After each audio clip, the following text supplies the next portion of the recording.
just continue. Yeah. Okay, thank you very much.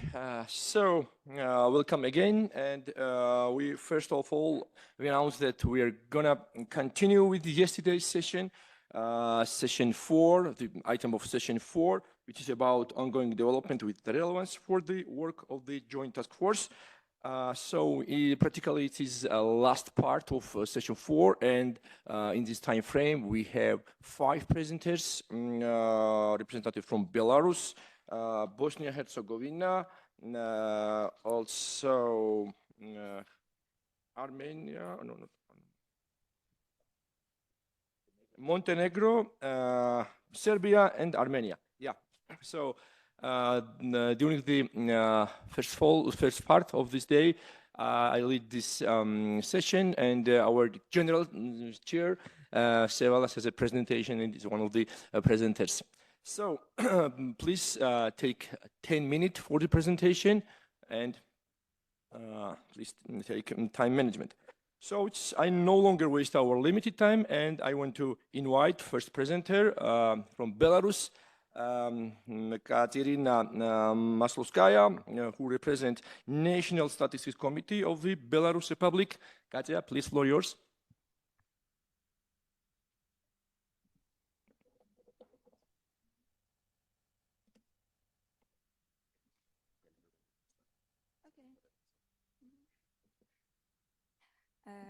Good morning, everyone. My name is Katya Maslovskaya. I represent the National Statistical Committee of the Republic of Belarus, the Environmental Division. I'm glad to give my presentation in this morning, and I will take an opportunity to speak in Russian. That's why I ask you to put on your headphones. Yes. Итак, начнем. Right, so let's start. I'm going to make a presentation on the main development directions right now in terms of environmental statistics. And we have a department that works with our Ministry of Environment. I'm going to tell you about where we stand right now and how we intend to develop our work in future. Next slide. Next slide, please.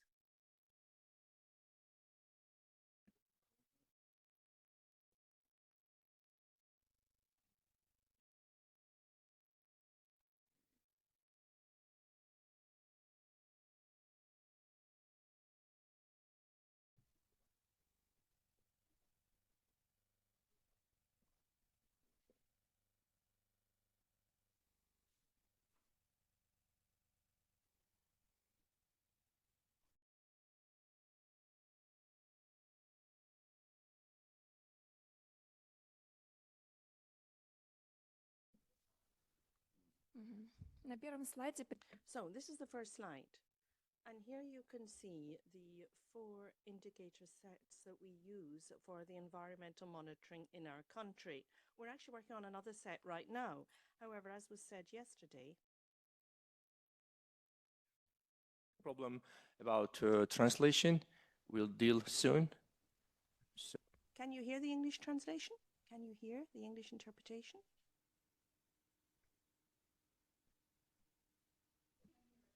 Here not. Secretariat has a problem. Yes. Yeah. Yes. That's great.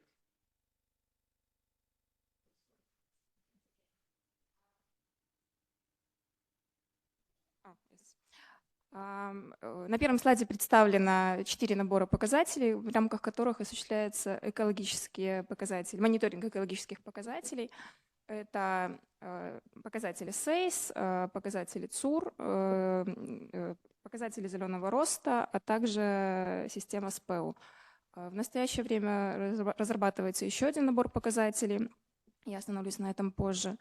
Ну, как было уже сказано вчера, не главное много показателей, главное, чтобы они были важны и не дублировались, поэтому стоит об этом задуматься. Следующий слайд. Система показателей СЕЙС в настоящее время в Беларуси представлена 37 показателями, которые опубликованы на русском, английском, белорусском языках, представлены в виде динамических рядов, а также графиков и кратких метаданных к ним. В текущем году были разработаны еще 2 показателя. F4 – это внесение пестицидов, и G1 – это расходы на охрану окружающей среды.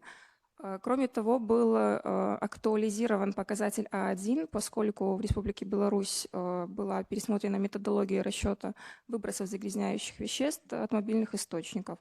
Поэтому ряд с 2016 по 2021 год был пересмотрен. Следующий слайд, пожалуйста. Показатели ЦУР. В Республике Беларусь представлены 2 платформы ЦУР.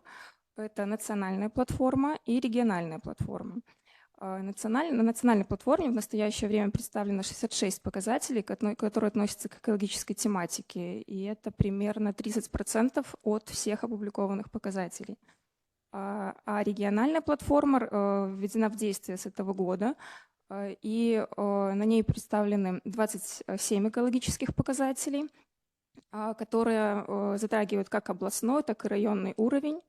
В Беларуси мониторинг, получается, национального перечня показателей осуществляется Белстатом, формирование и мониторинг, а также госорганами, которые предоставляют информацию. А региональные, ими уже занимаются регионы. Белстат в этом случае занимает координирующую должность. Next slide, please. В 2024 году на национальную платформу было добавлен один показатель 15.9.1, который соответствует глобальной методологии. Кроме того, в настоящее время проводится активная работа по переводу прокси-показателей в национальные. Одним из таких недавних показателей стал 11.6.2.1, который был переведен в глобальный 11.6.2. Также проводится очень тесное взаимодействие с глобальной платформой данных по ЦУР, чтобы было соответствие как на национальной платформе, так и на глобальной. Кроме того, в этом году еще были пересмотрены все методологии и показатели 6-й цели. Почти все, оговорюсь. Кроме того, мы приступили к расчету показателей 8.4.1 и 12.2.1, 8.4.2, 12.2.2. Может быть, это рано еще говорю, что приступили к расчету. Мы при поддержке ПРООН начали разрабатывать методологию, пока входим в эту работу. Также столкнулись уже на данный момент с некоторыми сложностями, поскольку в Беларуси система таблиц затрат и выпуск построена на 81 графу, а 8.4.1 и 8.4.2 предполагают шире. Следующий слайд.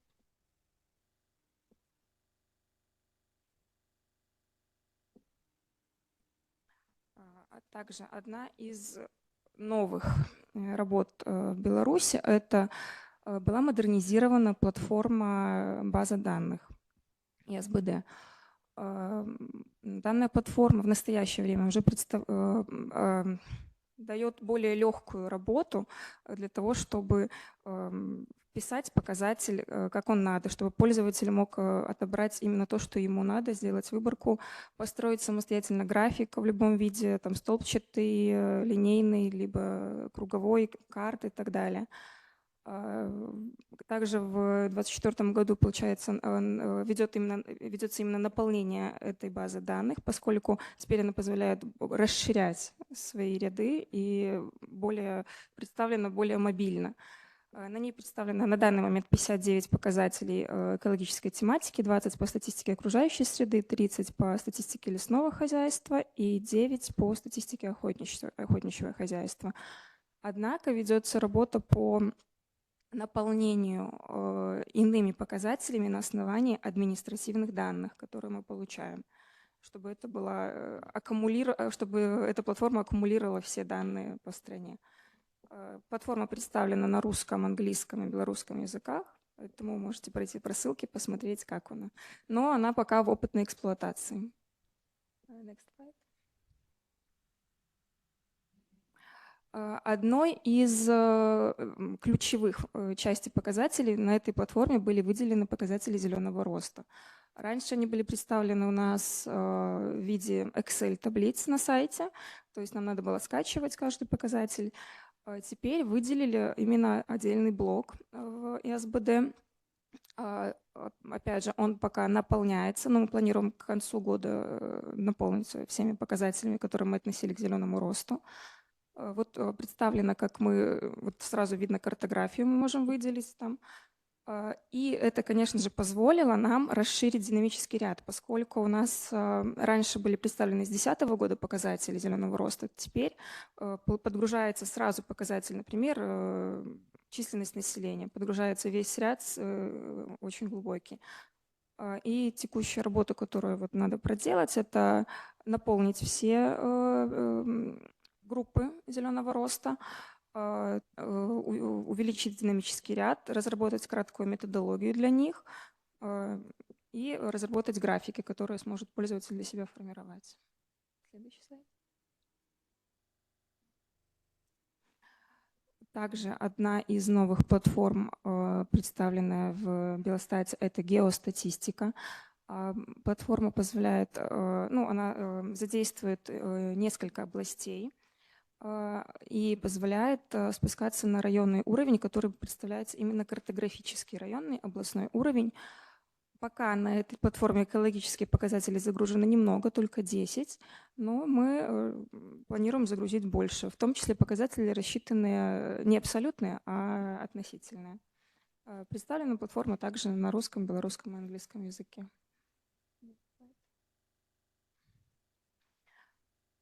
Система СПЭУ. В настоящее время в Беларуси рассчитывается счет потоков по водным ресурсам в физическом выражении с 16 по 23 год, а также лесные счета в физическом выражении с 18 по 22 год опубликованы, но 31 октября публикуется еще 23 год.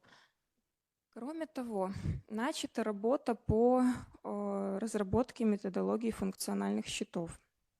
В прошлом году мы взаимодействовали с Росстатом. Они нам представляли информацию по счету расходов на охрану окружающей среды, а также экологические налоги. А в этом году мы уже при поддержке ПРООН также начали работу по разработке методологии у нас в стране. That's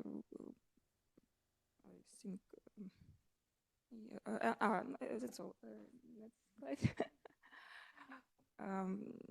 И пересмотр методологии в нашей стране.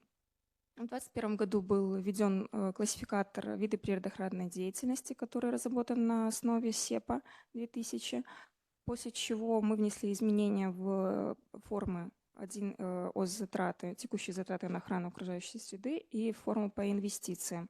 Также тогда пересмотрели методологию по совокупным расходам, но позже она еще раз пересмотрелась, что позволило нам распределить расходы на охрану окружающей среды по видам природоохранной деятельности в соответствии с СЕПа и сопоставить на международном уровне показатели. Кроме того, в 2022 году была разработана методология по расчету объема образования отходов электрического и электронного оборудования. Мы провели расчет, однако расчет пока не опубликован, поскольку мы решили столкнуть показатели с образованием лома черного и цветного. Вышли на большой вопрос, поскольку нашим пользователям выгоднее сдавать лом, а не сдавать как электронное оборудование. И этот вопрос можно решить только регулированием цен. В настоящее время только рассматривается этот вопрос. Кроме того, в текущем году и в прошлом году пересмотрено очень много законодательных актов. Закон об обращении с отходом, закон об охране окружающей среды, разработана национальная стратегия по циркулярной экономике, что повлекло пересмотр еще некоторых методологий, которые мы осуществили в этом году. Это совокупные расходы на охрану окружающей среды, счет потоков по воде и счет потоков по лесу. Кроме того, в этом году мы пересмотрели классификатор, но в настоящий момент он находится на этапе согласования. А также в связи с значительными изменениями в законы мы пересмотрели все формы по статистике окружающей среды, как централизованные, так и нецентрализованные.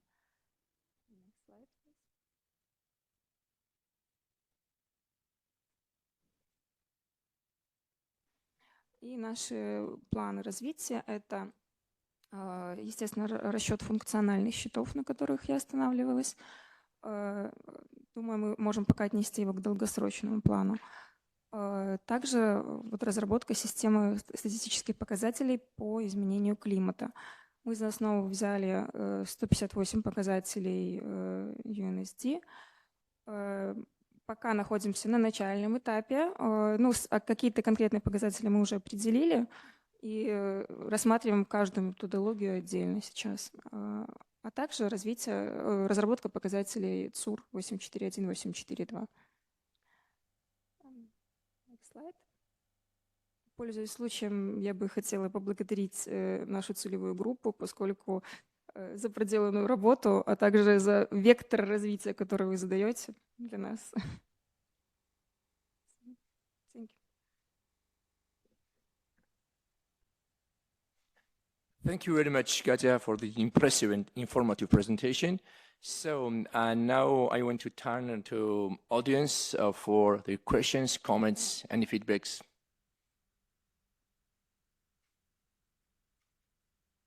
Yeah, we have one comment from Secretariat. As for the audience, yes, please, Mike. Thank you, as long as there is nothing else.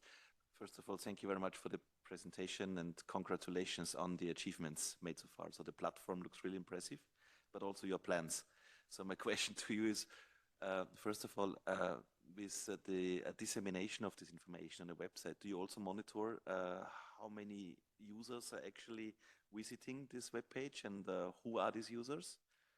Are they from the country, are they international users? And maybe you can also analyze this a little bit further. And I'm also wondering, how big is your team actually working on all these issues? You were talking about SEA implementation, expanding the list of SDG indicators.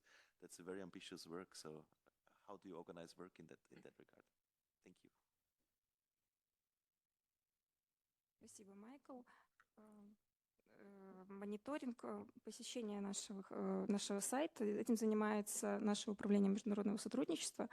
Не делаем мы это регулярно, но в случае необходимости, вот недавно, например, я обращалась к ним за помощью в актуальности публикации сборника нашего. Но в том числе мы, кстати, отменили сборник на английском языке, не сборник, а буклет. Поскольку введена ИСБД, новая платформа, мы считаем, что на данный момент это уже не надо. И чтобы это сделать, я обращалась к Управлению международного сотрудничества проверить кликабельность именно международного скачивания.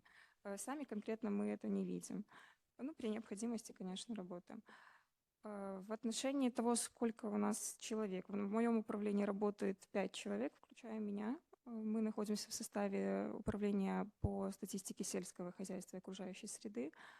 Да, работа глобальная, работы очень много, но мы обращаемся, конечно, за поддержку и к нашим коллегам, и к международным офисам, в том числе участвуем в онлайн-встречах, которые к вам, думаю, что мы сможем все осуществить, не знаю, в ближайшее, либо более долгосрочное время.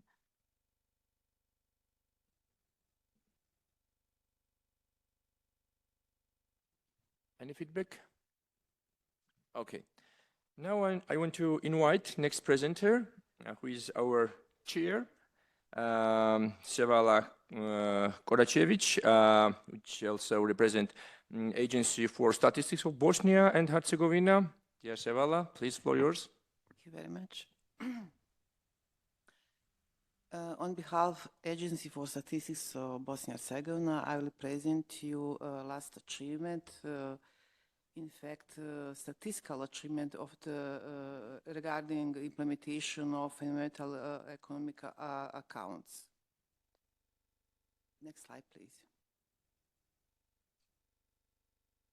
It is structure of this presentation. I will give you some general information about the differences between air emission counts and inventory emissions and achievements in Agency for Statistics regarding air emission accounts. Next slide, please.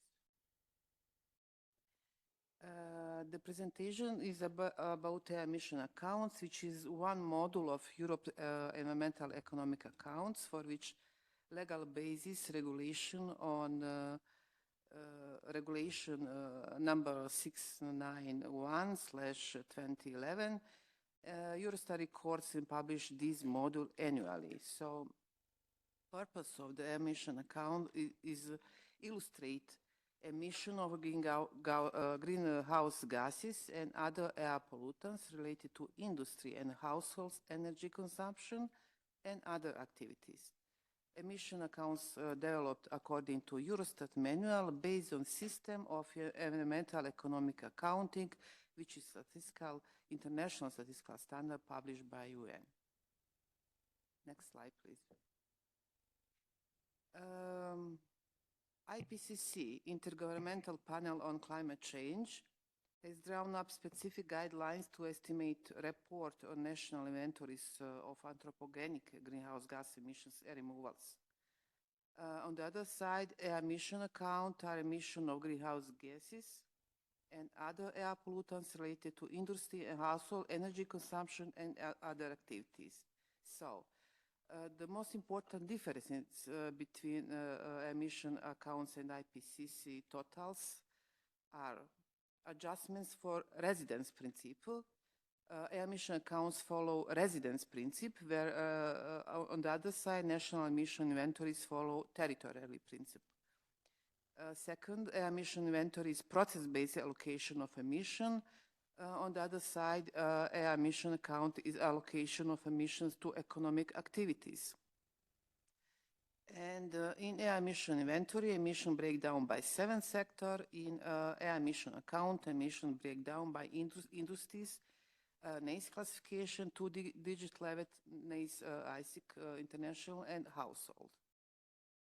So, value added of establishing air emission account is measurement of air emission intensity of industries and analyzes emissions of industries and household across countries, establishment environmental economic profiles of industry, and use for climate and environmental economic analysis. Next slide, please. Emission accounts record flows of gases and particulate materials. It is 7 greenhouse gases, including CO2, and 7 air pollutants emitted into atmosphere as a result of economic activity. Also, this module offers detailed breakdown by emitting economic activities. It means 64 production activities as defined in the national accounts. These features make them suitable for integrated environmental economic analysis and modeling, for example, for carbon footprints and climate change modeling scenario.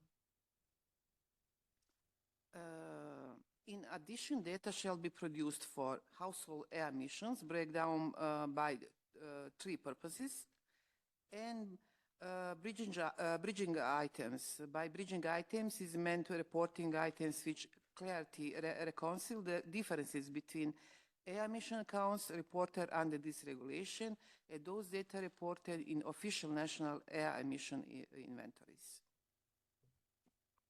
Next slide, please.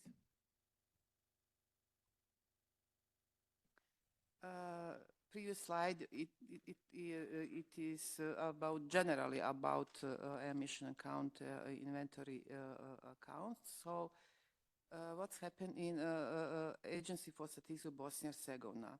For the first time, agency developed a emission account module for Bosnia and Herzegovina through IPA, a multi-beneficiary project, 2019, statistical project, environmental account. So after finish this project, we transmit data to Eurostat through mandatory annual data collection. Data collection includes electronic questionnaire and quality report. For compilation of emission account, agency used energy first approach. In fact, there are 2 compilation methods.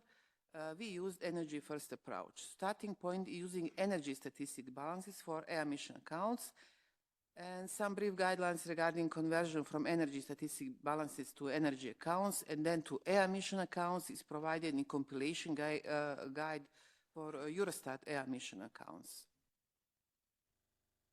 Next slide, please. The compilation of emission count was in cooperation with experts from scientific community who were involved in calculation of greenhouse gas emissions for Bosnia and Herzegovina according to the IPCC methodology. Working group carried out following steps to develop emission account when using energy statistic balances as starting point. First, adjust energy statistic balances from geographic system boundaries to energy accounts with system boundaries defined by the resident principle.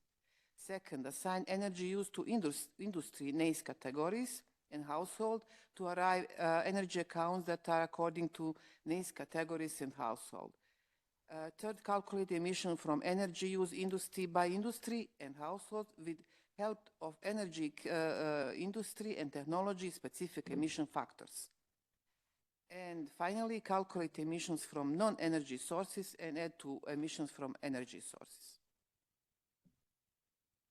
Next slide, please.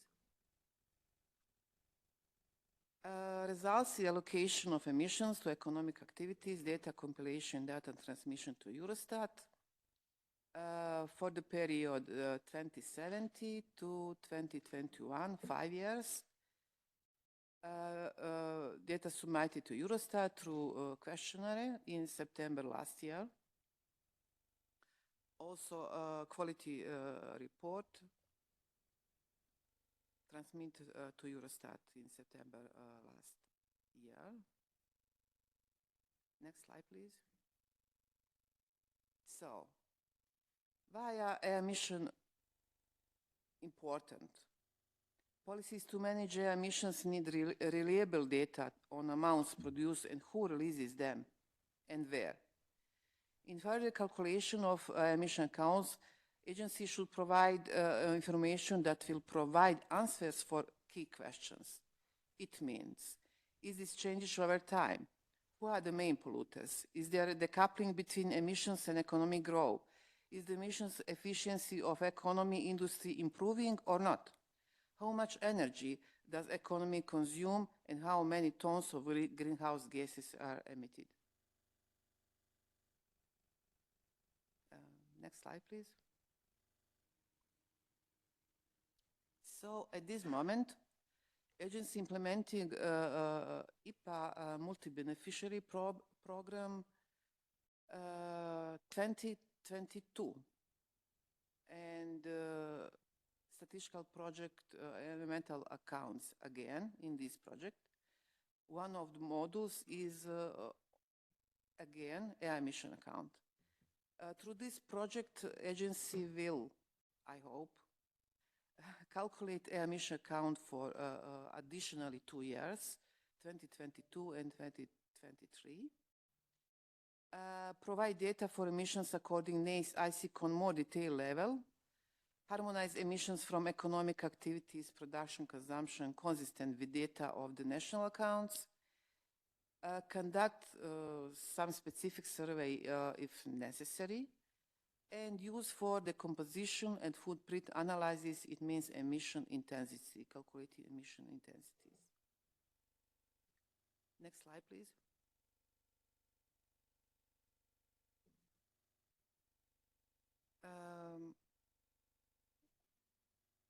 Relationship between emission account and sustainable development goals. UN Sustainable Development Goals aim to address poverty, inequality, and environmental degradation, promote sustainable development worldwide. Clean air can be catalyst for driving progress on Agenda 2030. So, clean air has significant positive impact on several goals, directly contributing to SDG 3, good health and well-being, SDG 7, affordable and clean energy, and indirectly contributing to SDG 11, sustainable cities and communities, SDG 12, responsible consumption and production, SDG 13, climate action, and SDG 15, life on land. With development of the air emission account for Bosnia and Herzegovina, conditions were created to calculate some missing UN SDG indicators for Bosnia and Herzegovina. Next slide, please. On the other hand, emission intensity from industry, EU SDG indicator, is part of EU Sustainable Development Goals, part of indicator set. It is used to monitor progress toward SDG 9 on industry innovation and infrastructure.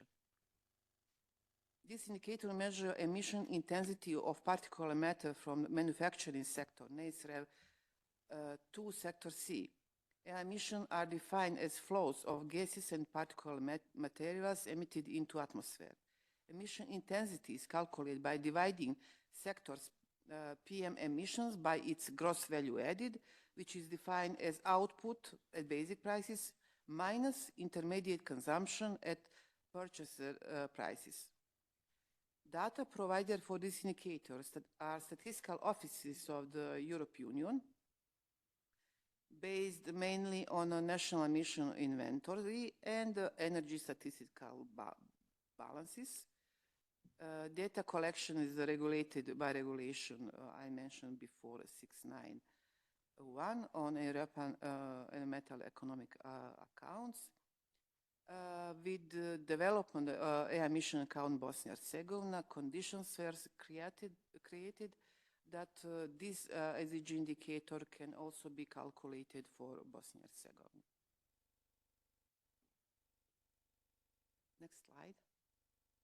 Thank you very much. Thank you, dear Shevala, for your interesting presentation. I'd like to ask Joint Task Force for the feedbacks, comments, any questions. Yeah, questions from Moldova. Please, floor yours. Добрый день всем. Я буду говорить на русском.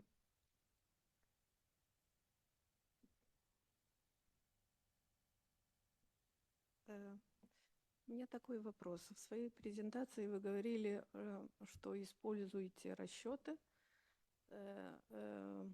по выбросам от домашних хозяйств. Когда в зависимости от потребления, если расчеты ведутся централизованно, если это газ, а если домашние хозяйства используют в потреблении биомассу, как вы рассчитываете, как вы делаете эти расчеты? Потому что это очень трудно и очень расчеты не такие точные. Такой маленький вопрос.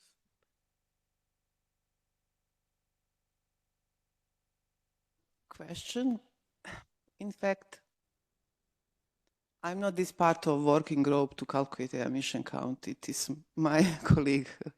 But working group, I mentioned in my presentation that we have members for scientific university about this issue. These colleagues very much involved in IPCC calculating greenhouse gas emissions. So it is combination. In Eurostat manual for emission count, it is not clear about some things, you know. So we use knowledge from these people from inventory process. And yeah, it is very, in fact, complicated process, but I'm not sure how much estimate, but yes, we have estimate for some things. So we, because this, we have a new project, TIPA 2022, to continue improving air emission counts with this misunderstanding. Thank you. Yeah, one comment, please. How they work it, actually they use IPCC methodology, how to collect the data. And previous it was Coronar, I don't know what they call it now. I think this is the same. They have a standard format in which they fill the data, gathering from the, for example, for the companies who are selling everything what is important for the household activities and so. This is task of that scientific committee group and actually key leader completing it. I know that I'm also not part of that group, but I was involved via control activities since that I'm working as the head of Environmental Protection Department. And in that regard, I'm a little bit included in the process. So this is it. Thank you. Okay. Yeah. Additional comment, yeah. Just read. Окей? В очень многих странах я знаю, что проводится обследование в домашних хозяйствах, но оно не ежегодное, оно раз в несколько лет, чтобы оценить потребление домашними хозяйствами этой биомассы. Я поэтому и задала вопрос, если у вас в вашей стране проводится это обследование, и в остальном это уже статистические данные, которые разбрасываются по другим годам, делается оценка.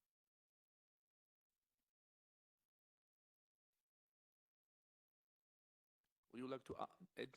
Yeah. And maybe this country, some specific statistical survey, it means household consumption. Okay, thank you very much for your comments, questions. Any feedback from audience or secretariat? No. Okay, it's time to invite next presenter. After statistician, the environmentalists take the stage.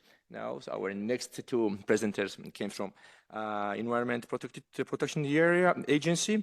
So first one is from Montenegro, Gordana Djukanovic.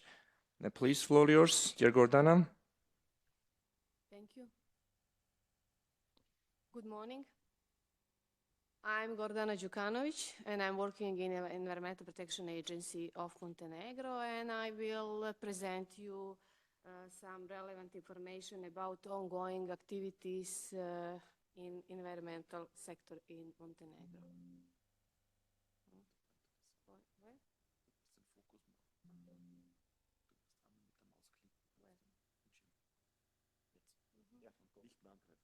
Okay. There are a few topics that I want to talk about today, but I promise I will be within 10 minutes. Since I'm coming from Environmental Protection Agency and I'm in charge for air quality in Montenegro, firstly I will show our air quality network. We have nine automatic monitoring stations and 3 zones of air quality. Why firstly I want to talk about air quality? I don't know, maybe most of you know that a few days ago the European Commission adopts a new directive about air quality, so probably we should, all countries should change and harmonize their legislation within next 2 years, and we will probably have to do some changes within air quality indicators. What are we doing about indicators? Environmental Protection Agency prepares every 4 years environmental report based on indicators. So the last one was for the period from 2017 to 2020 with action plans. So the next year is the year where we will prepare the next air quality environmental report based on indicators. Every year we prepare information on the state of environment. The last one was for 2023, and all results are analyzed based on the state monitoring program. Also, we send all our data about air quality to the AONET network on time, and now we are waiting for some to solve some technical issues, but we hope that we will in next weeks. Also, we will join the up-to-date network to European Commission, and our data will be available to all public in Europe, or not European, on website of European Agency. I will just briefly show you these air quality indicators. Sulfur dioxide, we don't have problem with that, only in the northern part of our country where we have thermal power plant and the people mostly use the coal. I want to point to it because we have problem with air quality only during the heating season because the most people use wood and coal for heating. In other parts of the year, we have excellent air quality. So you can see that we have a lot of exceedances during the, no, you cannot. We have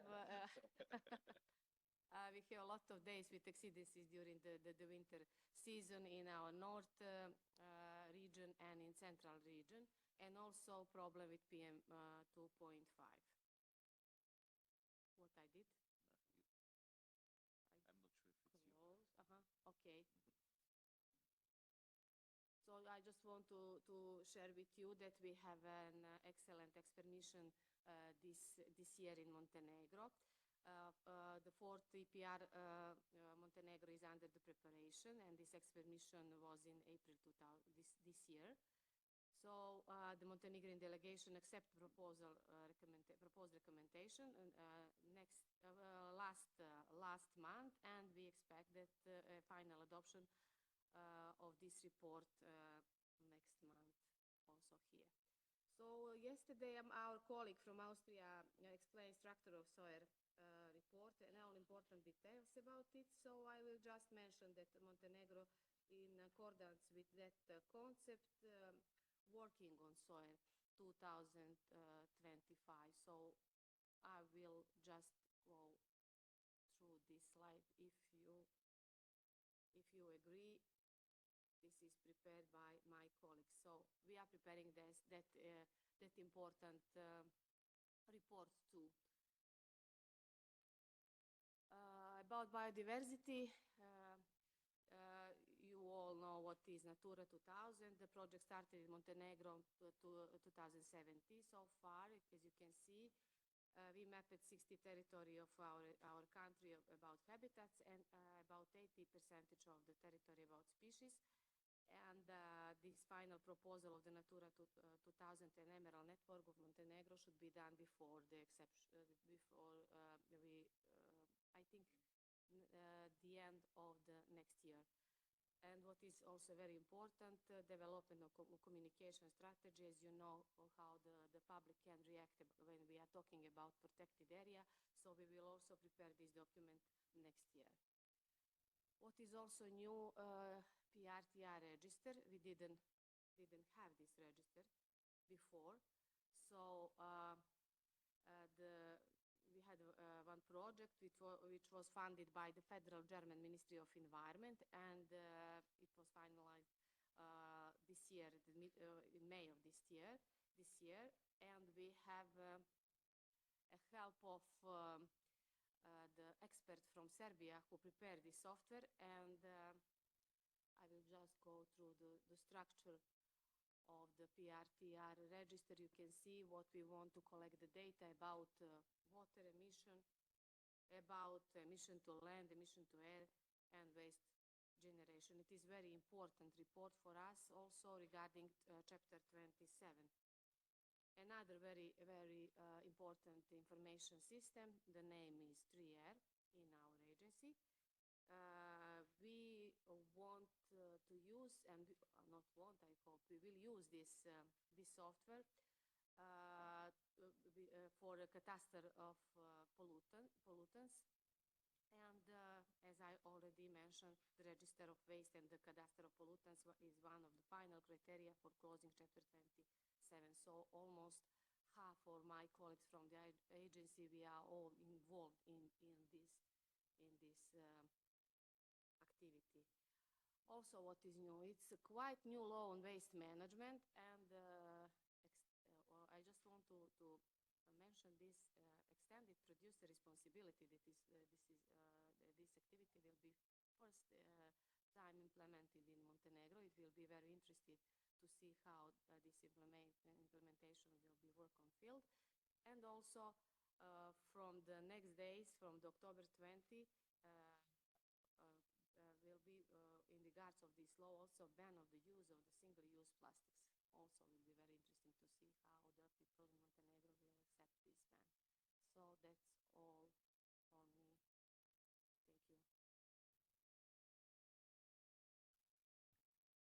Thank you. Thank you very much, Gordona. I want to ask audience for question or comments.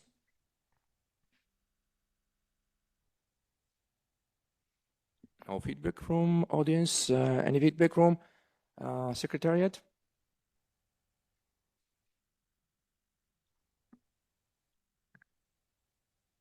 Not just to congratulate on the work. And I'm just wondering, because you talked also about air quality issues, if there is any work also ongoing on measuring the health impacts of air quality, or like population exposed, like this SDG indicator, and also the issue that we discussed yesterday to make the link between air quality and health, if there is any work ongoing in this area in Montenegro.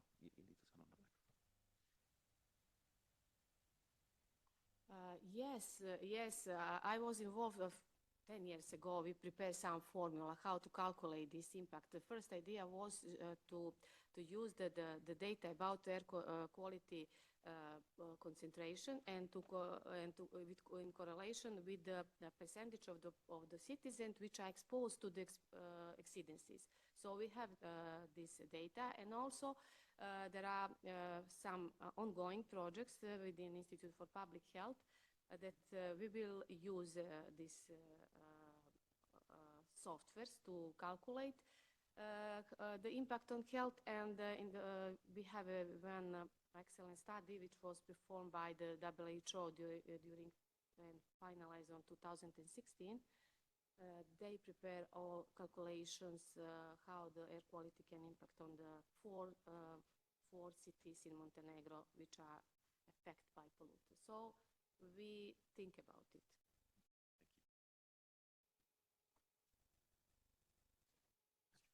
Yeah, we have a comment from Austria representatives. Please, Johannes. Anna, this is very interesting. I would be interested how you are doing with the data for the indicator number 10 on the State of the Environment Report 2025, which specially links the fine particulate matter to concentrations to health effects, whether there you have received data from international level or whether you are there calculating by your own methods. We can also discuss this later, but this is a question which directly is interesting for us. Yeah. Some additional comment or no? Okay. Thank you very much, Johannes, for your feedback. Yeah, it's time to invite next presenter, next environmentalist from Serbia, Nebojša Radzic, who also represents Serbian Environmental Protection Agency. Please, floor yours, Nebojša.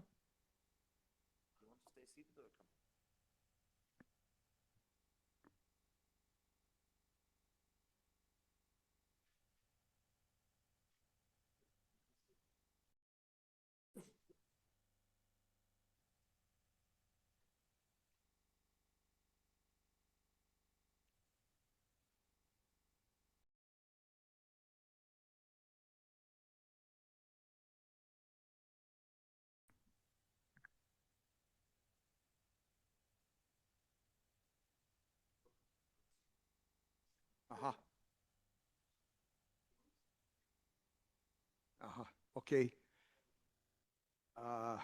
Again, good morning, everybody. I prepared this presentation with a long title, and start with my three favorite slides when we talk about why we need to do that, why we collect data. These 2 days we heard a lot about the indicators, but in my presentation you will see how to collect data for indicators. It is not easy job, but we try to succeed. So these three questions, my favorite site that more than 2,000 years ago, we know people know why the measurement is important, and when you translate this to our language, you see that measurements are crucial.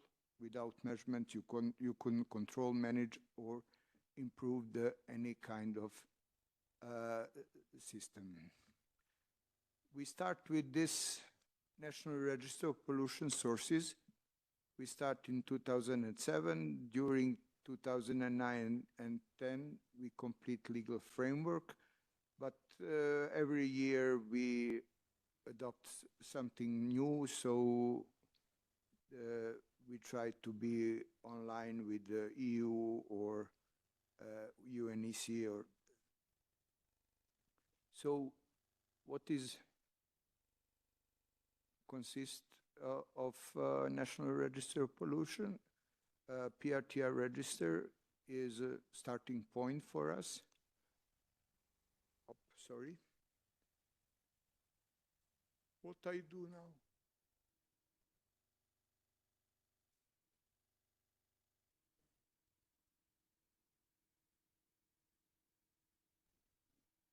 Sorry. So pollution release and transfer register, emission to air, which are not PRTR, emission to water, soil management, waste management, and the other issues. When we talk about the air emissions, we have a lot of different data in our system. So around 2,500 stocks we have in our system. Now we are working on what's solvent and what's petrol directive. So that will be something new. Also diffuse sources. We finished our COPET 5 model for road transport this year. So we have the newest data as possible. When we talk about water, this is only few things here. But when we talk about waste, there are a lot of data which we collect. In National Register of Pollution Sources, we collect every year about 3.5 million data. So we need to have, and we have, very sophisticated information system, which work 10 years, and now this year we are changing into newer model, newer system, which will be easier to use. What is the difference between PRTR and other emissions? So PRTR consists only about 282 facilities, but we collect every year, we collect around 35,000 annual reports and around 200 daily reports about the waste. So when we talk about the forms, as you can see, we have a bilingual system. We have system in English. So as you can see, there are a lot of waste forms which we put on our bylaws. So there is no collection data without the bylaws for this. This is a form for everything, every facility, but we have special forms for every kind of waste. So this is our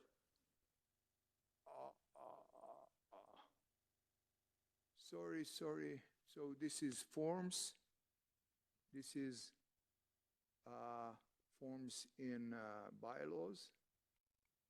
And now this is our cockpit. So we are using this, not very simple, but we use this system for tracking the data. We have reports, tables, forms, everything in this system. And this is very interesting part of our authority portal is this is system for tracking change.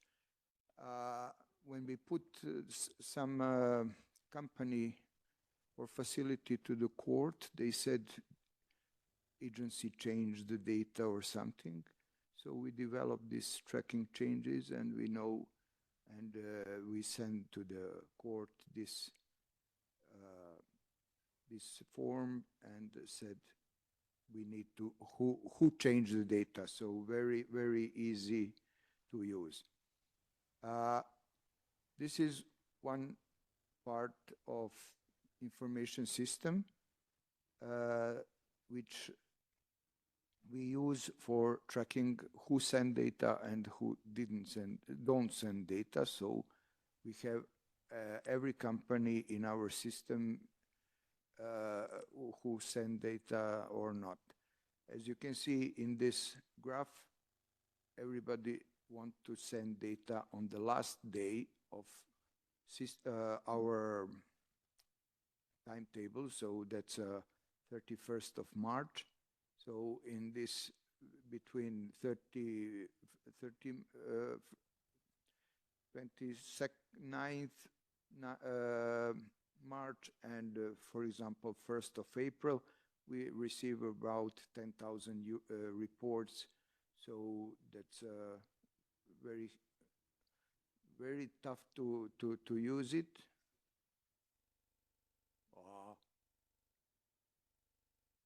Yeah. So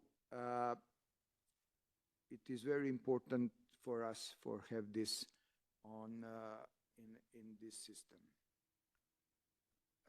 This simple diagram talk about how for waste. This is on the left side we have who generate the waste. On the right side we have who solve the problem of waste, landfilling, reuse or export. And in the middle are collectors and public utility services. So everybody need to send some data. It is not easy to them, but as you can see, there are a lot of data. There are 5,000 to 300 companies who send data and around 17,000 annual data only about the waste. We have, for easy work, we prepare reports. There are around 140 reports, and we use them for reporting to ministry, to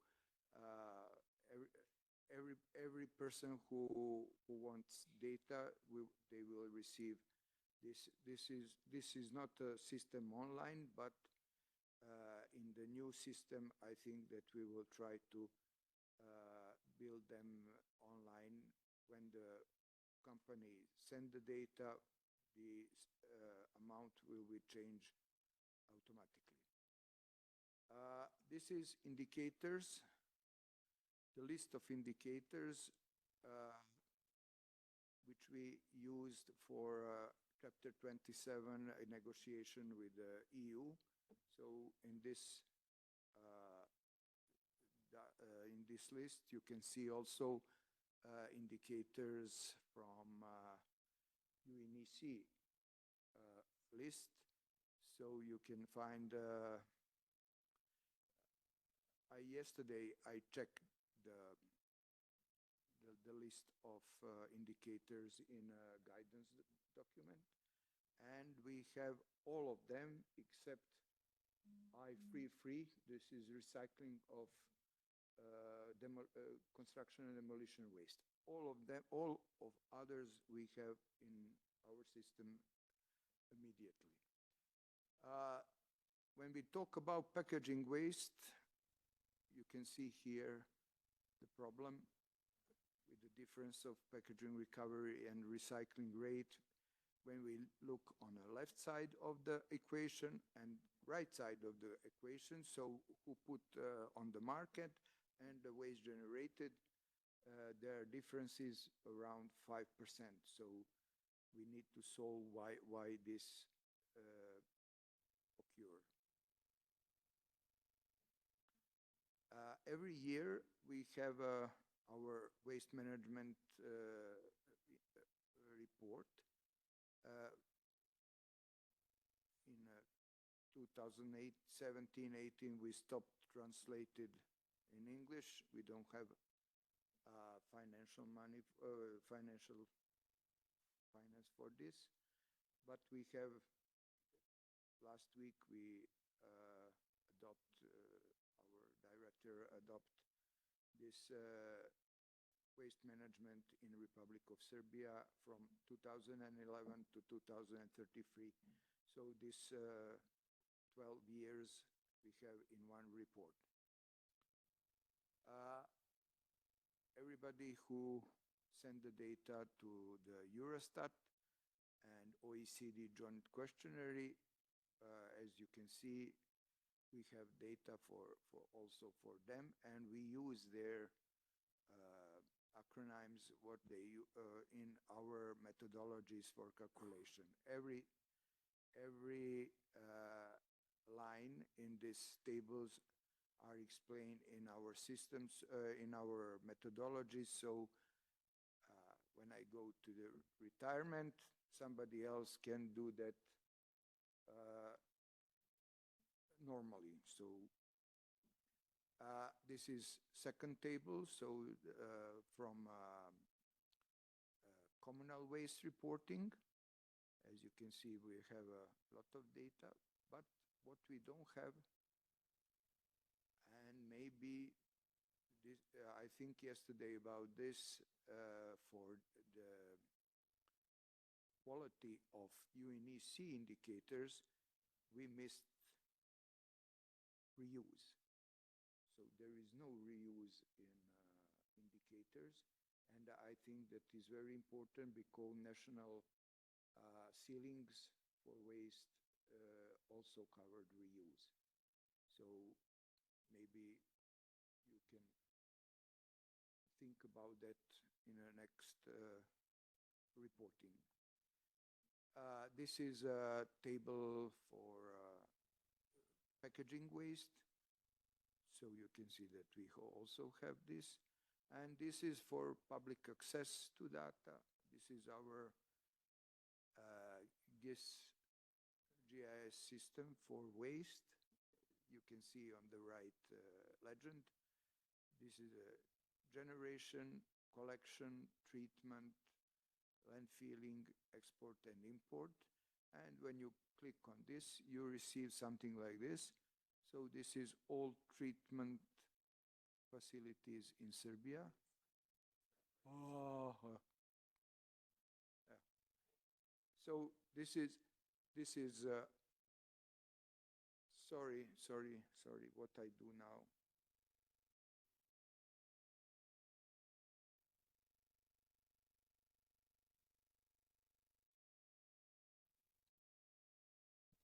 Thank God. So this is treatment facilities in Serbia for all kind of waste. And when you click on these circles, you will receive the exact data about their work, about the amount of waste, what European waste catalog waste codes are they treat. So everything is covered. This is prepared for public access because we don't want to discuss about this with the people, so they have everything online and they can see all data what we collect. So I think I finished for today. Thank you very much. It was your last slide, right? Yes. Yeah, thank you. Thank you very much for the interesting and fruitful slides. So now it's time to ask audience for comments or questions. Yeah, we have comments from Moldova. Yes, please, for yours. Let's wait here. Yeah.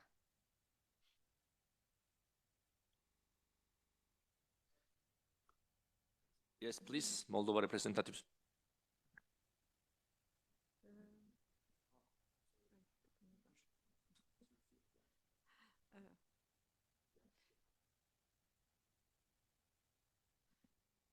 Во-первых, хочу признать, что опыт Сербии в сборе информации действительно очень опыт большой. У нас мы тоже есть опыт работы с господином Мойша. Я хочу признать, что они добились очень многого, и нам есть куда стремиться, перейти на сбор информации и на переход на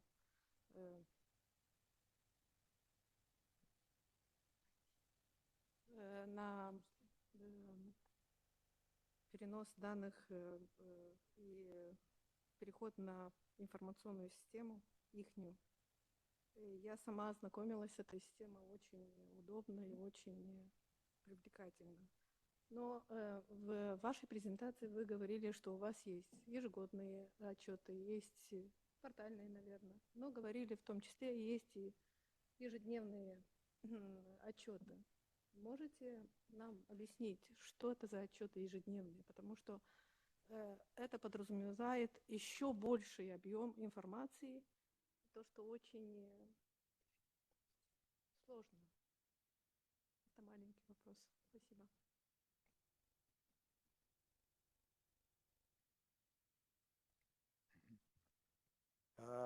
Thank you for the nice words. This daily report, if any company want to move waste from for point A to point B, need to report about this movement. This is according Waste Framework Directive. This is Article 35, that every country need to have this system in place for tracking the waste. What we try to do is totally electronic system, so we don't more than 2 years we don't collect papers. Everything is electronically, so this also what we want to be easier to use for companies for when they move the waste from point A to point B. Is it okay?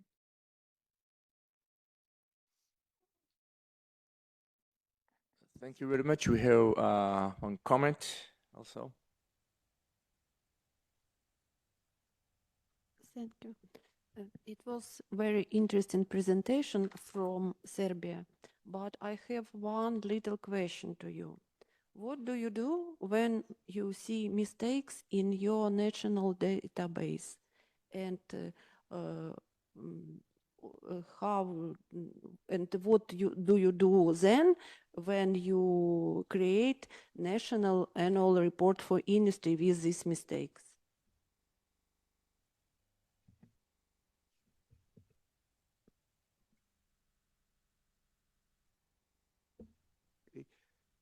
We try to move all the mistakes. Every company, when we saw that we have mistake. For example, they put data in kilograms and we ask for tons. We call them. If they don't want to respond them and they say, yes, this is our number, in report, we change them alone. Their data stand as they put, but we change in our report we change that in tons, not in kilograms. We have one article in environmental law which said that Serbian Environmental Protection Agency have a duty to put the companies to the court if they don't send data, send wrong data, and send data after the 31st of March. Okay, this last one, we don't use it, but we send the companies to the court and they need to explain. This is, we want to push them very hard because this is a criminal offense according our environmental law.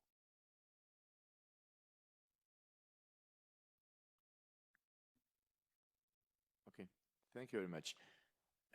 Any comment or questions from Secretariat? No? Okay. It's time to invite our last speakers of the session, of the topic session, speakers from Armenia. So we have both statisticians and environmentalists. So Gayan Shakhnazarian, Minister of Environment, Republic of Armenia, and Nelly Bagdasaryan, Statistical Committee of Republic of Armenia. Dear colleagues, please, floor is yours. We have a couple of presenters. Presenter couple. Спасибо. Благодарим секретариат и рабочую группу за пересмотрение руководства по изменению экологических показателей. Надеемся, что это приведет к улучшению информационного обеспечения, принятых в последнее время глобальных стратегий и общеевропейской экологической последующей оценки.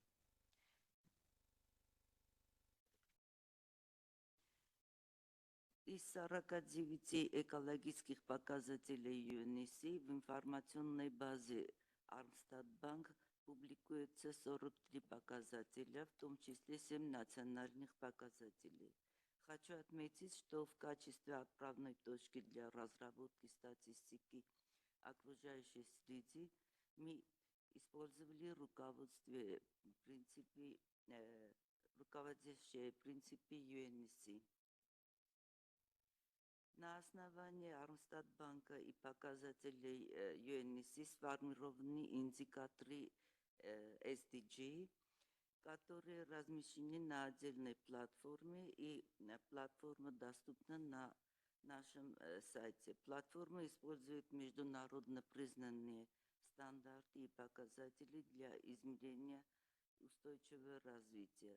На платформе ЦУР всего 328 показателей, из них 172 представлены в платформе, а из 20 показателей, связанных с охраной окружающей среды, 16 представлены в платформе. Если отсутствует глобальный показатель ЦУР, то мы используем соответствующий национальный показатель. Ну, например, 6.3.1а. Доля недостаточно очищенных источных вод в общем объеме источных вод, требующих очистки. В разделе изменения климата Армстадбанка представлены 3 основных показателя. Средняя температура воздуха и ее отклонение от стандартной климатической нормы, Вторая – это атмосферные осадки и ее отклонение от стандартной климатической нормы и выбросы парниковых газов по секторам и веществам. На платформе ЦУР доступны 14 глобальных показателей изменения климата, включая 5 национальных. Армстад участвовал в разработке расширенного перечня статистических данных и показателей изменения климата, применяемых статистическим управлением ООН. Армстад заполнил анкету по 185 показателям изменения климата, согласно которой 26,1% показателей оценил как соответствующие, 23,1% как рассчитанные по обоснованной методике, 24,6% как доступные и 26,2% как недоступные. Сейчас разработан проект приказа министра окружающей среды об утверждении минимального перечня показателей изменения климата и порядка их сбора на основе глобального набора статистических данных и показателей изменения климата. Этот приказ будет сыграть ключевую роль, установить стандартизированную структуру для мониторинга ключевых климатических показателей. Как вы знаете, в Армении уже есть водные счета, составленные с использованием экологических показателей UNEC. В Армстад-банке у нас есть динамический ряд по водным счетам с 2015 года, и это будет непрерывным. С 2021 года мы предприняли составление счетов атмосферного воздуха. Счета были разработаны в рамках проекта UNDP-JEF «Построение национальной системы прозрачности в Армении в соответствии с Парижским соглашением», а в рамках проекта Азиатского банка развития развитие новых статистических ресурсов и наращивание потенциала в области новых источников данных и технологий, эксперты продолжают анализировать счета выбросов в атмосферу и оказывать помощь их совершенствовании. Электронная веб-платформа сбора, хранения и обработки данных Армстата запущена 1 февраля этого года. Все формы отчетности для респондентов уже доступны на платформе, из которых 12,9% связаны с окружающей средой. Целью является интеграция различных модулей в одну информационную систему и улучшение потенциала статистической системы Армении и технического потенциала персонала.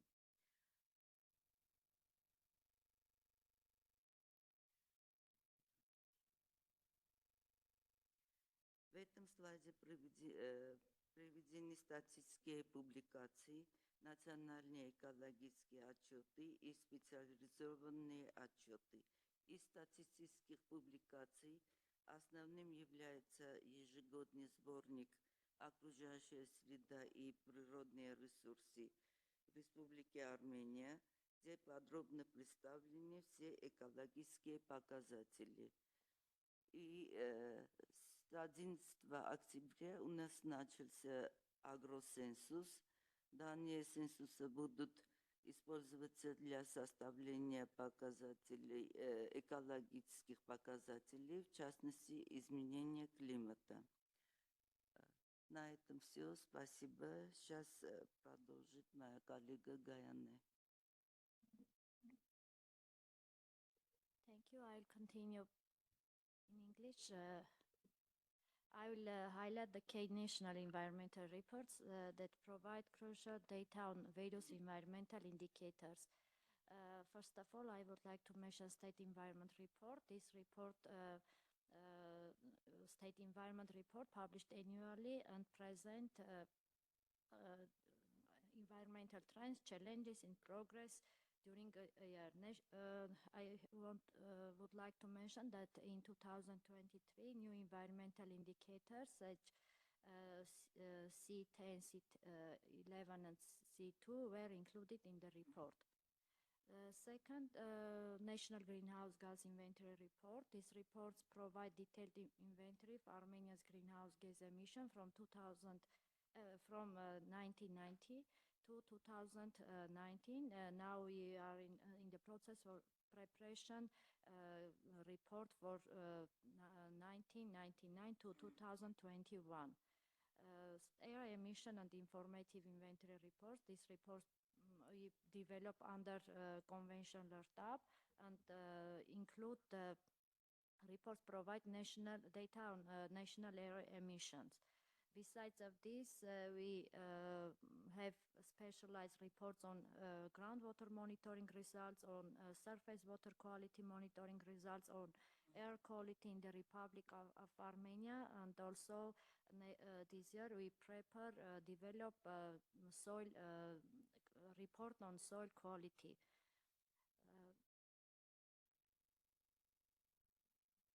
I would like to say that we continue develop eco portal for Armenia after developing under the project NISICE 2, and now listed indicators C1, C2, C3, C4, C5, C10, C11 and D1 updated annually, and we have these indicators in both national and English language, and also this year we developed new indicator A2, which includes data from 2000 till 2023.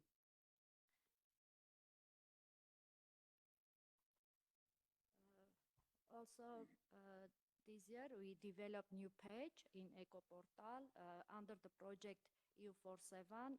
We have new page called Lake 7.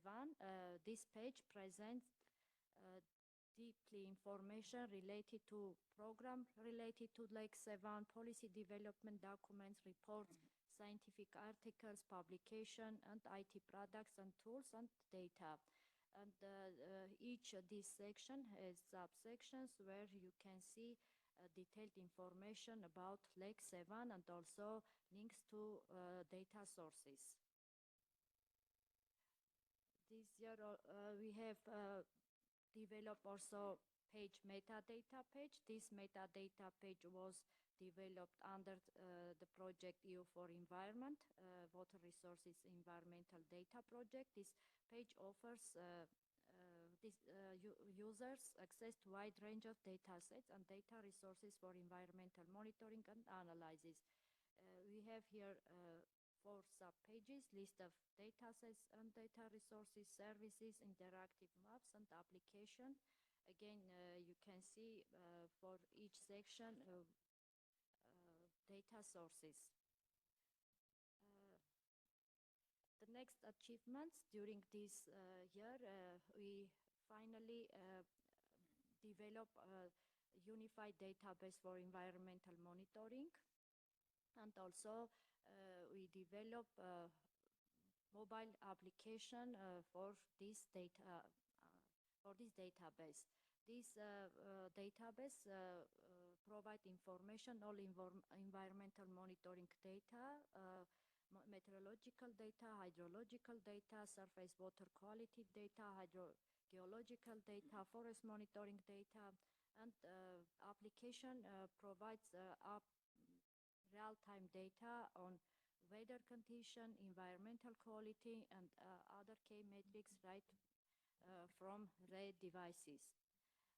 Under the project EU for Environment, Water Resources and Environmental Data, new upgraded water cadastre at the Ministry of Environment has been upgraded, and this water cadastre will be connected with unified database of hydrometeorology and monitoring center.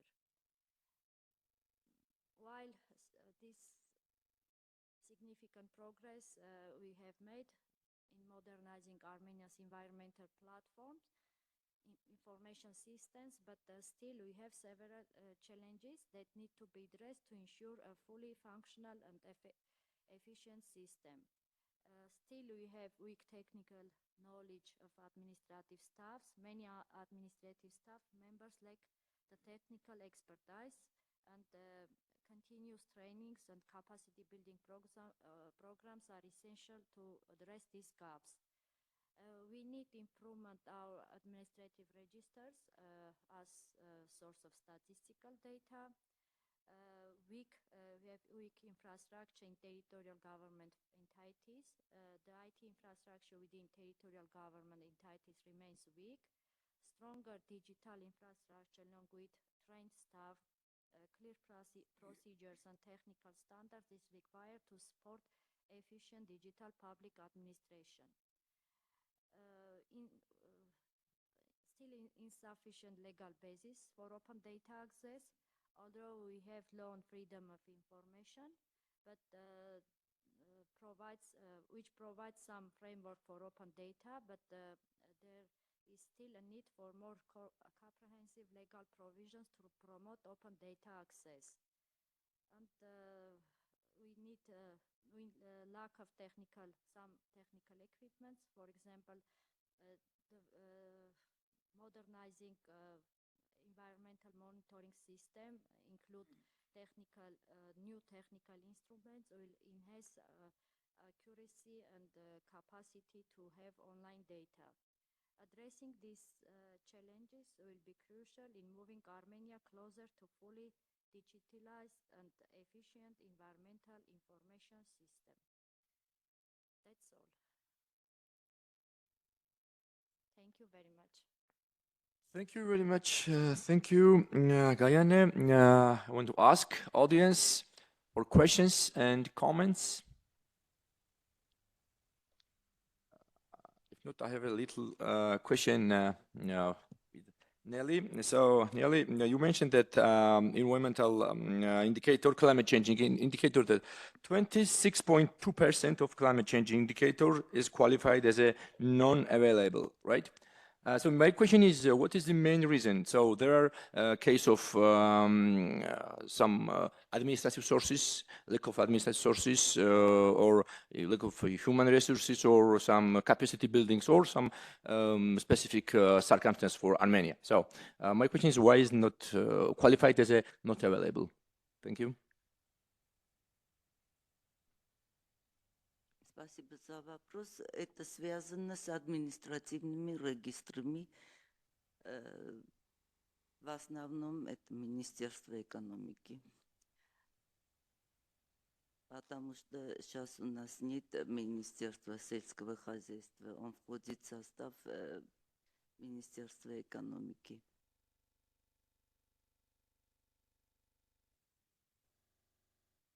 Okay, clear.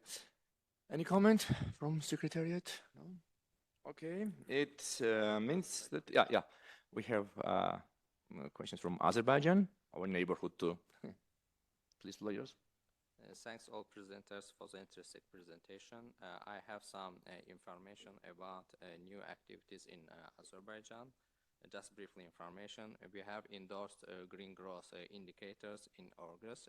Maybe ask why we need this document endorsed, because we sent official letters to the minister, to the department, to provide us with information, and Minister of Ecology, Minister of Economy, Water Resource Agency, and Intellectual Property Agency have been included to the project, and we plan to ask information to the Minister of Health and Minister of Emergency Situations.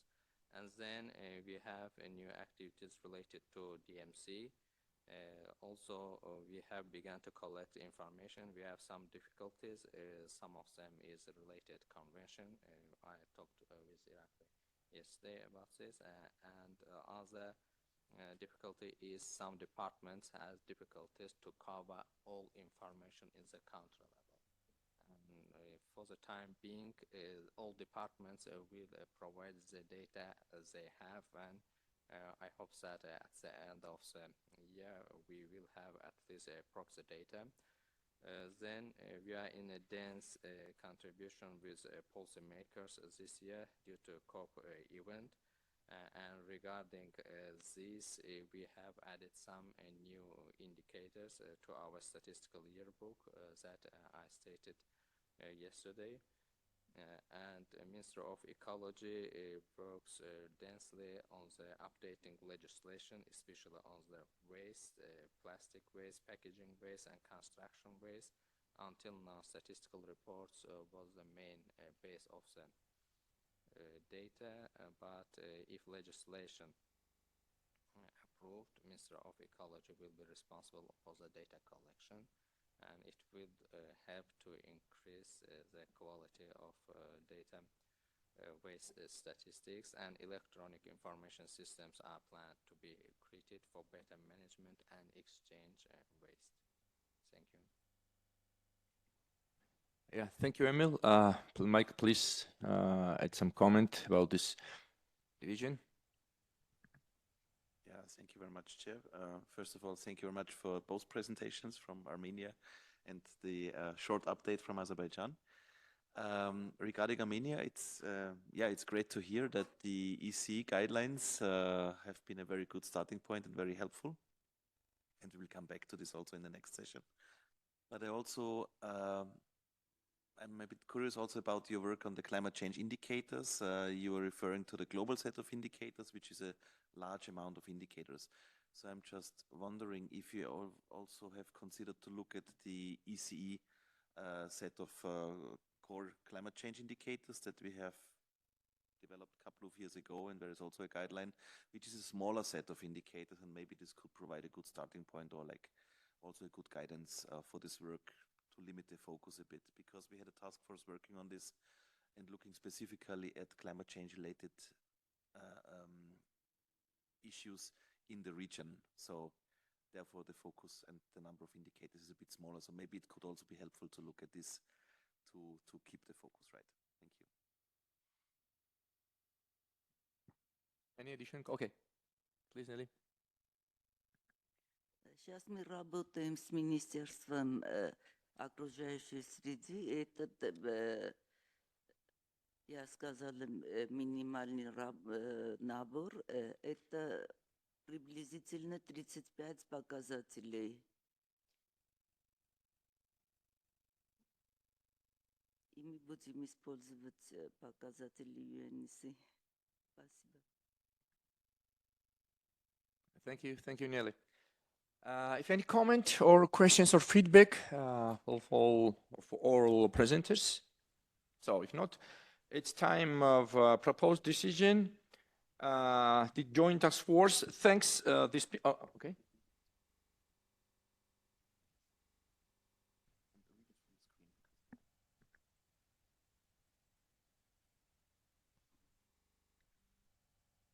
Okay. Yeah. The Joint Task Force thanks the speakers for their valuable presentation on producing and sharing environmental statistics and indicators in their countries. We also emphasize the importance of ongoing work in this area, particularly in the light of emerging national and international policy priorities. Also, the Joint Task Force encouraged the gradual extension of the production of environmental statistics and indicators to ensure alignment with evolving policy areas. And finally, it notes that the revised UNECE guidelines for application on environmental statistics and indicators can serve as a useful tool in guiding future work and development. Any comment regarding proposed decision? Okay, it's time to conclude and summarize session 4, which practically covered half of our session. And it's time to announce coffee break with duration 20 minutes. Please be back at 11:55. Thank you.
Delegates, please take your seats and let us continue.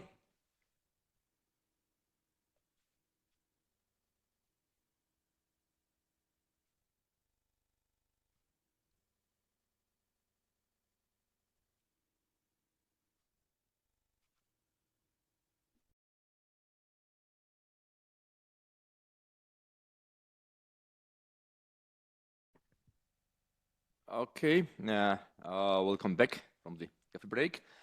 It's time to start the new agenda item, item 5, which is about reviewing of the guideline for the application of environmental indicators.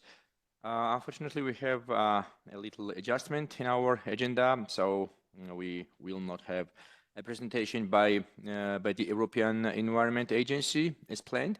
But I would like to invite Michael Nagy to present the recently published guidelines for the application of environmental indicators edition 2023 and related follow-up activities. Michael, please.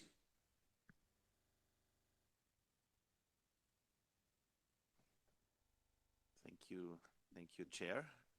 And the guidelines have been mentioned already several times in the last 2 days, which is good. Let me talk first about the main goals of this agenda item 5. So first of all, I would like to present the published guidelines for the application of environmental indicators, the 2023 edition, which is a very nice, tangible outcome of the work of this task force. You also have seen that we have shared with you a few new produced indicator metadata sheets. I will give a short overview about these indicators. And then we will get some feedback from the task force on these indicator metadata sheets with the hope that we can approve them today, provided that we take into account minor adjustments, hopefully only minor adjustments that you have identified. If there are bigger adjustments needed, of course, we still have to work on them and we cannot probably not approve these indicators. And also to agree on the next steps of work. So, you have all been involved in this revision of the guidelines for the application of the environmental indicators that are now gradually replacing the guidelines that were revised in 2014. And actually many of you are actually referring to this 2014 guidelines. And the starting point is what you can see in the lower left corner of my slide, where the online guidelines of 2014 and which you remember, there was a publication, but I think mostly used by experts was this online presentation where you had for each of the indicators or groups of indicators a description of the indicators, a so-called production file, which is this Excel file, and also an extra file that clarified terms and definitions. It was the glossary of terms. I think this has been already very useful and a very good piece of work. But the task force some years ago said there is a revision needed to inform better the recent global policies, such as the 2030 agenda with its SDG indicators, such as the Paris Agreement or the Sender Framework for Disaster Risk Reduction, but also to take into account emerging policies such as circular economy or what we have discussed yesterday, measuring sustainable infrastructure. So emerging issues are many out there, and updating such guidelines is always like trying to hit a moving target. But we tried together our best to do so. So this was one aspect, to simply update it to come closer to the information requirements that we have nowadays. Then the second important point was to improve the data availability for the regular pan-European environmental assessments and reporting. So in the updates, we benefited a lot from the experience from previous pan-European environmental assessments and also thinking forward what comes next and have taken this into account. There was also the need to link the updated version of these guidelines with statistical frameworks, such as the Framework for Development of Environmental Statistics and the System of Environmental Economic Accounting. Also to reconsider references to classifications, statistical classifications, updated questionnaires, and things like this. And last but not least, to increase the user friendliness of the metadata. So these were some of the main objectives that were defined by the Joint Task Force. So now we have this 23 edition available online, and you found also the hard copies outside. Actually, today it's for me the first time that I have this in my hands, the printed version. And I will discuss a little bit in the next few slides what you can find in this document. The major change actually is that we have structured the indicators, how they are presented according to the Framework for Development of Environment Statistics. So we are closely aligned with this. And this is also being reflected on the web page where the guidelines are presented and where we are now gradually uploading the individual metadata sheets. You will find them according to these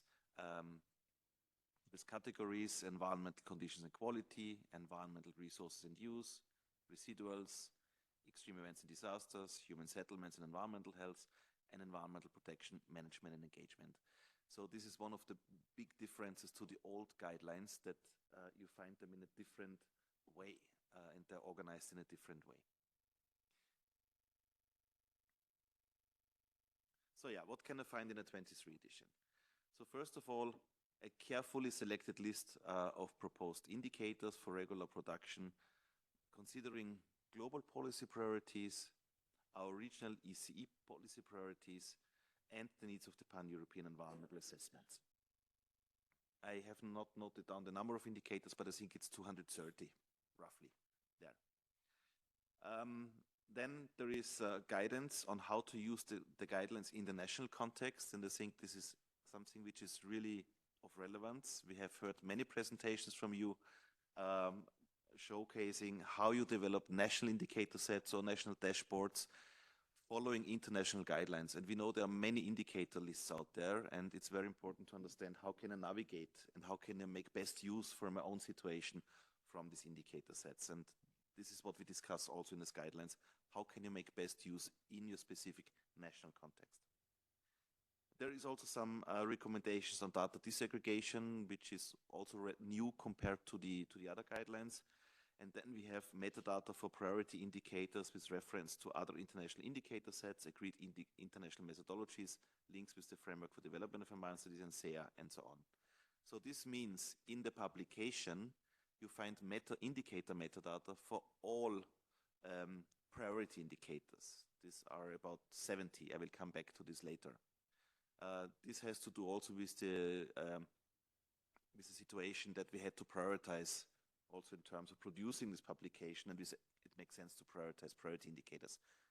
For all the other indicators, the non-priority indicators, we are now gradually developing these metadata sheets, of course in close collaboration with the Joint Task Force, and we will only publish them after approval by the Joint Task Force. So I will come back to this in a slide a bit later. And also what you find in this publication is a list of basic statistics that are needed to calculate the indicators, and each of these basic statistics has also a link to the Framework for Development of Environment Statistics. So we didn't want to reinvent the wheel for a second time. We have an international framework on environment statistics, and our colleagues in New York have also started to draft technical implementation help or guidelines for many of these indicators.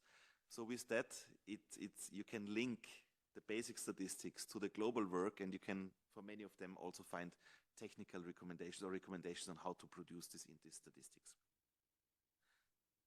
So yeah, I already spoke a little bit about the major differences, but I think it's good to have them on one slide, because maybe some of you might be a bit worried. Now we are coming up with a completely new indicator set. What should I do with the old ones? No, this is not the case. So we of course maintain the links with the 2014 guidelines, the old set of indicators. There is not the intention that you have to break any time series or change the indicators. This document is for helping you nationally, and you can decide yourself if there are changes proposed, when to do them. But there's always a link for each of the indicators to the old indicators. So we tried really to maintain this link and not to kind of, to do something completely new. But there is better alignment with new and emerging policy areas. I've already mentioned this. Also the Kunming-Montreal Global Biodiversity Framework, which I didn't mention earlier in my slide. Then there is a clear distinction between indicators, statistics, and data. So the 2014 guidelines were a bit mixed. Sometimes it was not clear, is something an indicator, is something statistics? And we really tried to make this clear distinction because for indicators, usually you need good underlying statistics to produce the indicator. And there is a clear definition of what is an indicator and what is basic data or what is statistics in the Framework for Development of Environment Statistics, which is extremely helpful. And we followed these definitions in the FDS. Then there is an updated indicator list. So new and revised indicators have been added from global and regional indicator frameworks, including relevant sustainable development goal indicators, climate change indicators from both the ECE set of indicators, but we also looked at the global set, then the indicators from the Convention on Biodiversity, circular economy indicators as far as available, and we also looked at the revised indicators of the European Environment Agency.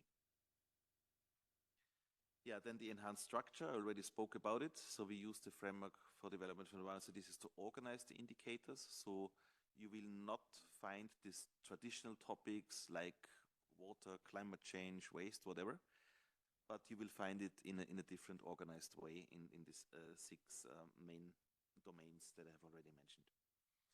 So it ensures a clearer and more systematic approach and also makes it easier to add new indicators in the future. Then expanded metadata, they are more user-friendly for each indicator. They improve clarity on methodologies, data requirements, and policy relevance.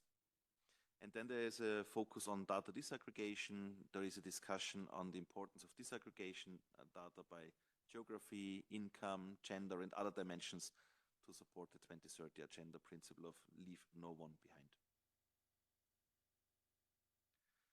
Yeah, so the structure of the publication, this is basically the index. So it starts with a short introduction. Chapter 2 is a clarification of terminology and structure. Then the third one is how to use the guidelines in the national context. For example, how can it help to develop a national set of environmental indicators? And it also discusses data disaggregation.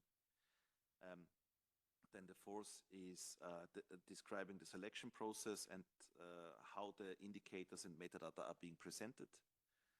Then the fifth is the list of indicators, which are the recommended environmental indicators for implementation in the region, with a clear indication what are the priority indicators that we have identified in the joint task force and what are the other indicators. And then there is a more detailed list of, and then there are the metadata, in chapter 6, and in chapter 7 you find the statistics required for the calculation of the priority indicators. And each of the statistics has a unique number which is referred to in the indicator metadata sheets. And then there's a long list of references, technical references and policy references that are being referred to in the metadata sheets.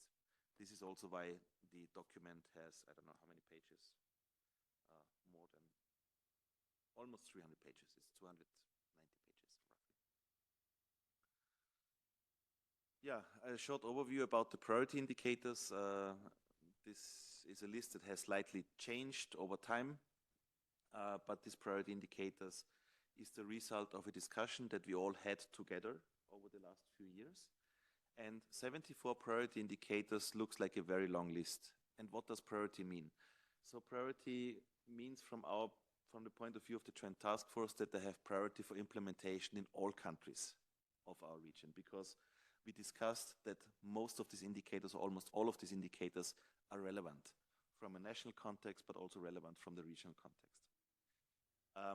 And 74 sounds a large number, but when you look at the scope of environment statistics, it's not that big, actually. So I have clustered them here according to the different component of the document or of the Framework for Development of Environment Statistics. So for example, when you look at environmental conditions and quality, there are 5 land cover, ecosystem and biodiversity indicators, which is a large topic by itself, but we agreed on 5 priority indicators. when you look at component residuals, for example, subcomponent generation and management of waste, we agreed on 6 priority indicators.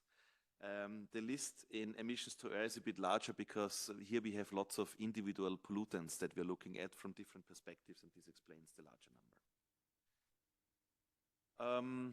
Extreme events and disasters, there are 2, human settlements, 7, and then responses, which is environmental protection, management, and engagement, it's actually only 3.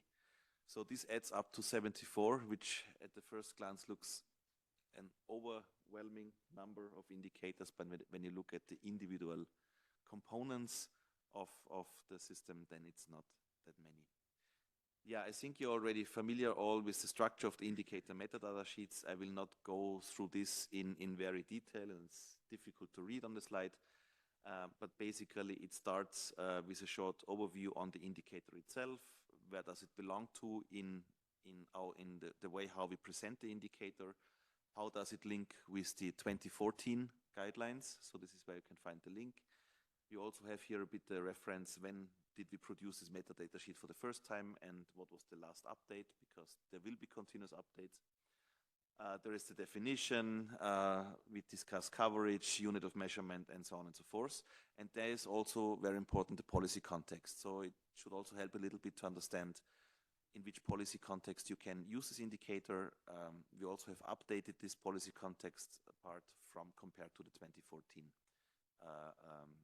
edition of the list of indicators. Of course, there's a link with SDG indicators and then methodology for indicator calculation. I remember we had a long discussion in this group how detailed we should be when we describe the indicator methodology. And it's a bit tricky because some of the indicators are quite simple. You have a nominator, you have a denominator, and explain how to calculate this. But there are many indicators which are much more complex. There are several SDG indicators where you need a full handbook of understanding how to calculate the indicator. And I think it's not the purpose of our document to repeat all these details. So in these cases, you will find the reference how to calculate this indicator. So it was a bit an attempt of keeping the right balance of doing this. Here you find the policy references, and many of them are just as links, and you find all these policy references also then in the last chapter of the document. There are methodology references, and then also the list of statistics and data that are needed for calculating, for compiling this indicator. And if there are international databases available that we're aware of, there is also a link to these international databases. Yeah, so where to find the 23 edition? First of all, outside the room, if there's still copies left. So you can find the hard copies, but of course they're available also online, and the link is here. It's basically the same web page like the old indicators. We have just shifted the old list of indicators down, and the idea is to maintain them, at least for a certain period of time. So we're not removing them from the web page. They're still available because many of you are still referring to them. So we will not kind of take them off the web, the old ones, but the new ones are now on top of the web page. And as I said, there's a link between the two, so it does not really dramatically change what you have been doing so far. So we are also planning to have a Russian version available for the time being. Unfortunately, it's in English only, but we are planning to provide a Russian version of the document, and individual metadata sheets will be uploaded in English and Russian very soon. So we have them already available. It's more a matter of doing it on the side of the Secretariat. You see, we are a very limited number of persons, but we know it's important. We will do this as soon as we can. Yeah, so what are the next steps? The Secretariat continues producing the missing metadata sheets. So this means the non-priority metadata sheets, depending on resources available in collaboration with joint task force members. So in practical terms, this means we will continue drafting the metadata. We have lots of information available, but we will then share them again with you as the experts, or you can share it with the experts in your offices. And provided there is no feedback within a certain time indicated in our request to you, we will consider this as approved, or we will take into account your comments. Yeah, I already said the old guidelines will be kept online for reference. So these are basically the next steps. I mean, we heard from the colleague from Azerbaijan, I think yesterday, also some suggestions on what should be added in terms of indicators. I think Nebosha also mentioned something today about reuse. Yes, of course, we take note of this, but we will have to do this in the future. So I think we also made somewhere a comment in the document that after a certain number of years, another revision will be necessary because the world moves on. And then we will take into account everything that has been identified as also relevant for this. As I said, this is like trying to hit a moving target. The moment you have agreed on something, it's not valid anymore because the world has moved forward or somebody has new ideas. So this is simply the reality. Okay. So the non-priority metadata sheets for discussion and approval by the Joint Task Force. So we were a bit limited in sharing metadata sheets with you in English and Russian language. This has also to do with the capacity that is available for translation and the number of pages that we can produce as official documents. But it also has a bit to do with our capacity to produce these indicators, to work on it. So we have chosen some where we think they are really relevant and where also lots of data or information was already available. So, for example, for the component environmental conditions and quality, subcomponent physical conditions, topic atmosphere, climate and weather, we have now available the indicator percentage of land area suffering from unusual wet or dry conditions. That was quite easy to produce because that's also an indicator of the ECE climate change. Core climate change related indicators, so it was more a transfer to the format that we're using in this publication. For soil characteristics, there are two indicators. This is the degradations through water erosion and degradations through wind erosion. Then for the subcomponent land cover, ecosystem and biodiversity, we added in the topics ecosystem biodiversity, we added the red list of ecosystems and the extent of natural ecosystems. For the topic forests, a share of wooded land in country area and dead wood in forests. Then for the component environmental resources, subcomponent land, it was about land use, the landscape fragmentation pressure, which is a bit a more complex indicator. For water resources, we added the total freshwater available for use and the freshwater per unit of GDP. So the 3.1 freshwater available for use follows the structure of the UNEP and UNIST questionnaire. For the component residuals, emissions to air, sorry, there is a mistake. It's not emissions to air. It should be about collection and treatment of wastewater. Apologies for this, I'm just seeing this. Treatment capacity of urban wastewater treatment plants in terms of hydraulic capacity. And I think that was it. Maybe I've missed something, but this is what I have on my slides. And yeah, so this was a short overview on the changes that was a short overview on the publication. I think most of you are familiar with it because we have already presented this many times and you have been involved. And then a short overview on the recently produced list of indicators in terms of metadata available. And what we would like to hear from you is feedback on the indicators that we have shared with you, the new metadata sheets, and if you think they are already good enough for approval by the Joint Task Force, or if there are minor changes that needs to be done before we can consider them as approved, or if there are big issues that make it impossible at the time being to have them as approved and published. Thank you very much, Michael, for the interesting slides and not only slides, but also it's very big work and very big opportunities. This is very good tool and opportunity, not only statisticians and environmentalists, but also every stakeholders who works on these topics and on this item. I want to ask audience if we have any comments, questions, and feedbacks about Michael's presentation and this publication. I saw Johannes have a some additional comment? Please, Johannes. Well, I think we just have to say a big thank you to the huge work which has been undertaken, to Michael and all those who have been involved. And must admit, not looked into detail on these metadata sheets, but if they have been done with about the same level of care than the other ones, they will work for these non-priority indicators. The bigger challenge which we have is how we adapt in future to the evolving policy world.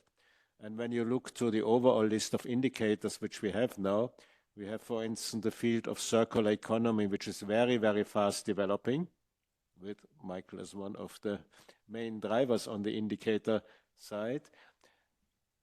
And there a lot of indicators again coming, and then we have to, I think in future, very wisely choose the politically most relevant ones, because we cannot overload the system of all colleagues in statistical and other institutes with too many different indicators, but we need those who really are policy relevant.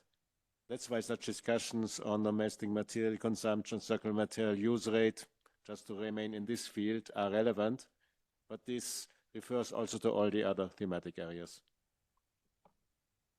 Thank you, Hannes. Nebojša, please, floor yours.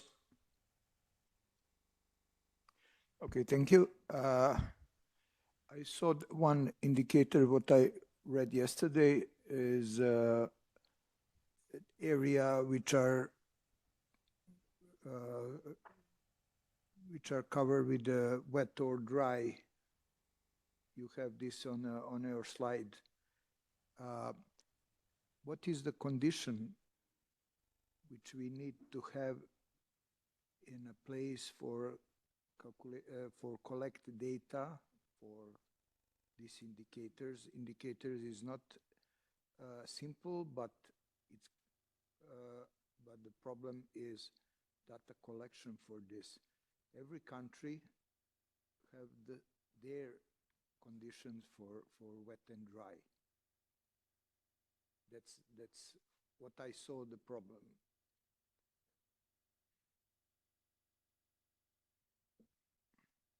Okay, thank you, Nebojša. There are Netherlands representatives. Please, floor yours. Thank you, Chair.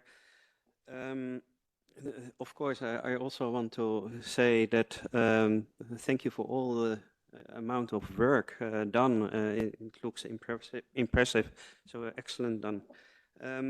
I've also the similar concerns as Austria has mentioned, how to update the list of indicators, because we have the world in the environmental statistics is developing fast. And that's why I want to hear, how did you arrange to get the feedback from the users? Is there any feedback button on the website or something like that?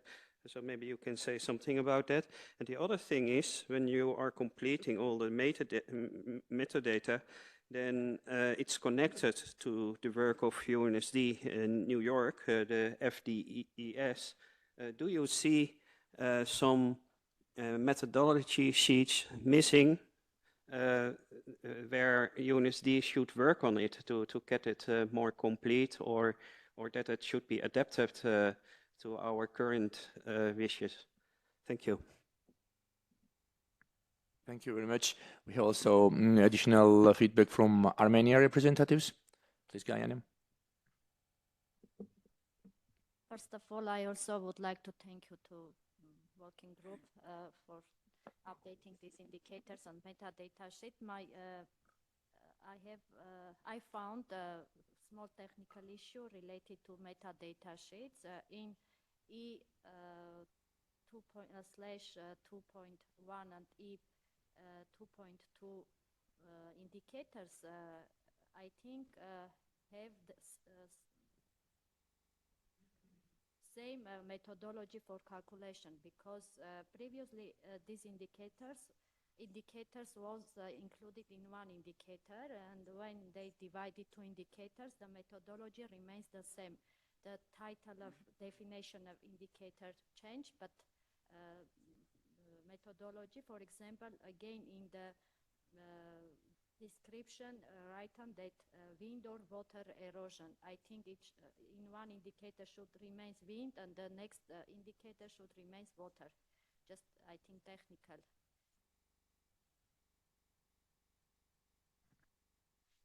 Thank you, Gaine. Any comments from audience? Yeah. Please, Bosnia. Yeah, sure.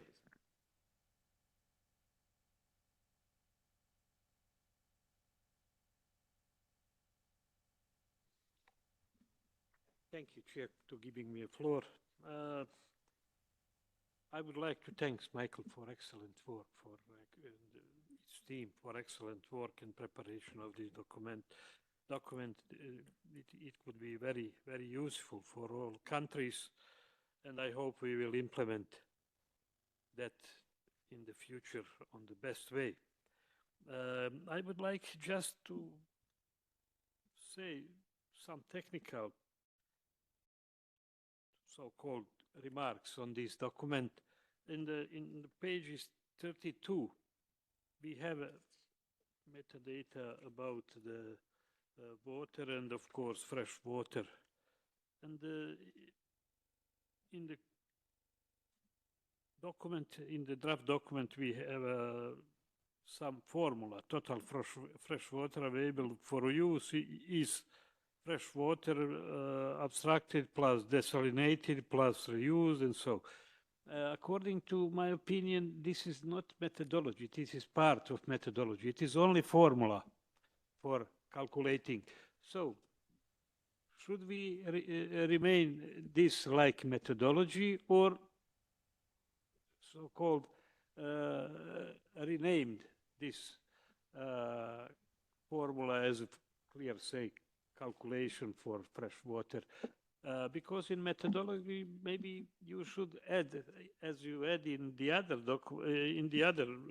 as I see, explanation for so-called this fresh water abstracted, maybe to describe that, like fresh water we are using from lakes, from, as you mentioned here, desalinated for industrial sites, which are in Bosnia. We have some town where we are using some kind of industrial water and cleaning it and transfer in some kind of drinking water, and so something like that. So this is my maybe proposal or comments or whatever. But everything is excellent, and also in the methodology references,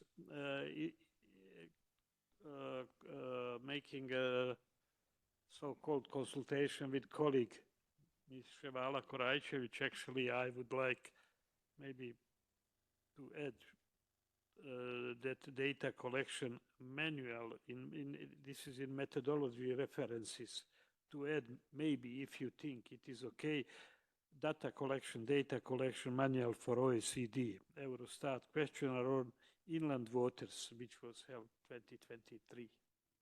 So this is my remarks, and thank you once more for excellent work. Thank you.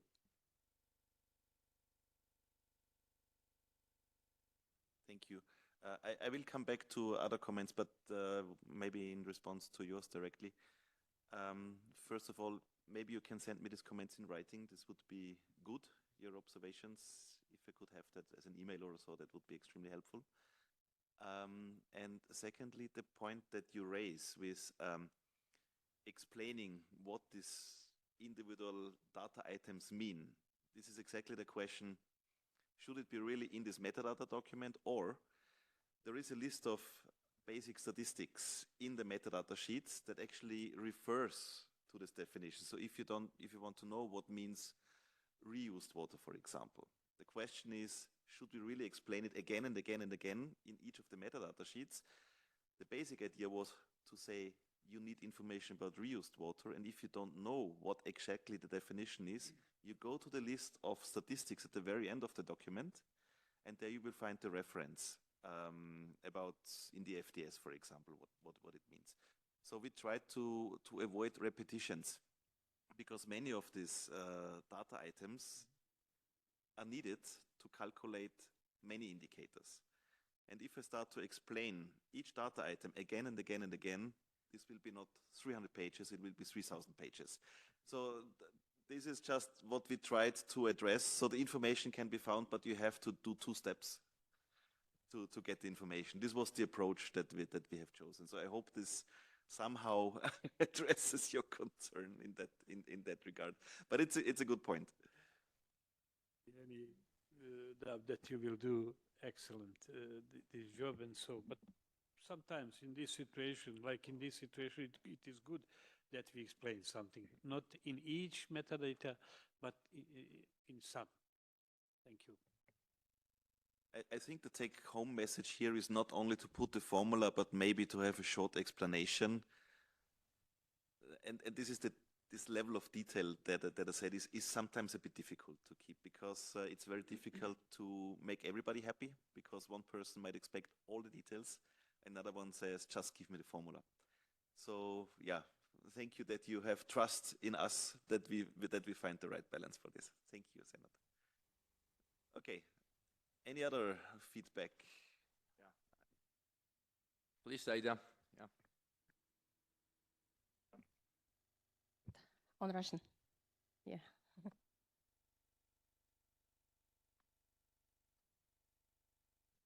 Хочу сказать спасибо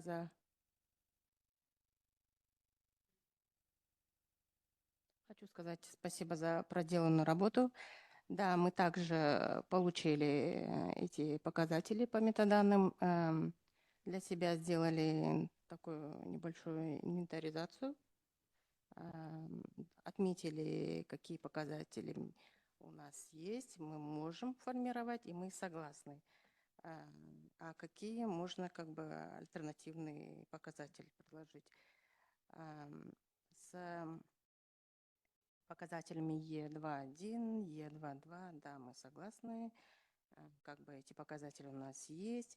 По D7.3, красный список экосистем, как бы, например, у нас в стране это показатель отсутствует, но можно предложить альтернативный показатель, например, в качестве альтернативного показателя можно публиковать список видов животных из Красной книги.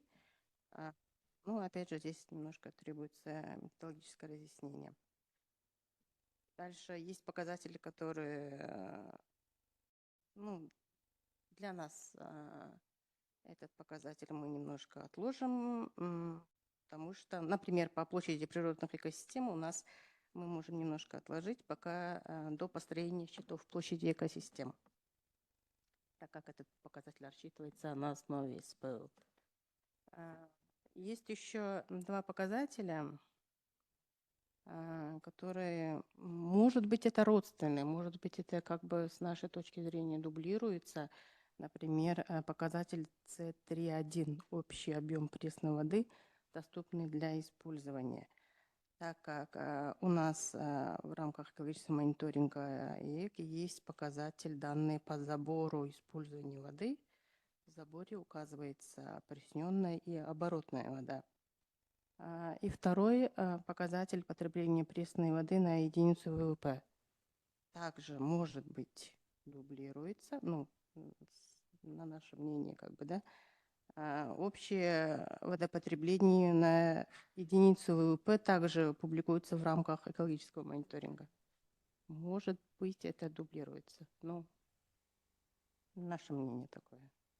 А во многом, да, мы согласны с другими показателями. Есть показатели, которые мы можем немножко отложить, но в будущем мы, конечно, будем их стараться формировать и внедрить в общий список индикаторов. Спасибо. Thank you very much. Any comments from audience? So I'd like to inform that some experts have informed the Secretariat about feedback or comment. They wish to share on or the structure and content of the indicator metadata sheets, which were provided as background document of the meeting. We'll receive some feedback from Armenia, Kazakhstan, Bosnia-Herzegovina, Georgia too, and I can share some brief comments on behalf of Ministry and Geostat. So let's start from the indicator 2.5, percentage and land area suffering from usually wet or dry conditions. So looking ahead, we plan to gradually introduce and integrate national data into the system. For now, the data provided by the World Bank's Climate Change Knowledge Portal is sufficient for calculating the standard precipitation index (CPI). As for the indicator 2.1, despite the broad statistical information provided the Geostat on agriculture, assigning land disaggregation remains challenging. Specifically, the disaggregation of data on land affected by water and wind erosion is difficult. To improve this, there is a need for additional surveys based on field observations of soil conditions, as well as detailed monitoring of water flow, precipitation, and wind dynamics. So I want to share also Ministry of Agriculture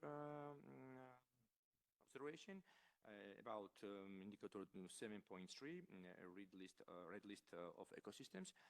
Georgia has committed on producing the Global Biodiversity Framework, GBF, headline indicators, including the red list of ecosystems. They plan to report on this indicator as part of our global biodiversity commitments. Georgia is planning to develop a new national biodiversity strategy and action plan. Within the action plan, the process of updating and harmonizing the indicators of the biodiversity monitoring system with the Kunming-Montreal Global Biodiversity Framework is planned. The aim is to effectively implement and report on these indicators. Georgia intends to align its work with global standards and will use the indicator in future biodiversity assignments and reports. As for the indicator 7.2, this is extent of natural ecosystem. In the context of Georgia, areas can be instrumental supporting national environmental statistics. Given the country's diverse ecosystem and expanding data gaps in land disaggregation and deforestation, areas can provide advanced ecosystem assessment and predictive models. So this indicator is a global biodiversity framework headline indicator, and accordingly, during the NBCAP process, these indicators will be harmonized at the national level, and reporting will be conducted accordingly.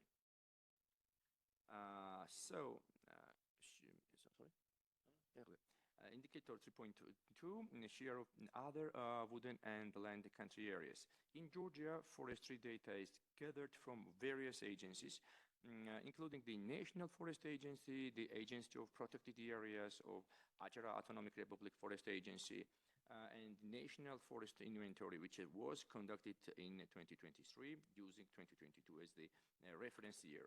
This has resulted in well-organized information on structure of the forests. We can leverage this data to comply relevant indicators in collaboration with the appropriate departments within the Ministry of Environmental Protection and Agriculture. As for the comment ministry about it, so according to the decree of Georgia Forest Inventory System, category and monitoring, the Ministry of Environmental Protection and Agriculture of Georgia conducts on inventory of forest and other wooden land coverage every 10 years. Therefore, this update frequency may not be suitable for the country. Okay, go ahead and observe indicator 3.9, which is native wood in forest. According to the degree of Georgia's forest inventory system, category and monitoring information and deadwood in the forest is collected by the ministry every 10 years. Yeah. As for the indicator 7.1, landscape fragmentation, pressure and tense in Georgia, there might be gaps in detailed and up-to-date spatial data, particularly in rural or less accessible regions. Fragmentations geometry data might be not fully available or complete. As for the indicator 3.1, which is total freshwater available for use, while some data on freshwater abstraction and water resources in available, the information on total freshwater resources remains incomplete. This creates a challenge in determining the full potential of water availability and may require additional hydrological surveys or enhanced monitoring efforts. To address these challenges, significant efforts are needed from both Geostat and Ministry of Environmental Protection and Agriculture. Enhancing data accuracy and coordination between these institutions will provide a more comprehensive understanding of water resources and enable better policy planning of Georgia. As for the indicators 15.2, which is treatment capacity of urban water treatment plants in terms of hydraulic capacity. Since the information on the population connected to wastewater treatment is available from Geostat's survey of water supply enterprises, this data should be used as a foundation for calculating this treatment capacity. In more rural areas where decentralized wastewater system are more common, information on their capacity might be lacking. Ensuring the inclusion of this smaller system is important for a comprehensive assessment of the national treatment capacity. It's crucial to collaborate with international organizations that might be already have estimates on water and the wastewater treatment capacity in Georgia and use their data as a starting point for national assessments. This will help fill in gaps while national data collection improves. So that will I will briefly describe this indicators observation. We'll also send you this broad text and we can carry on working in this direction. Okay, maybe it's time to ask Michael to summarize and tell us about next steps in this direction, right? Okay, thank you. That was a lot. Yeah. Okay, but it was good. But it's manageable task. Hope so. Yeah. So there was one specific comment from survey from Nebosha on the precipitation index indicator.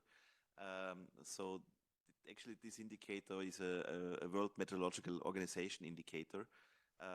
And we referred to the methodology in the document, but I think it makes sense to look at it one more time because of course you need some geographical data and maybe also some remote sensing data. So maybe we can just update the description and put a little bit more from the methodology from WMO into the metadata sheets to make it better understandable. I agree. I had a look at it now while you were after your talk. There is something missing there. So I propose to update this. And I think this also addresses a bit Senat's comment on put a little bit more context. So I think for this indicator, this is one of the take-home messages.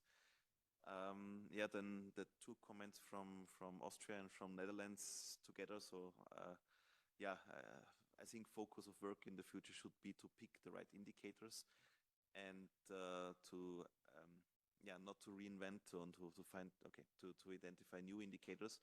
And the idea, this is the beauty of the structure of the Framework for Development of Environment Statistics. It gives a clear structure to statistics, and then you have policy areas such as climate change, such as circular economy, which are considered as cross-cutting themes. So in an ideal world, you have all your all your statistics available according to the FDS, and you pick for each of the policy areas what you really need for these cross-cutting areas. This is also explains why we don't have a section anymore that is called climate change like it was in the 2014, because many things are related to climate change. So there would be lots of duplication. So this is why the FDS is such a wonderful structure to refer to. So yeah, so I think, Johannes, you're right. We have to focus on it. On the other hand side, we should not forget that we are moving on and we have to identify, let's say, indicators that we are considering relevant in the future, but which are not tackled yet in this document. We just have to put them on a list and then in the next revision consider them. Then, Arthur, you said something about feedback. So actually, for the time being, we don't have actively created any feedback. This is published on the ECE webpage. Maybe my colleagues can help me if there is a feedback button in general. I think there is. I think there is. We are receiving sometimes user feedback, but we are not really encouraging right now users to give feedback. Maybe this is something we could consider, but I think it needs to be carefully discussed, because too much user feedback can also be overwhelming and what to do with it. So, but I think we can take note of this idea to collect user feedback, and maybe we can also get some advice from statistical offices, because you have usually this user feedback, you have some strategies how to do this and how to manage it with the resources that you have available. So maybe we can just put this somehow on our agenda and think how to do this in the best way. So I hope this addresses is a feedback to your comment. Then we received some very specific comments. Armenia, thank you. We will look into this again. So maybe this was just a copy-paste mistake and the two indicators are very close to each other. But yeah, we will have a look and make this correct.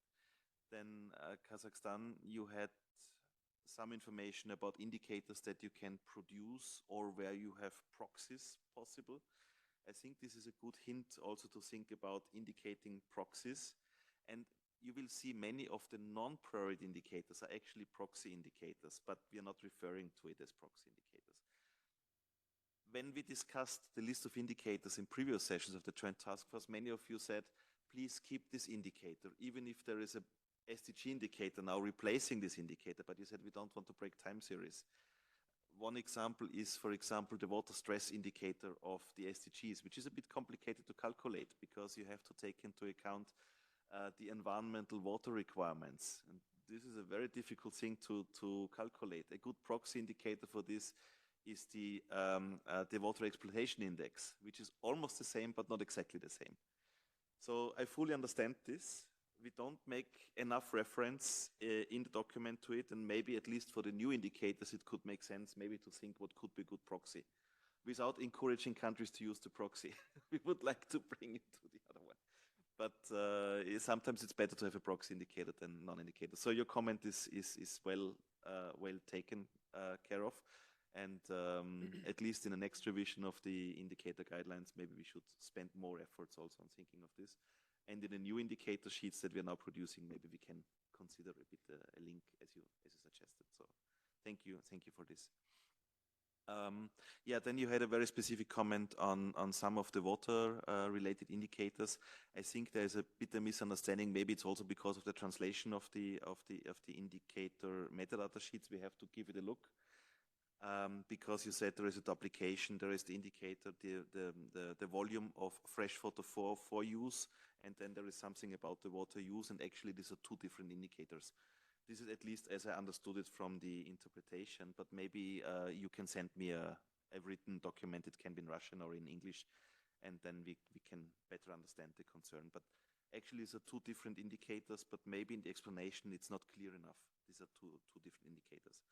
Because one calculates, and this comes from the, one calculates what is the fresh water which is potentially available in a country based on precipitation, based on evapotranspiration, based on inflows, based on reuse of water. So this is what potentially available.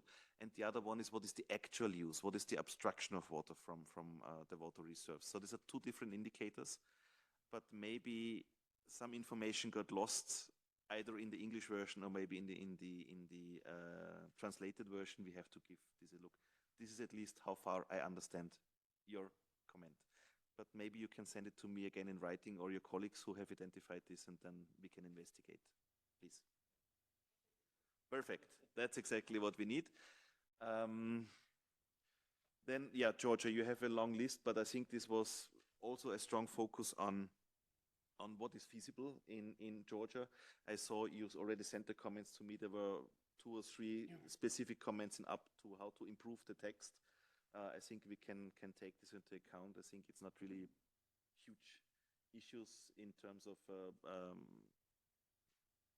it's not methodological mistakes that we have. It's more like how to improve the text of the metadata, and of course we can take this into account. Yeah, and then there was a mentioning that not all the indicators are applicable in a certain country context. I hope I have not forgotten anything. This was my major take from what I have heard from you. So it was some very specific comments. It was some a bit more general guidance on how to improve the usability of the metadata.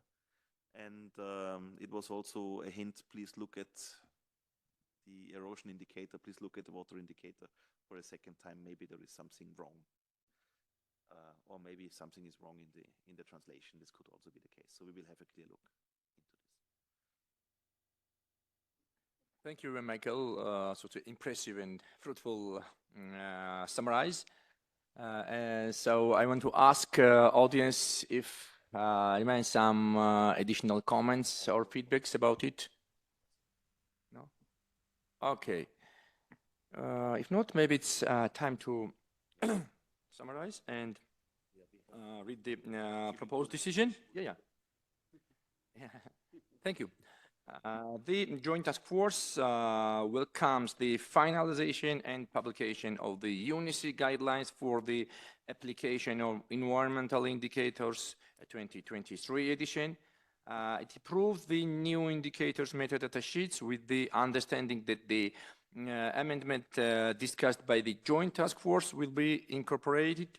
It requests the Secretariat to continue updating new web page for the guidelines for the application of environmental indicators and to gradually upload the approved indicators metadata sheets. And the Joint Task Force requests the Secretariat to proceed with the production of additional indicator metadata sheets and following a silence procedure with Joint Task Force members to make them available on the dedicated web page. So, yeah, I want to ask audience if you agree or not, if you have some adjustment in this direction. Yeah. Okay, very good, very good. And it's time to, as we Secretariat ask us, so it's time to a group photo, as I remember, and I hope we have done any issues in this direction. Secretariat, maybe I hope Secretariat will create some environment and place for the group photo.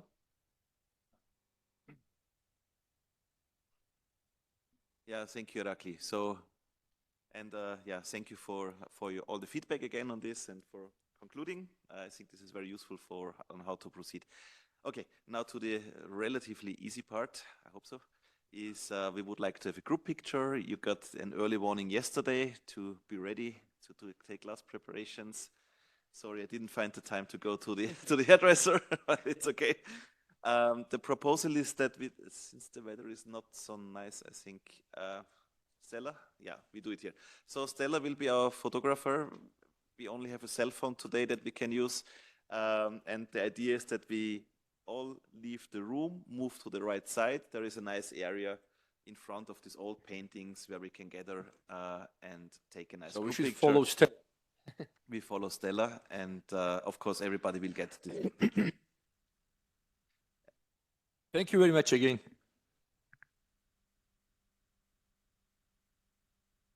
And be back at 3 sharp, please. Thank you, Irakli. Thank you. Sorry for saying. No, it's okay. It's all right. Come on, it's a working process. Come on.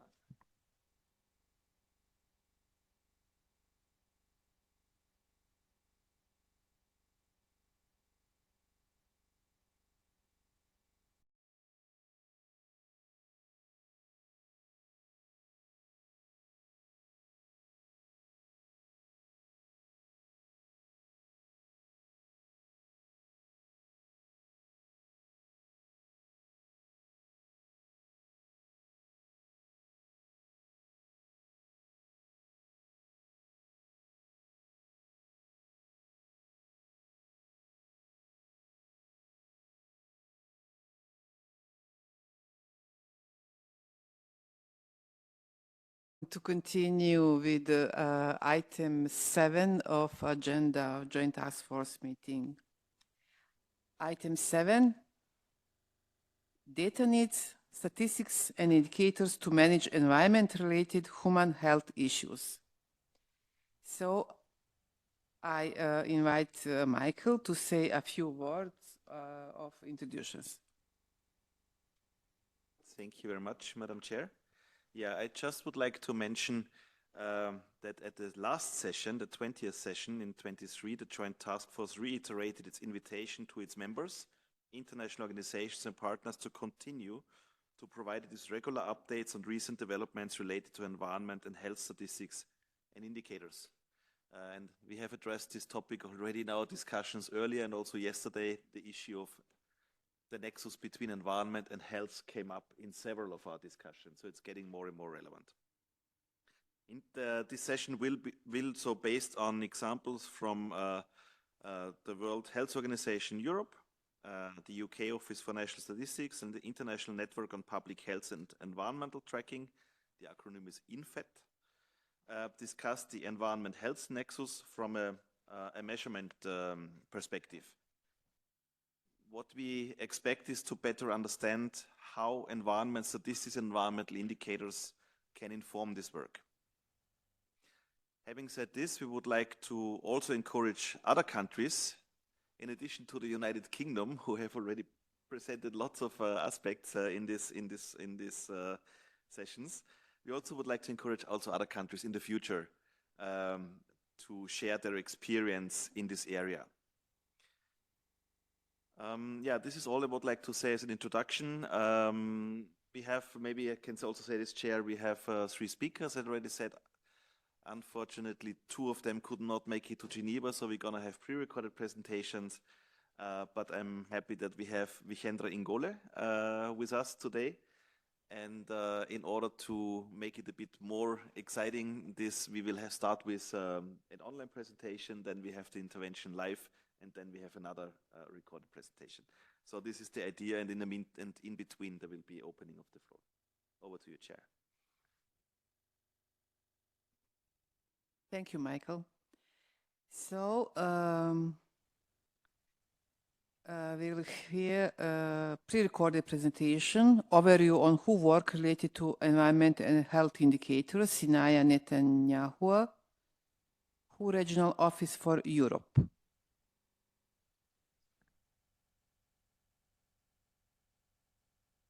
I hope the audio is good enough.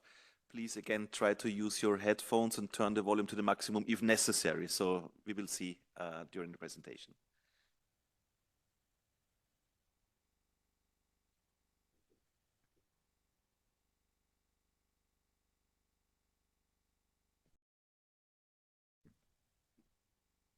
European Center for Environment and Health. Happy to talk to you today about the implementation in the European region towards the SDG in the context of the various declarations that we actually have in the region.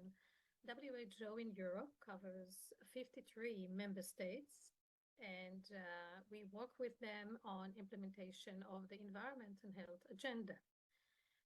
Back 7 years ago or so, there was a meeting in the Czech Republic, in Ostrava, where member states have decided about a declaration on environment and health, and they have proposed also to implement several areas on this in environment and health, and creating also indicators to monitor member states' performance. A year ago or so, we had another meeting in Budapest, a ministerial meeting, and there were additional commitments made by the member states, and as a result, we will have to follow also on this implementation. But I want to walk you through of what we have done in the last 7 or 8 years in terms of the indicators. So the WHO Europe member states agreed to accelerate progress towards combating environmental and health challenges in an integrated way, and that's, as I said, was in 2017 in Ostrava. They selected 7 priority areas on air quality, water, sanitation and hygiene, chemicals, waste, and contaminated sites, climate change, mitigation and adaptation, obviously, and sustainable cities and regions. And the seventh area is sustainable health systems. Member states agreed to measure progress via national monitoring on set of SDG indicators.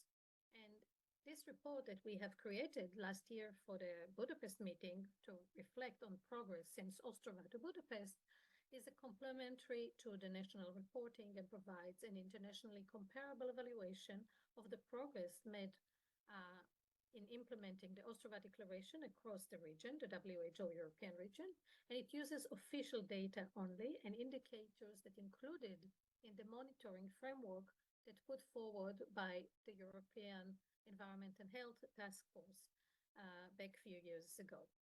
So the monitoring framework of the Ostrava Declaration sets at 39 indicators based mostly on SDG indicators. Of those 39 indicators, only 30 indicators provided quantitative and internationally comparable data and were therefore used in this progress report. Because the report is comparative, it strictly uses data published in the database of the UN custodian agencies and have gone through harmonization processes to ensure comparability. As such, there may be some discrepancies between national data that is sometimes not updated and the international data that is also sometimes not updated. But again, we only use the international data that was reported by member states.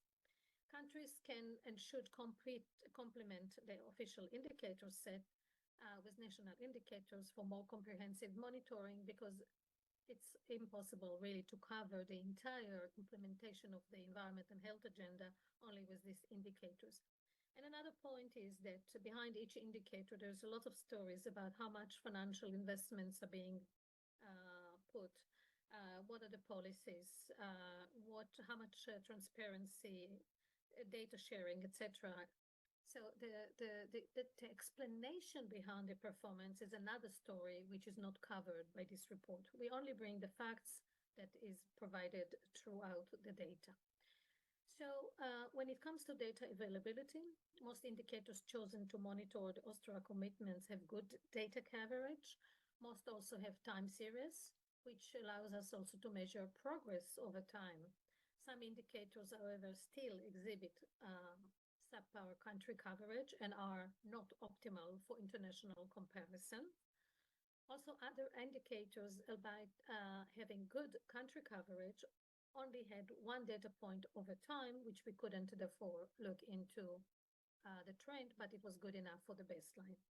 Other indicators still do not have any countries reporting on them at all, and it's really important to push forward, especially towards 2030. The end of the SDG period. Indicators varied in timelines. Some countries would have it for many years, some countries just for a certain limited number of years. So therefore, we couldn't really measure the entire period from 2017 until 2023, but we did the best we could. Data also was displayed for the entire region by 6 sub-regions: Central Asia, Western Asia, Eastern Europe, Northern Europe, Southern Europe, and Western Europe. The data is also population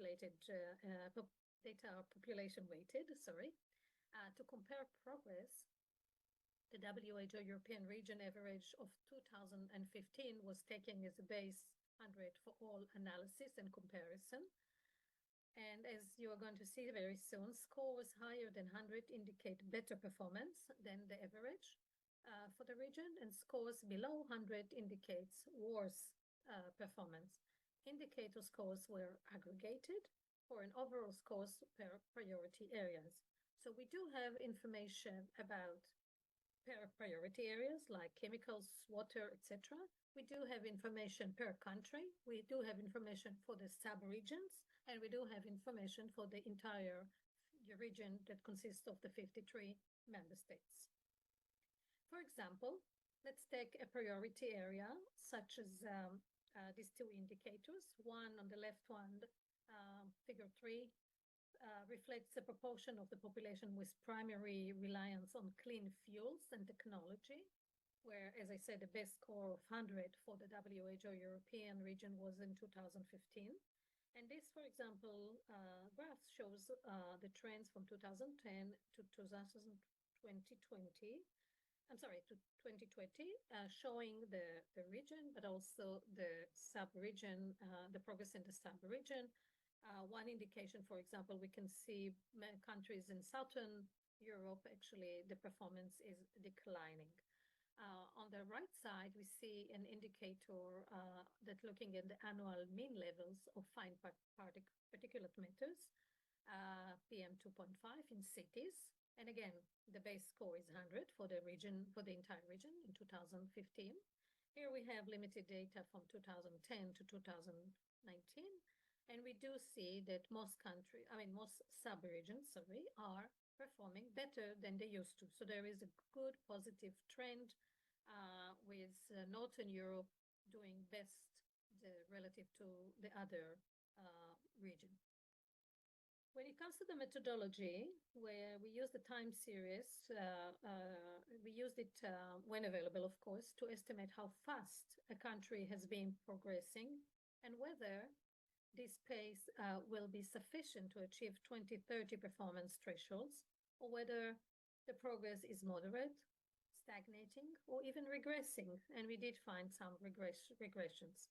Colored arrows indicate the respective trends, where the green one reflects on track or maintaining achievements, meaning we are hopeful that they will achieve the SDG in 2030. The yellow arrow reflects moderate progress and growth rate above 50% necessary rate to meet the target. The orange, unfortunately, shows stagnation, and the red also, unfortunately, shows movement in the wrong direction, away from performance thresholds, meaning that more attention should be given to the yellow, but mostly to the orange and the yellow indicators, understanding what's behind it, what is actually slowing down or even causing regression. And therefore, in these indicators, countries may risk their ability to meet the 2030 goals. So I already mentioned before the 7 areas, and I for sake of time, I would not elaborate further, but it just as to mention again, it's air quality, it's indicators that have to do with safe drinking water and sanitation and hygiene, chemicals, prevention of contamination and enhancement of waste management. Priority 5 has to do with climate change, priority 6 has to do with cities, and priority 7 has to do with healthcare systems and mainly turning them into a sustainable one. So if I start with the first one on air quality, so for example, I just give one indicators. The priority area was overall change from 2010 until 2020.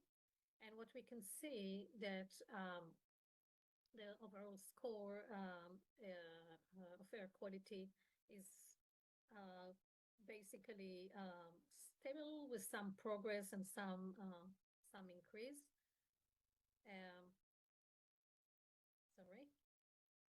And then when we looked into the progress, the trend from now on, we can tell that there is a significant progress in the region. You can see more of the green arrows, but the issues remain with indoor pollution and pollution mortality, and especially in Central Asia.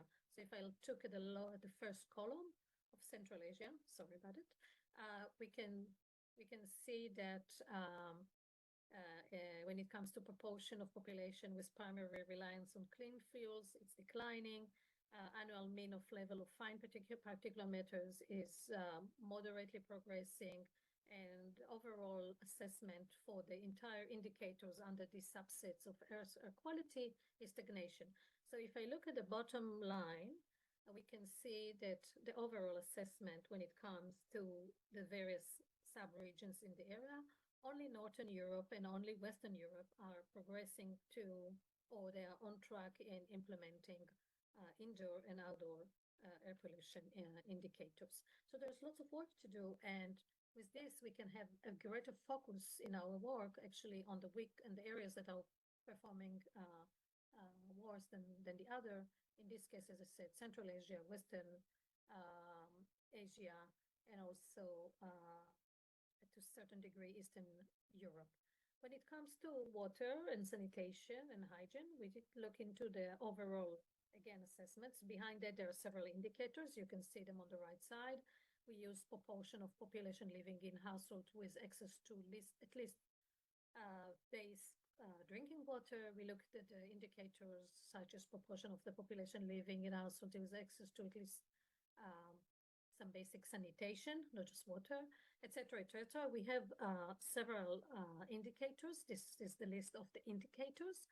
We can see that overall, when it comes to water, sanitation, and hygiene, in most countries, it's either stable or a tiny bit of improvement, especially we can see a little bit of improvement in Central Asia.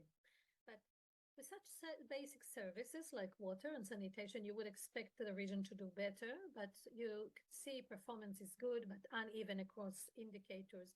But unfortunately, the green arrows are not dominating this table on the right. It's mostly either stagnation with the orange arrow, or slow progress with the yellow one, or not a progress that can keep up with the 2030 goals. And in some areas, when it comes to proportion of safety treated domestic wastewater flows, we can see even regression. We can see lots of red lines. So I think that this table really tells us where investment, where more focus must be given when it comes to sanitation. The next one that I want to indicate is the priority. Oh, actually, this is another slide on the priority area that related to safely treated domestic wastewater in most sub-regions. And this is basically a comparison between 2020 to 2023. And you can see that there is in many areas, Northern Europe even, and Western Europe, that there is a bit of a decline in performance in just in 2 years. So I'll move now to chemicals. So when we looked at chemicals, we had 3 indicators. But once again, if you look at the bottom line, when we are integrating the 3 we have information about the 3 indicators. Most of them, again, the performance is not that great. There's a mixed pictures on the chemical management, low mortality, but worsening scores on policy measures. And in general, the area is either stagnating or declining when it comes to performance. So with this, I will move to waste management and contaminated sites. Again, another gloomy situation. Most of the indicators, when we used 4 indicators in order to show and reflect the overall assessments, we used indicators like the footprint, material footprint, raw materials, consumption, etc., hazardous waste, proportion of hazardous waste treated or disposed, but also recycling of municipal waste. And as we know that landfills are posing a huge risk and a huge health impact on the population next door. So when all of those things are not really well advanced, and we can see that there is a huge stagnation, the bottom line is a priority area number 4, a big stagnation, not moderate, but the orange reflects the stagnation, and most of the area is really stagnating in investment. We can see that in Central Asia, there were more investment or more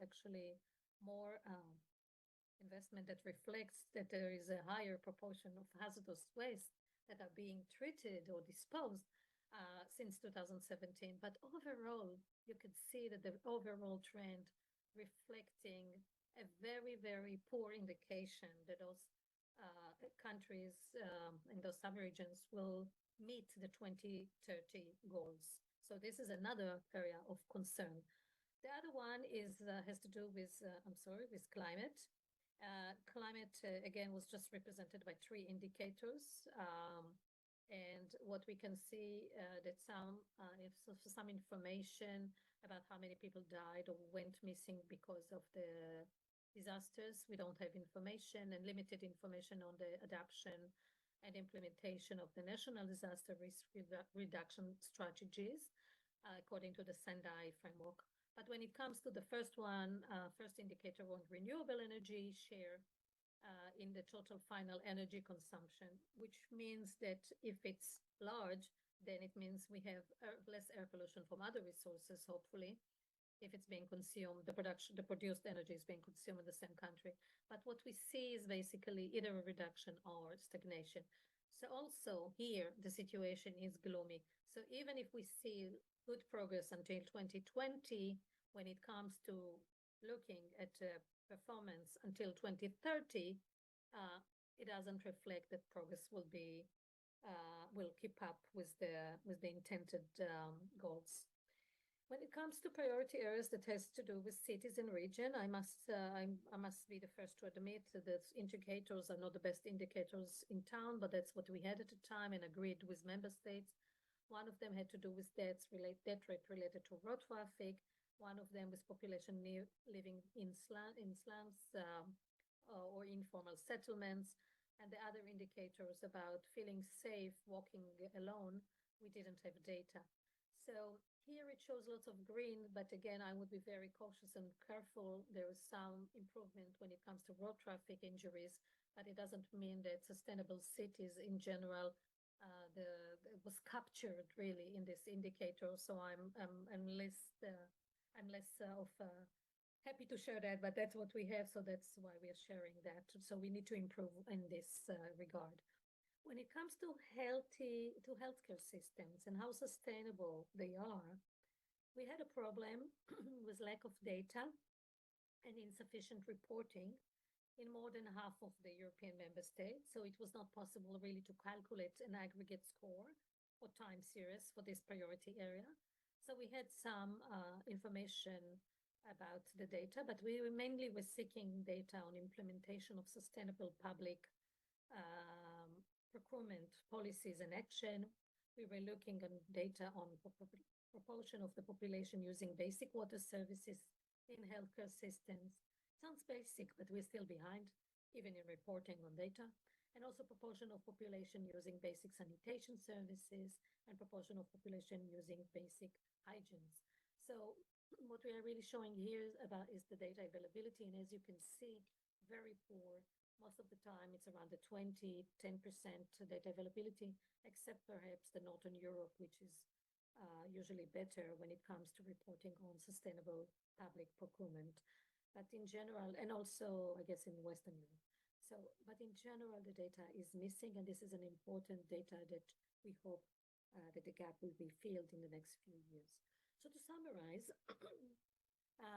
what we can say is that data gaps for some of the indicators make it hard to track progress in a comprehensive way. Priority 7, as you already saw, cannot be accurately monitored. The second message is that based on the data and available to date, progress on implementing the Ostrava Declaration from 2017 is mixed in most cases, and not moving fast enough to achieve the objective by 2030. The third message is that the clear progress is only observed in cities, sustainable cities, but as you already know, this is a bit biased and doesn't tell the full picture. Number 4, on the other priorities, progress is rather modest or even stagnating, although there are differences across the sub-region and countries. And from there, we need to learn where to emphasize the next steps. Looking forward, which is the last message, it will be important to strengthen data availability to track implementation of the agenda and commitments, and efforts towards data collection and reporting by member state should continue, and we should encourage member state, especially towards the 2030. So now we quickly just want to indicate that, as I said before, we have this data and we created a country profile for each of the 7 or the 6 actually priority areas, because there's not much to report on the last one on the healthcare systems. So each country also received a profile, how they're doing, and also how they're doing until 2020, but also what is it that we are predicting for them according to past behavior. If they continue business as usual, what we can predict for them that will be the trend in implementing these indicators until 2030. So each country can actually see immediately what are the weak areas of their performance. Now I want just to mention that we had, as I said, another ministerial conference in 2023 in Budapest. Members that came together and they also decided on a new declaration. But what is really beautiful about this declaration is member states have decided to put a work on the EH agenda around the triple crisis, namely environmental pollution, climate change, and biodiversity loss, including land degradation. In addition, obviously, continue concentrating on services such as WASH and also on urban setting like green space, etc. But also we are adding some cross-cutting indicators such as coordination, multilateral agreements, etc. So this work is now under development because for the first time, we would need an EH indicators to reflect biodiversity loss, perhaps additional indicators to reflect climate change, and not just the classic environmental pollution. So we are going to present in 2030 or in the 8th ministerial conference, which will be in 2029 or 2030, whenever member states will decide, it will reflect also the triple crisis and it will be organized, the report will be organized around the triple crisis. So what we are doing right now, we are updating indicators. Perhaps there were more indicators that we didn't consider before. We are mapping the availability of data. We are adding additional indicators to reflect the additional commitments on climate change and biodiversity. And we will be consulting with member states, and then we will report progress, as I said, in a few years in the next ministerial conference on environment and health. So to this work, there were many people that contributed from WHO, but also mostly from the Sustainable Development Solutions Network that were leading the work, and different staff members from WHO headquarters in Europe. We also thank the German government, both Ministries of Health and Ministries of Environment, that assisted us and supported us in developing this report in terms of financial support. So with that, I'll conclude my talk. You can always approach us in the center in Bonn. You can also use the QR to download a copy of the report. It's a very heavy report, and also to download it from our internet. Thank you so much. We heard pre-recorded presentation, delegates from WHO Regional Office for Europe, and now I invite Viendra Ngole, United Kingdom Office for National Statistics. The floor is yours.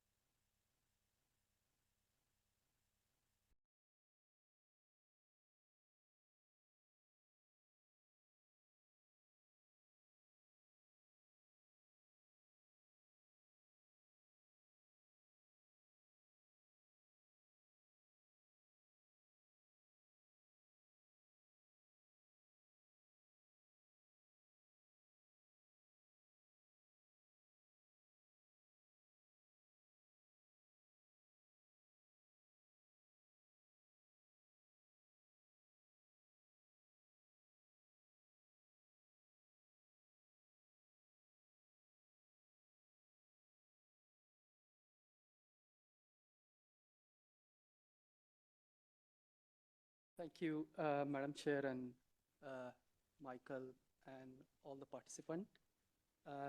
My name is Vijendra and I'm going to talk about some of the statistical framework on climate and health interaction which we are doing in UK. So in next 15 minutes or 10 to 15 minutes, I'm going to talk a little bit more about what is this SOCI, which is standard for official statistics on climate and health interaction. What are the scope of the indicators, and more talk a little bit more details on the what are the data needs and methodological challenges and some of the potential solutions on data gaps. I will also briefly give some overview on the platform which we have developed for the climate and health, and also appreciate your some feedback on the work which we have done so far in order to improve. So I'll move So with the support from the Wellcome Trust, we are trying to achieve a couple of climate-related goals. And one of the motivation is to support the climate change statistics. So closely working with the UNEC, UN Stat Commission, and other possible partners in low and middle income countries as well, especially focusing on national stat offices in Ghana and Rwanda. Also, we would like to compare the reliable evidence which reports the impact of climate change on human health. And obviously, the last one is more focused on the policy related to climate change. So what the problem we are going to solve, because there has been a lot of discussion since yesterday on an individual basis and some of the different presentation on the gaps and the challenges in these projects, what problem we are going to solve is basically how we measure the progress and monitor the progress of the climate impact on human health.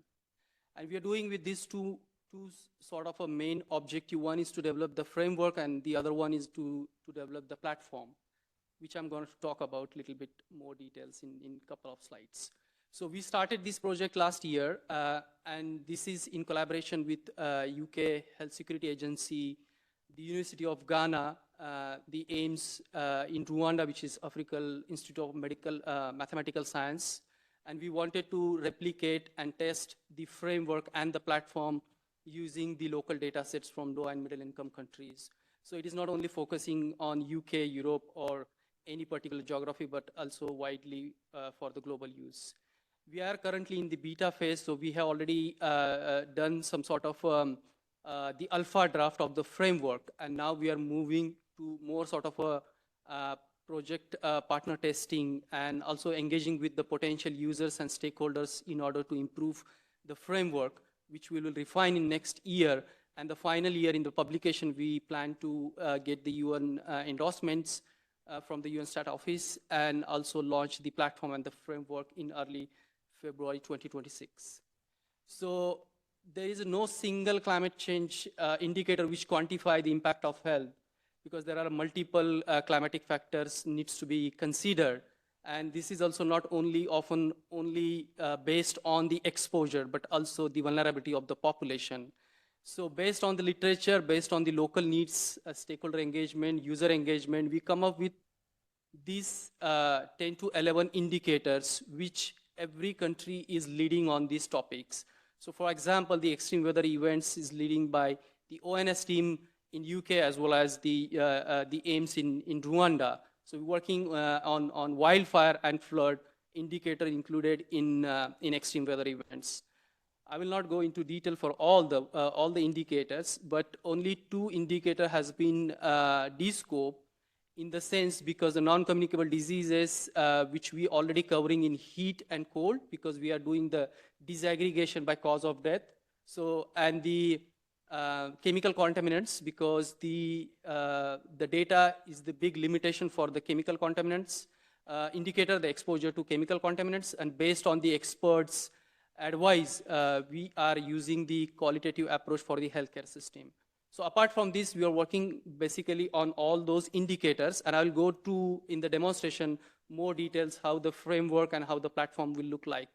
So as mentioned, there is no single climatic indicator which quantify the health impact. So within each topics, we have a range of different indicators which is looking at more details on exactly what sort of indicator under each topic we covering to quantify the impact of those either air pollutants or heat and cold or injury due to extreme weather events, either flooding, wildfire, malnutrition, and so on.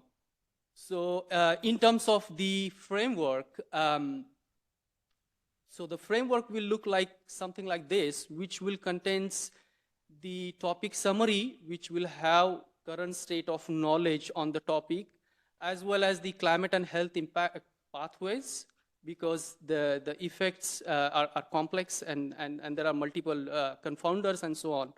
And also giving some scientific review process in order to get the framework out in the public domain. And also generating some metadata and methodology documents as well. So this is something I'm going to discuss more details in the platform demonstration.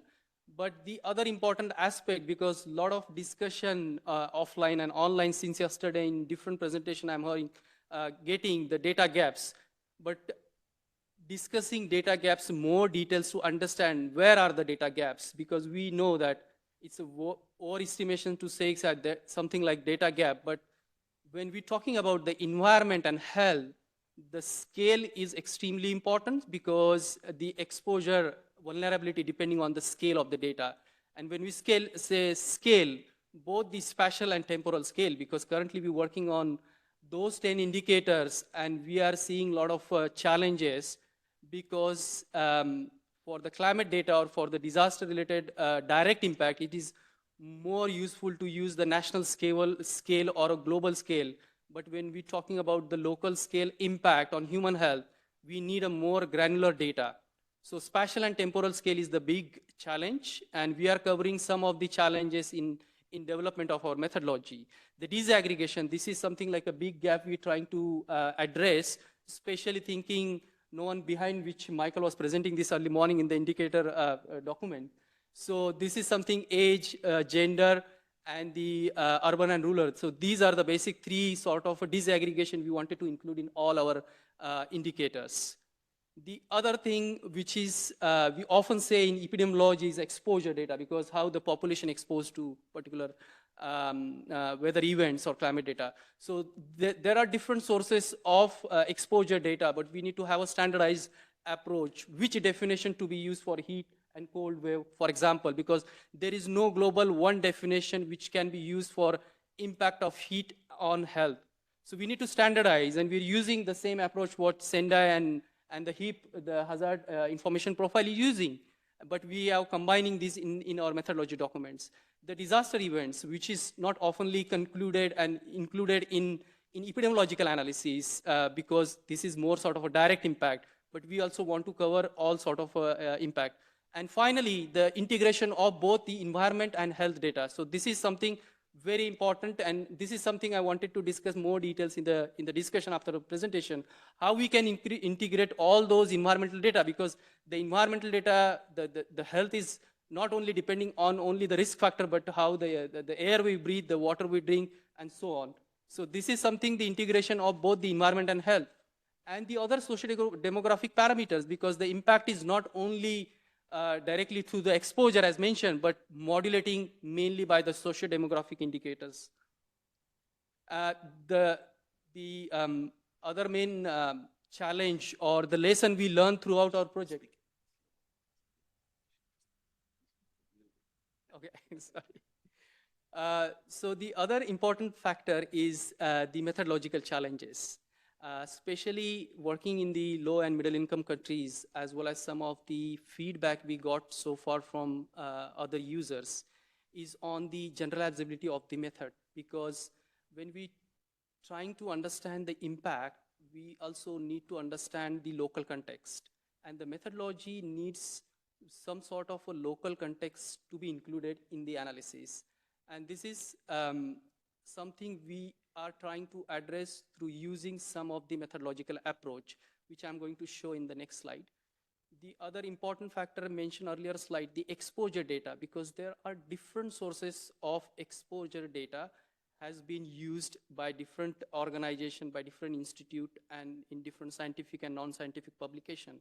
So we need to harmonize and standardize the sources of exposure data should be the one source rather than the multiple sources. And when I talk about standardization, so the climate impact on human health is very complex, and there are multiple and complex confounders included in the analysis itself.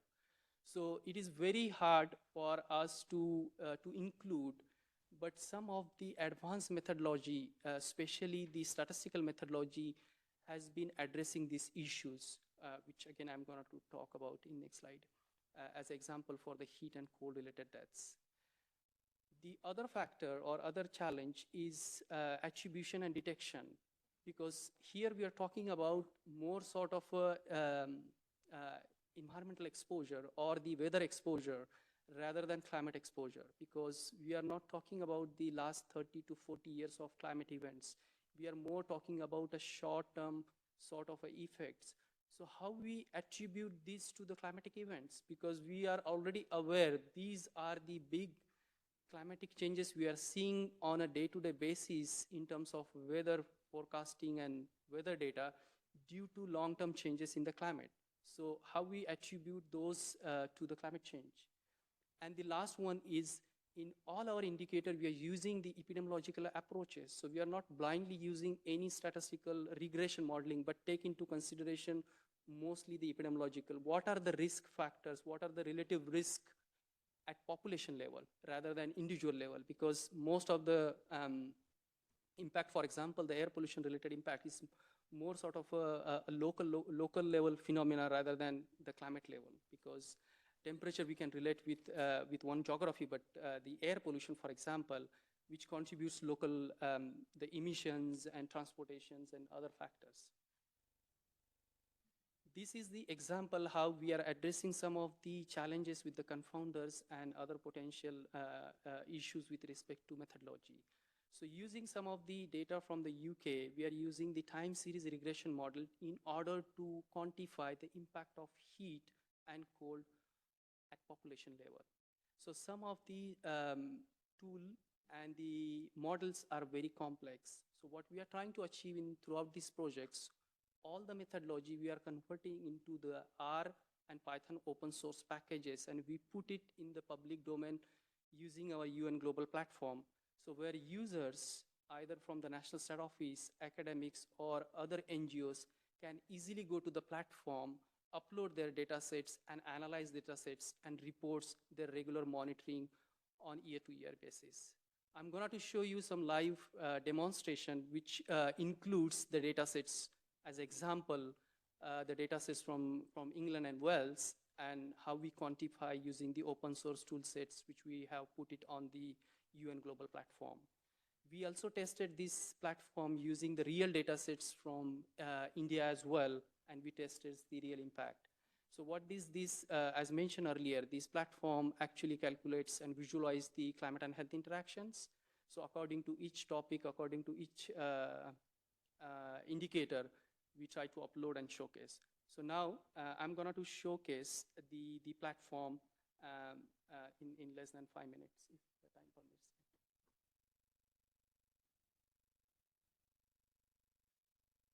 So here is the platform. As mentioned, Sushi is the standard for official statistics on climate and health interaction, where the user will get access. So this is currently in collaboration with the UN Global Platform team. And we have a couple of documentation and other important information to be shared with, some of the basic information which I talk about, those 10 indicators. So this is one example that how the heat and cold related mortality is associated. And all the documentations with respect to the methodology, the code, and all the information is already on the platform itself. And I'm just going to briefly show you how the open source tool on the platform analyze the data sets using some of the real data sets which we have put it on the platform. So when the user go to the platform, they will get access to the data template, the empty data templates, how the data template should look like before they actually analyze the data set on the platform. And we have given some of the guideline on the platform itself, like what, just as example, what your number of rows and number of columns should look like. Just as example, like you need to have minimum like a date, column, year, region, if the data permits, subgeography and so on, and the dates and population and so on. So once the user upload the data, there will be options to select what is the exposure. For example, in this case, we wanted to see where is our death column, for example, because we are looking at the all-cause mortality associated with heat and cold. And the date column is my date, basically. And the temperature can be either minimum, maximum, or mean. Just for a demonstration, I'm using the mean temperatures to avoid any bias in the analysis. Population column, if the population data permits, which is commonly used and available at country and subgeography level. So I'm using the United Kingdom as an example, just to showcase one example. And then also, if there are subgeographical information available, then the platform should be able to estimate for those. Then also some of the other sub parameters can be included. Either you run the meta-analysis if you have multiple cities data, or if you have only one national, then it could be only for the national scale. Also, which year you would like, because if you want to see the adaptation over a period of time, what are the impact in early years and late years, and see the adaptation over a period of time, then can select. And also the number of lags, which is like, again, a methodological approach. Like, it's not the impact is on the same day when there is a heat wave or a cold wave, but the impact can be longer, up to 21 days maximum, but it can be 3 days to 28 days and so on. And then user just click on the calculate button, because the software behind this tool is actually calculating the take into consideration all the regression modeling, the earlier graph I was showing to you. Hopefully now we should be able to see the results, and the results we see in terms of relative risk. We see the results in terms of the population attributable deaths. So how many number of actually attributable deaths due to heat and cold. And hopefully it works. Because it's always like a big risk when you do it in the live. But yeah, but as a backup, I also put some screenshot. Yeah. Yeah, I just put a backup because just in case.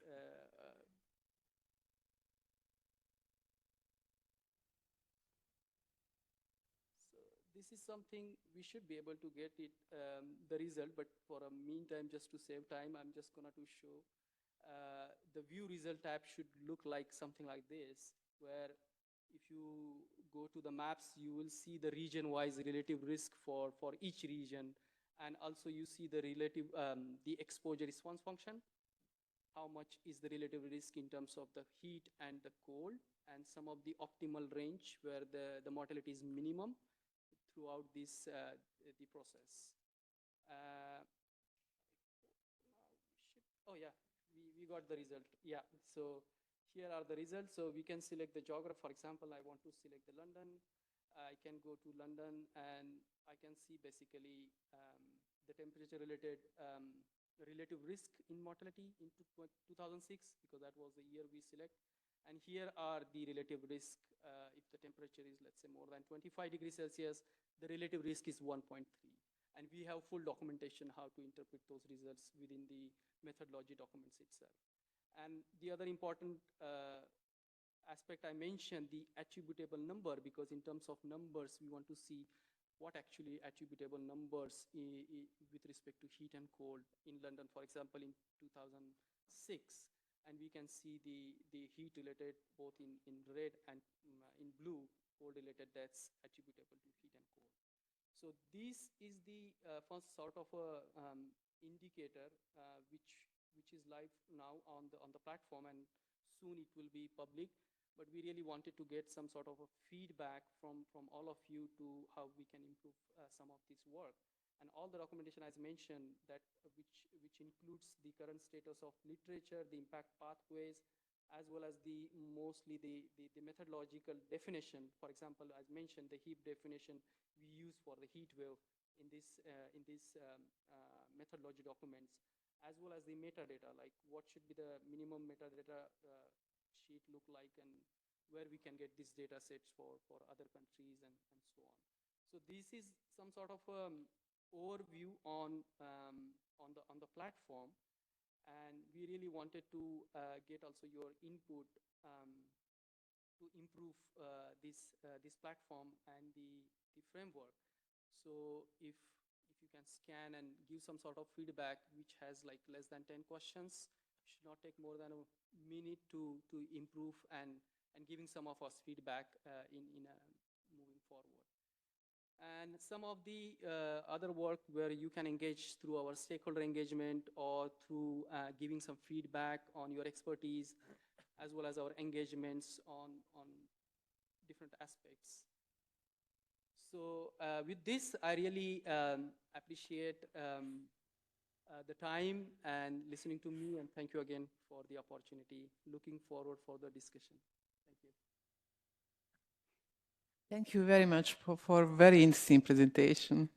So I open the floor for discussion for previous two presentations. If you have questions, comments, remarks. I need glasses. Ireland, please. Hi, this might be a technical question. Is it R-Connect or Shiny is the back engine that you were showing your dashboard on?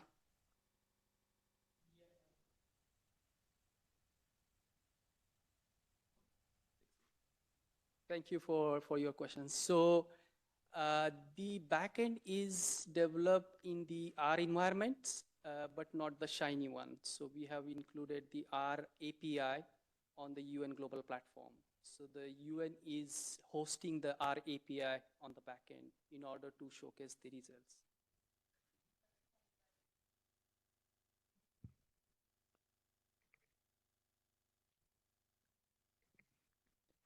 Any other question? Austria, please. But for myself, a reminder that obviously there is still space to harmonize further the WHO indicator work and the European indicator work in the area, in the relation of air quality and health. But this anyway is an ongoing work, but we see that with each new initiative, they're coming, what we said before, new ideas for new indicators, which are a little bit different, but still going into the same area. So one of the things to be noted. Can I comment? Okay. No, thank you. And definitely, so this is something we really wanted to work closely with WHO. And actually, we had a couple of round of meeting and discussion, which is ongoing currently with WHO headquarters here in Geneva. Yesterday, we discussed on this one, as well as we have a discussion with other potential European countries, including the WHO headquarters in Bonn. So the discussion is ongoing currently, but we are not sure 100% at the moment, like which indicator, because the indicators are quite widely distributed among different countries, and Lancet countdown is so. In our metadata sheets, we clearly mention how this indicator relates to Lancet countdown indicator, how it relates to the UN Stat Commission's global set of indicator. So all SDGs, which indicator. So we try to accommodate all the other available indicator and comparing how this indicator is harmonized with the existing indicator. Yeah.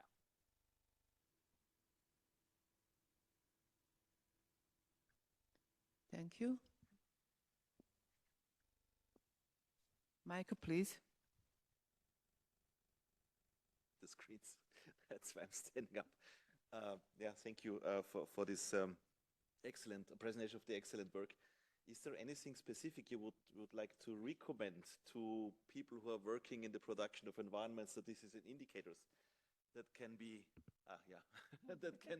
that can be helpful? So any message you would like to convey to this group?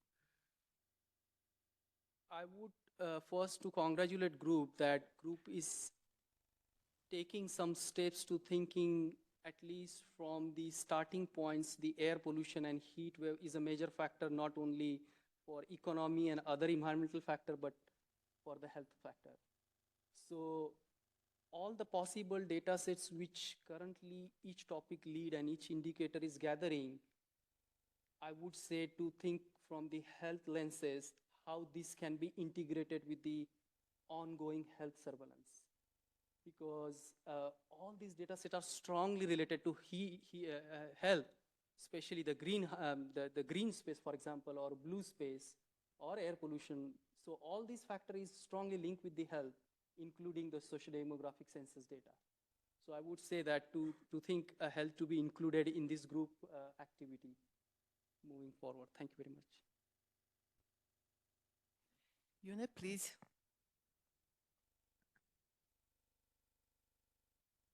Thank you very much, Madam Chair.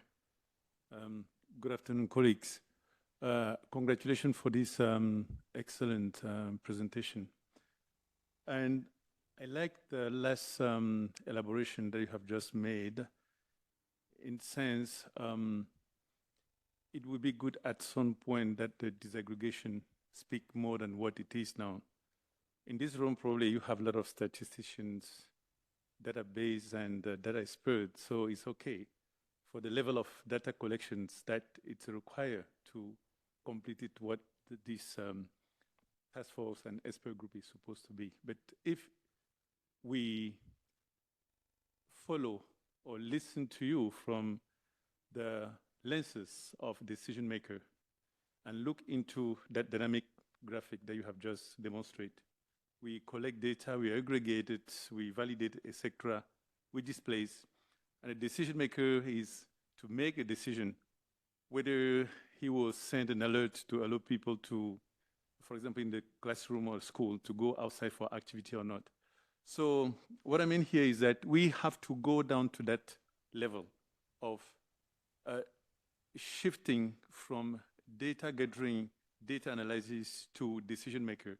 And I think that is where our mandate, and particularly as UNEP, we land. There is a strong UNEP resolution, just to give an example, on air monitoring and air quality, etc. We are still, let's say, at the road of data collection, harmonization towards regions, and with the help of friends from UNECE, we are getting there. But when you discuss with people who make the decision, they will ask you the question, okay, this graphic is wonderful. I mean, the curves are great.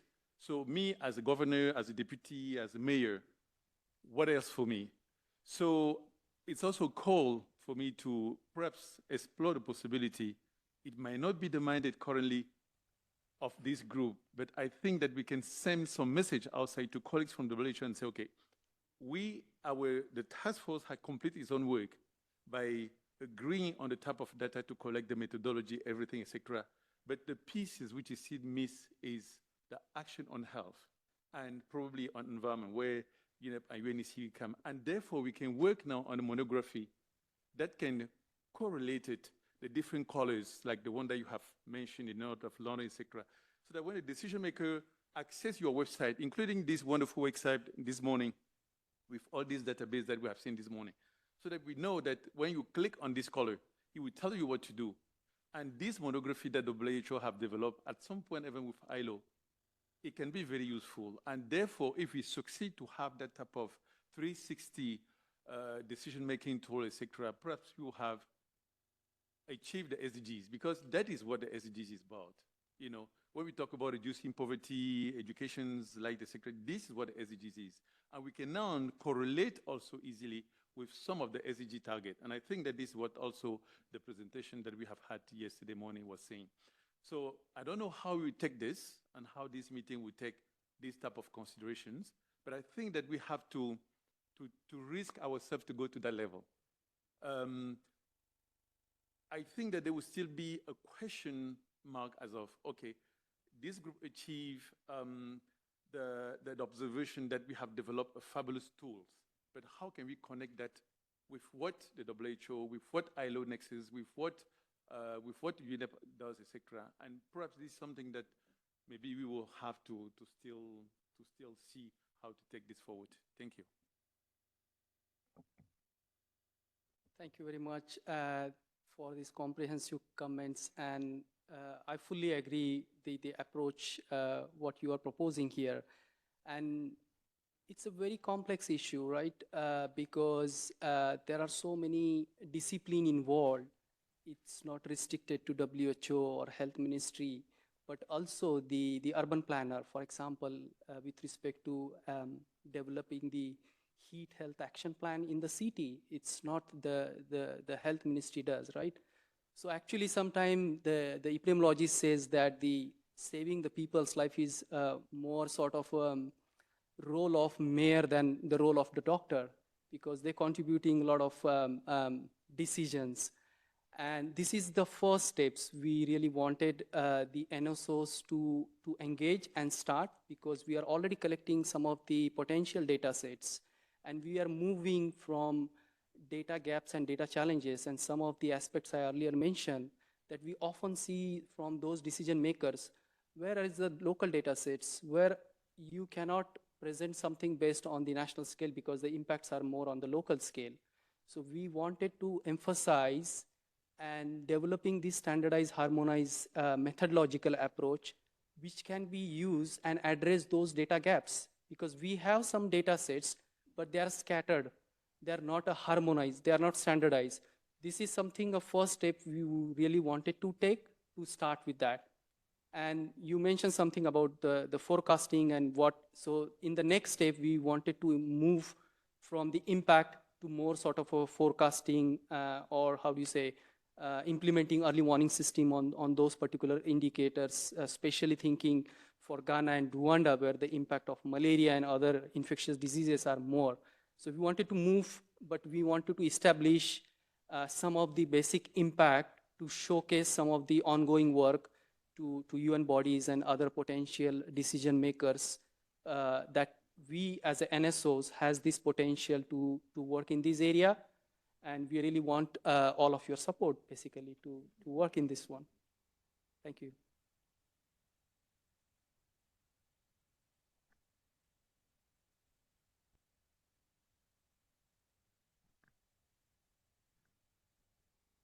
Any other comments?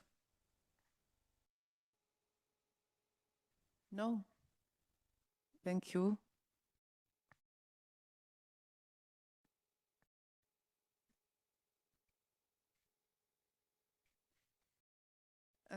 Moving to third presentation for this session. It is also a pre-recorded presentation, relevant work of INPHET Ariana Zecca.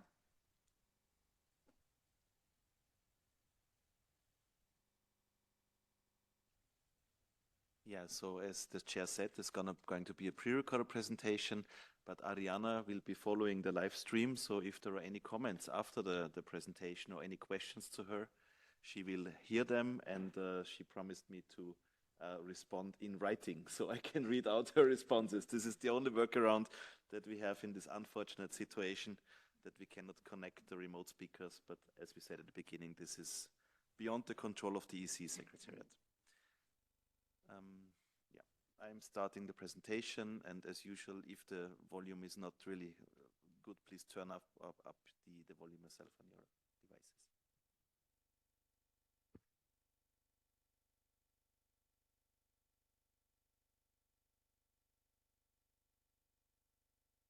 My name is Ariana Zecca, and I am the science lead for environmental epidemiology at the UK Health Security Agency.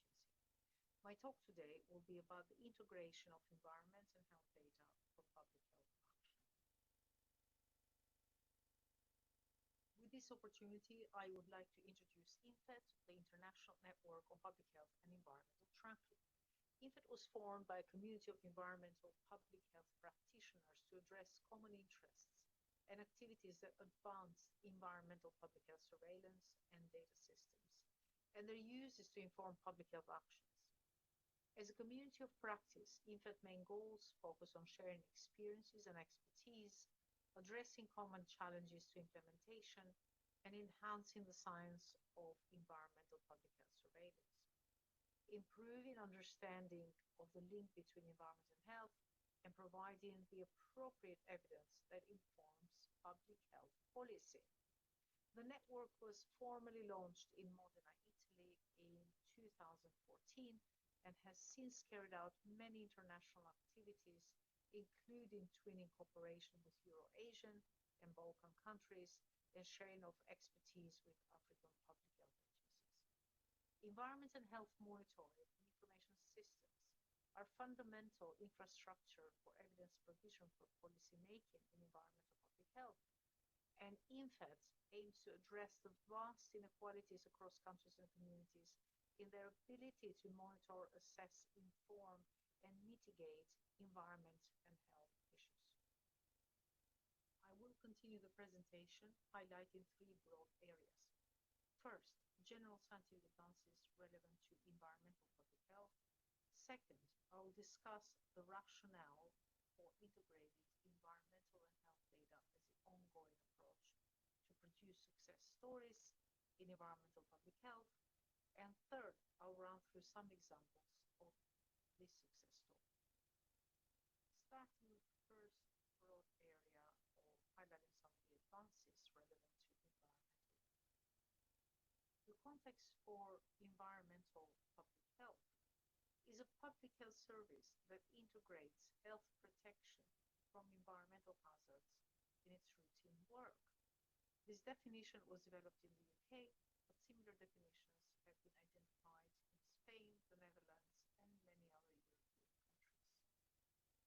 I will illustrate the advances in environmental public health through the example of chemicals in the environment. There are hundreds of thousands of chemicals in the environment, but only about 20% of these have been studied for their toxicity within Europe. Their global production is on the rise, as is shown on the graph on the left, and planetary boundaries for chemical pollution are towards rising risks. Now the question is it possible to go beyond studying one chemical at a time? What do we need to use? What kind of surrogates do we use? And are we able to develop screening methods, for example, for water exposome or surrogate predictive biomarkers? We need to recognize two distinct strategies for exposomics. The bottom-up approach starts from chemicals in air, water, and food. The top-down exposomics approach measures chemicals in blood. Both approaches are necessary within a modern public health service. It is important to recognize that context factors are indispensable for the application of exposomics and other scientific developments within public health service. The reasoning is that without context, it is too difficult to think of interventions to reduce exposure. For example, social structure or social position, including social class, ethnicity, are distant drivers that influence or work side by side with environmental influences and phases, such as where we live, the type of housing, the type of jobs, or access to services. And those do drive lifestyle influences such as smoking, nutrition, physical activity, or physiological factors. And influence directly the health outcomes in population, and I would say the physiological influences. So we'll start from the top, the more distant drivers, to the more proximal ones, such as the lifestyle influences affecting the health outcomes. And the interventions will vary depending on what level of the causation the intervention acts. But it is at higher levels of context, the results will have a larger potential for benefiting more people, in particular those in deprived socioeconomic groups. Chemical safety could be prioritized even higher than it is currently when it outlines its context, also in terms of environmental changes, including climate change. Co-benefits can be recognized and quantified for interventions to identify and reduce exposure to hazardous chemicals, in this example, at the same time as reducing the impacts of climate change. But this is only possible if the links are recognized. For example, how are the factors that impact this photochemicals pollution due to climate change, and exploring those interlinkages. I'll now move to the second area of discussion, the rationale for an integrated information system for environmental health. I will illustrate the rationale for integration of environmental health data by working through the example of how this was developed in the United States. The US experience started with the Environmental Health Review of 2000, which identified the chronic conditions accounted for 4 out of every 5 deaths in the United States.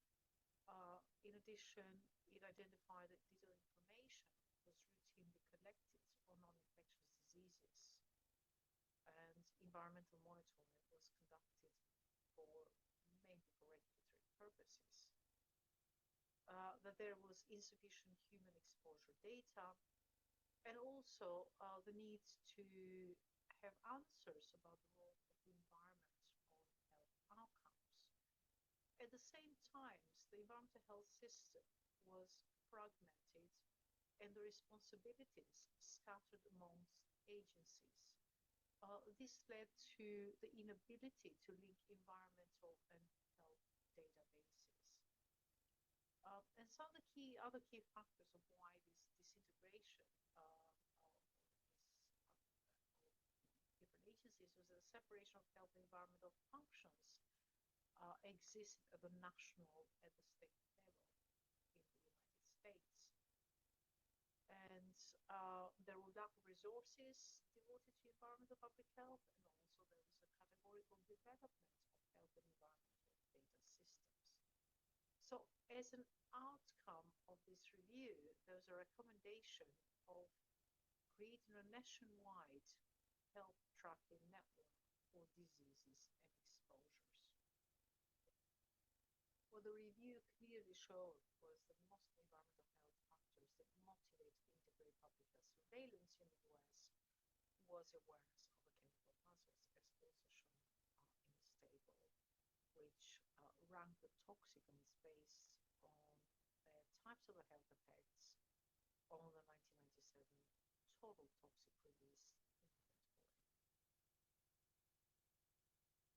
Such awareness of the effects of chemicals in the environment on health and the health impacts alongside the costs incurred by society in addressing the health burden, as shown in here in this table, was a key driving force in getting the US Congress to provide resources to the Center for Disease Control in the US to establish this task of integrating environmental and health data. As a result, the US Center for Disease Control established the Environmental and Public Health Tracking, which is an integrated surveillance system for environment and health. And there's also a link here that shows on the left the National Environmental Public Health Tracking Network from the US as provided here.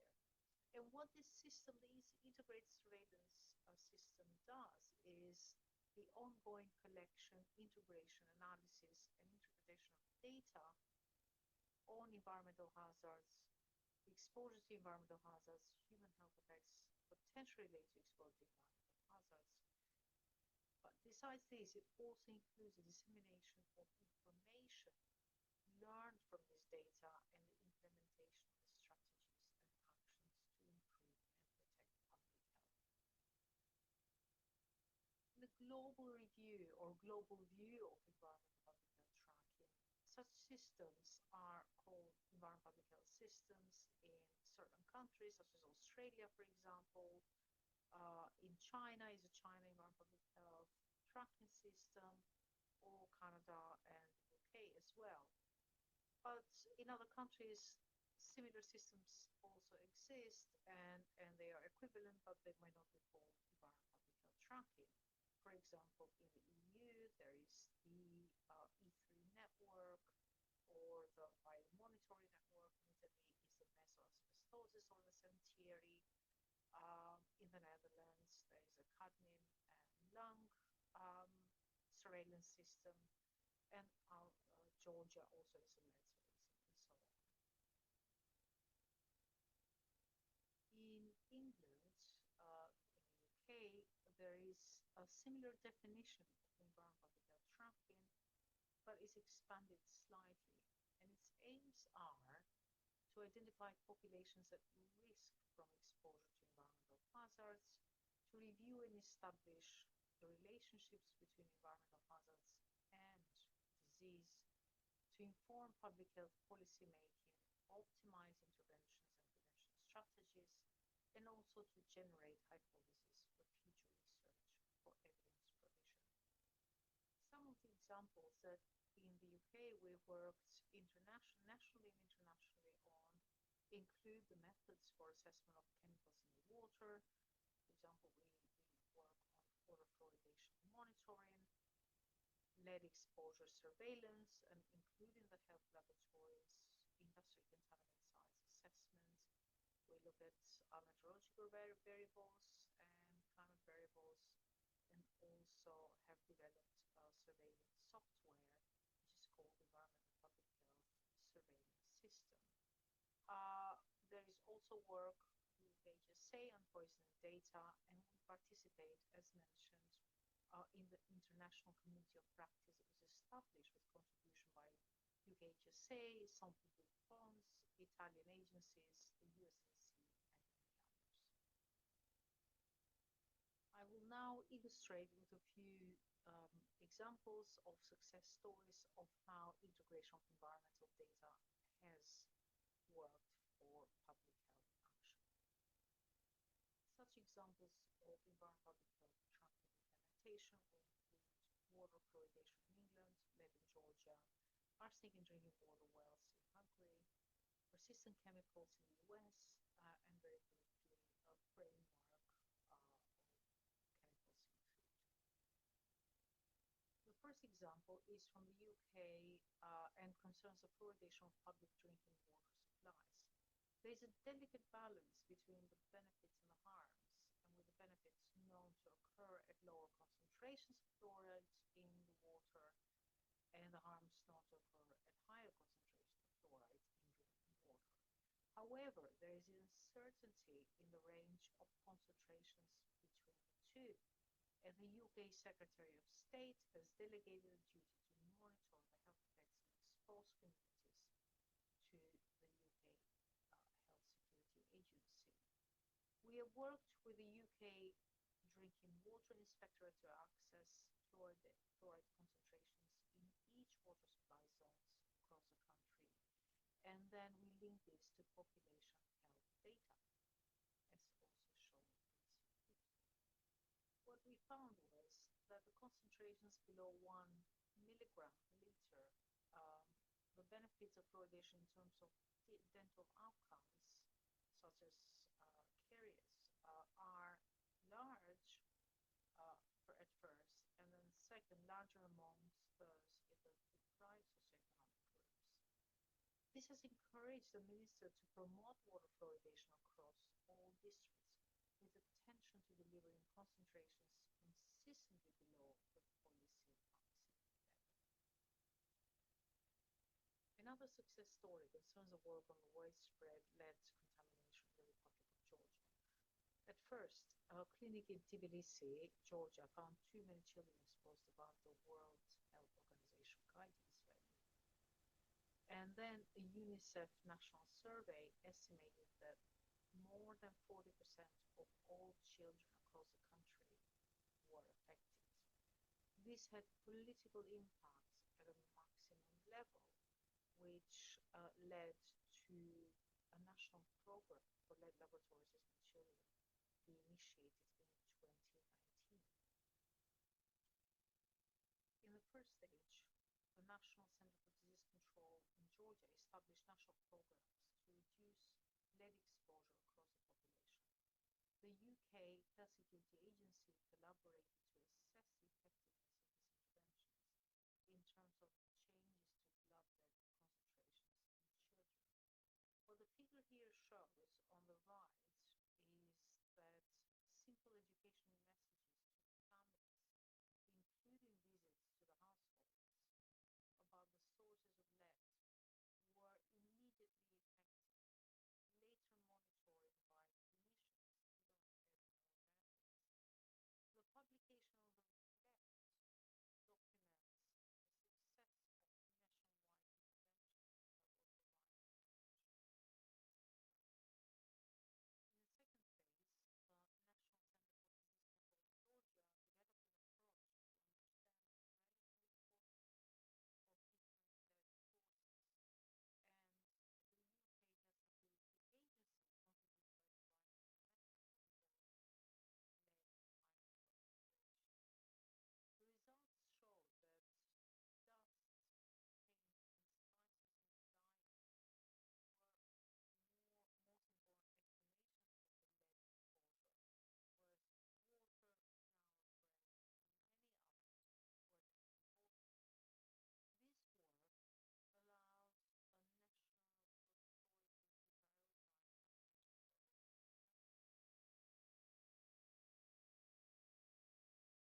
It was pre-recorded presentation by INPHET.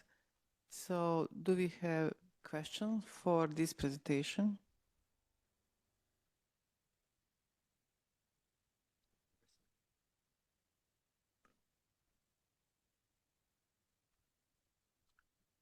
No?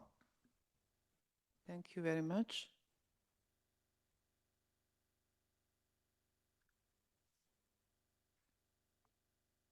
Michael, please. Yeah, first of all, thank you very much to the speaker. She's listening to us, so if you have direct questions to her, that's possible. We will get the answer in writing. And not only this presentation, but I think also the other two before, that's lots of food for thought, actually. And I think it feeds into several of the work streams that we have been discussing here in the Joint Task Force. So one is the pan-European assessment and the selection of indicators. So I think also the last presentation gave us a very good hint in actually what the direct links are between health and environmental concerns. So it was also kind of like this criminal case of like identifying the sources of lead pollution, for example, in Georgia, and other areas that of high policy relevance. And the other presentation, I mean, from Alejandra from ONS in the UK, the climate change context, I think also very good, and also lots of food for thought for how we can consider new indicators, but also how we can utilize the existing indicators in the best way to show this connects. And of course also the WHO presentation about this indicator framework that they have presented. Many of the indicators we are already aware of, we have already considered in our also in the guidelines, the guidelines for the application of environmental indicators. But I think there are some new ideas on how we can provide the link better between the environment and the health nexus. So this would be my personal take. I think we have lots of things to digest. And maybe we can also actively kind of involve, you know, those presenters in the selection of indicators and in future reviews of our guidelines, because this is really, really interesting work that you have all been doing and still working on. And I really would like to see a closer connection between what we are doing here from an environmental lens. We have to break this silo, not only looking at environmental data, but also looking at health information at the same time. And as Ariana, I think, mentioned, is like this integration of the information is very, very important, specifically from the policy perspective. So there are lots of policy questions out there that require the link. So I just would like to share my own conclusions from these presentations without having any specific questions or comments on any of the presentations. Thank you. Thank you very much, Michael. Nick, please. Madam Chair, and yeah, echoing a bit what Michael said, and Christine and I were communicating also during the session about the need to make sure that we work with WHO on the pan-European assessment as well, and maybe get some guidance from WHO, but also from other partners in terms of doing a bit better on integrating health related indicators into the assessment. So indeed, a lot of good ideas coming from these three presentations. So thank you very much. Thank you, Nick.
Proposed decision and recommendation for agenda item 7.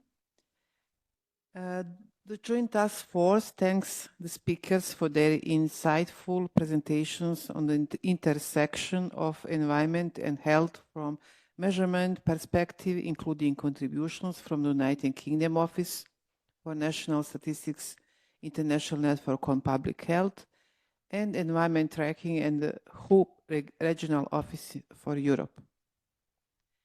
Emphasizes that value of the examples presented in enhancing understanding of how environment statistics and indicators can inform work on environment health interlinkages. Acknowledges importance of being regularly informed on developments in environment and health statistics and indicators, as previously noted in its 10th session in 2023. Encourage further sharing of experience from other countries on integrating environment and health statistics in future sessions. Invite Secretariat to continue engaging its members, international organizations, and partners to provide updates and foster collaboration in the measurement of environment and health indicators. Any comments for proposed decisions and recommendation? No, thank you very much. With this, we adopted the decisions. Now, 10 minutes break, very short. Be on time, please.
Now we are moving to Agenda 6. Ongoing and planned capacity development activities. So I invite Secretariat to say a few words of introduction of item 6. Michael, please.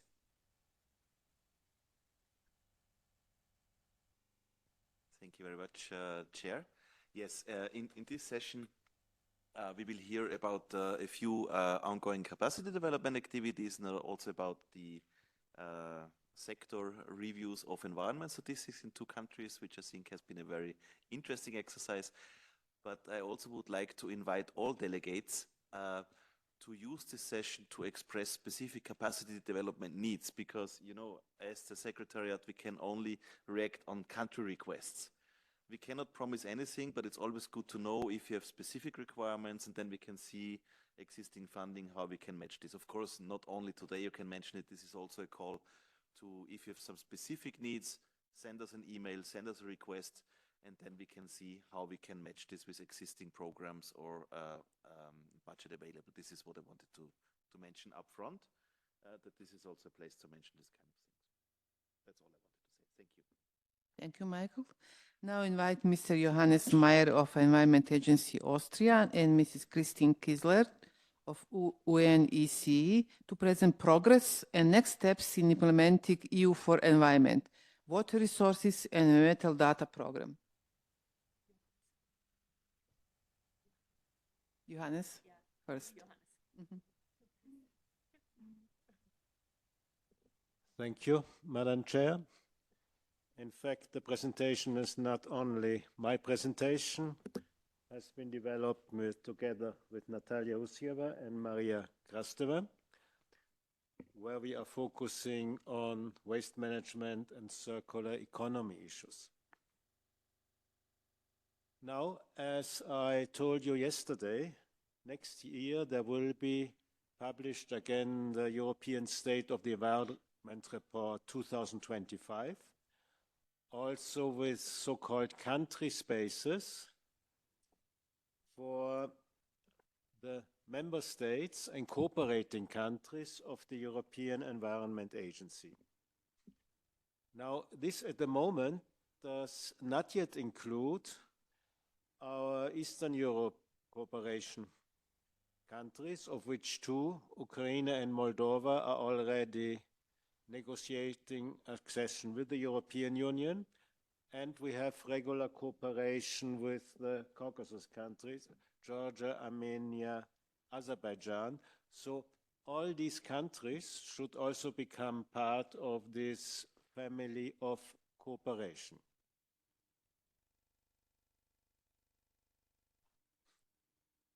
Now there is one, and we want for next year to achieve something, maybe only small, but still visible, that at the time when the State of the Environment Report 2025 is published in autumn next year, there can be also something published for the 5 countries, maybe a small thing, maybe a fact sheet on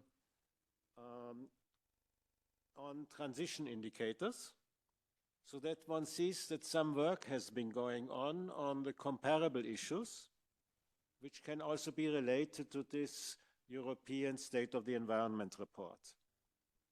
The problem is that for the member states and cooperating countries of the European Environment Agencies, the indicators have been chosen in a way that the data for them are already available. So as I showed you yesterday, our exercise, as Austria for instance, is we get already the data and only have to interpret them, which is relatively easy. Now, if another country wants to make a country space, one has to start from the beginning. One has to see for each theme who are the counterpart institutions, who are the experts. One has to see, does the country have the same policy targets as the European Union or specific national targets. And one has to see for each indicator, do the data exist? And here is a point where we have started an exploratory exercise just to see at expert level for which indicator are there data, so that one can start to think how to do it next year. And in the coming weeks and months, we will ask some of you very simple questions, whether here or there we have indicator or you can recommend experts. This is a technical exercise. It's not yet related to any political commitment or to a commitment to go towards this or that publication. This at that moment is expert exchange. Just to remind you which were these 10 transition indicators which I've shortly shown yesterday. And when we look to the different themes, on most of the themes, there are data for every country. Every country has some data on the area under organic farming, even if for many countries organic farming is not such a priority than for the European Union. You have data how many areas you are protecting on protected areas. Here you have practically the same data as the European Union countries, because we are both under the same Convention on Biodiversity Protection and also in the same Bern Convention. You have Emerald Network, we have Natura 2000 Network. On greenhouse gas emissions, you are making the same inventories which we are making, and the inventories currently are in a quite good status because everyone has been preparing for the Conference of Parties of the Climate Convention, which will soon happen in Baku. On climate-related economic losses, the EEA is using data which exists only for the European Union. So here we would need to look for proxy data, something which has been proposed for a country where the climate change-related forest fires. There could be other possibilities to choose proxy indicators. We shall see.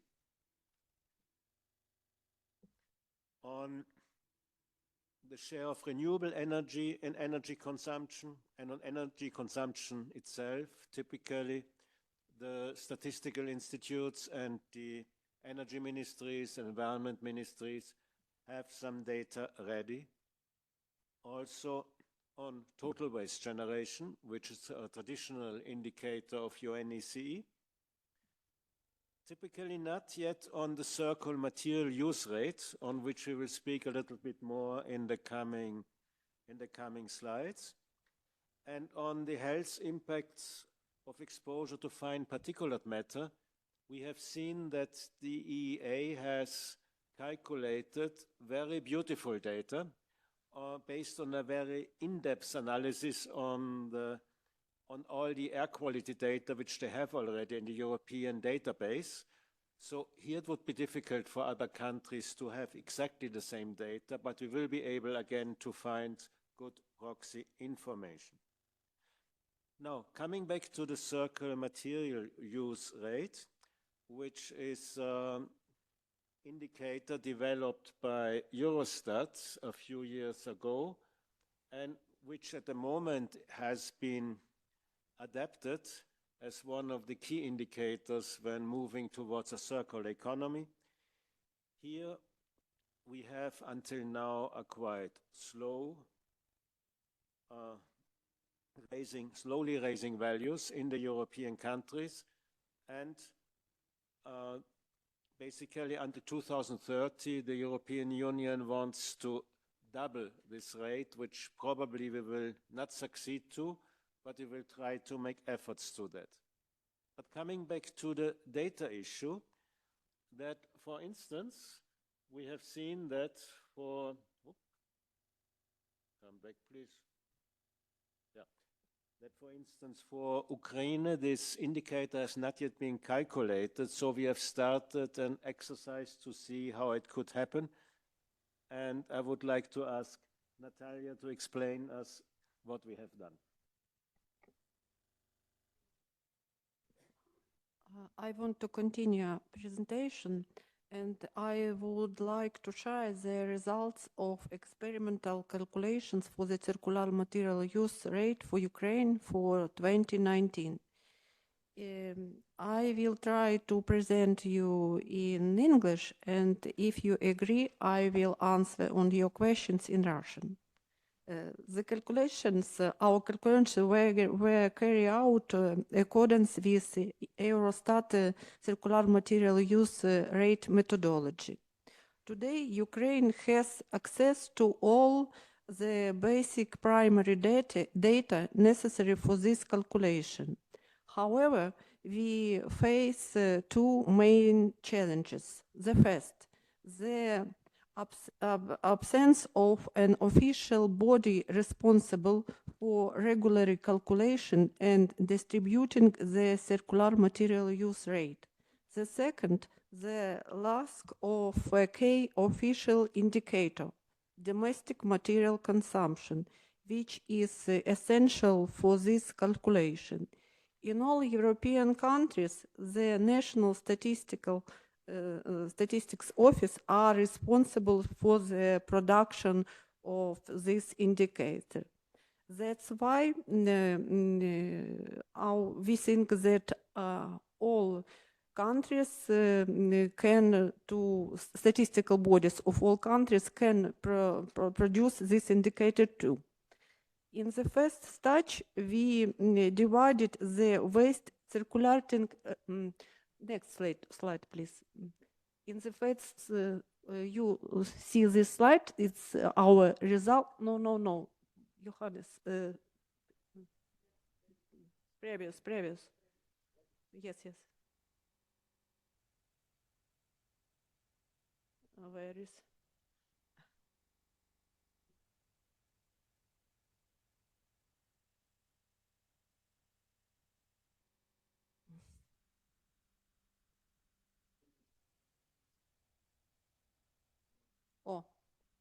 Oh, no. Oh, this, thank you, please. At the first stage, we divided the waste recycling data. On this slide is this data in box. This recycling data, we divided this data into 4 materials flows using correspondence factors from the statistical waste categories to material categories. Then we used the list of combined nomenclature codes to calculate the trade indicators for recyclable rough materials, both export and import.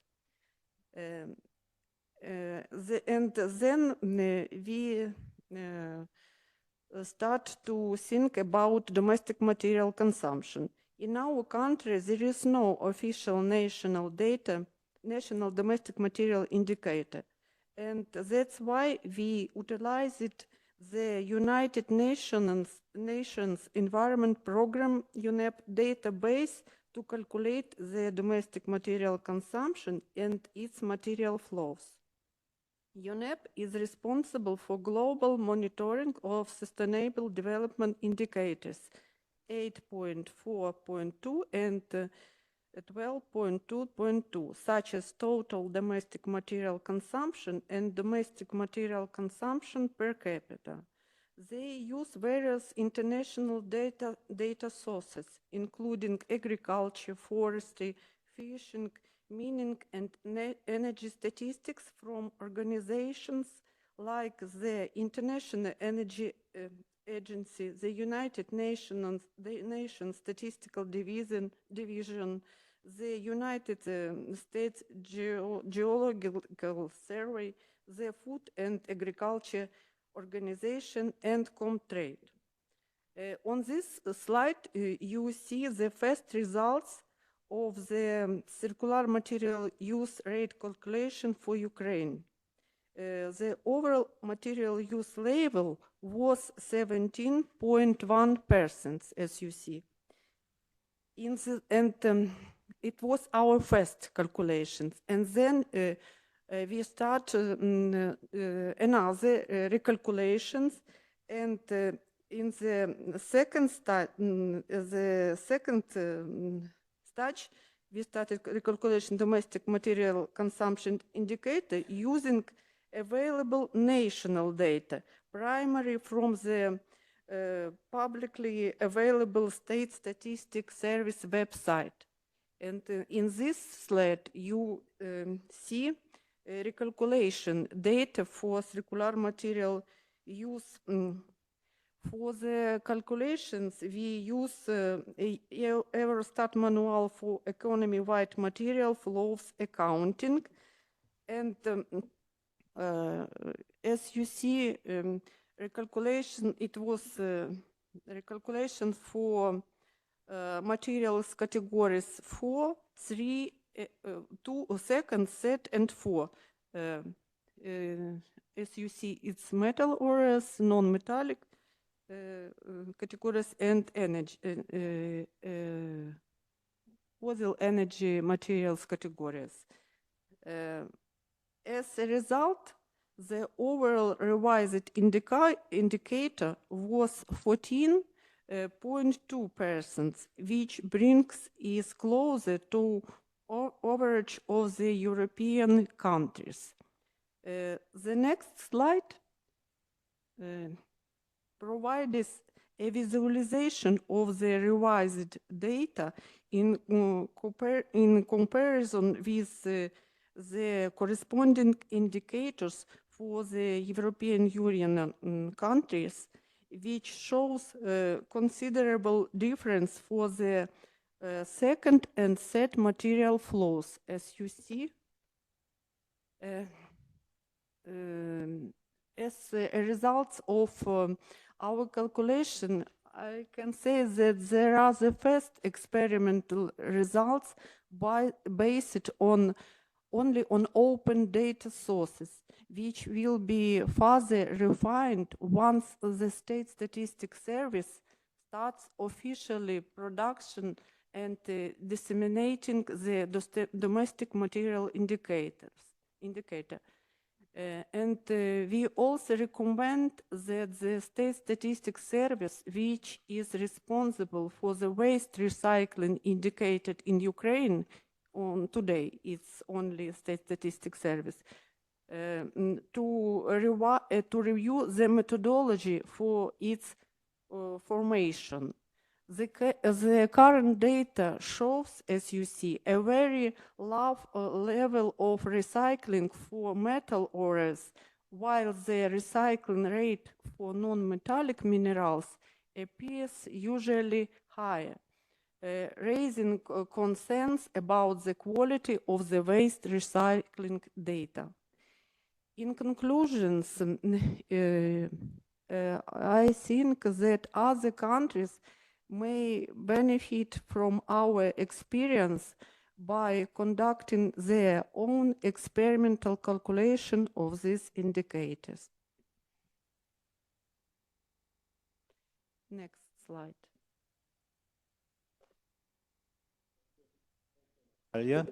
So our practical exercise has also shown as soon as you are really going into data, the next question marks are coming.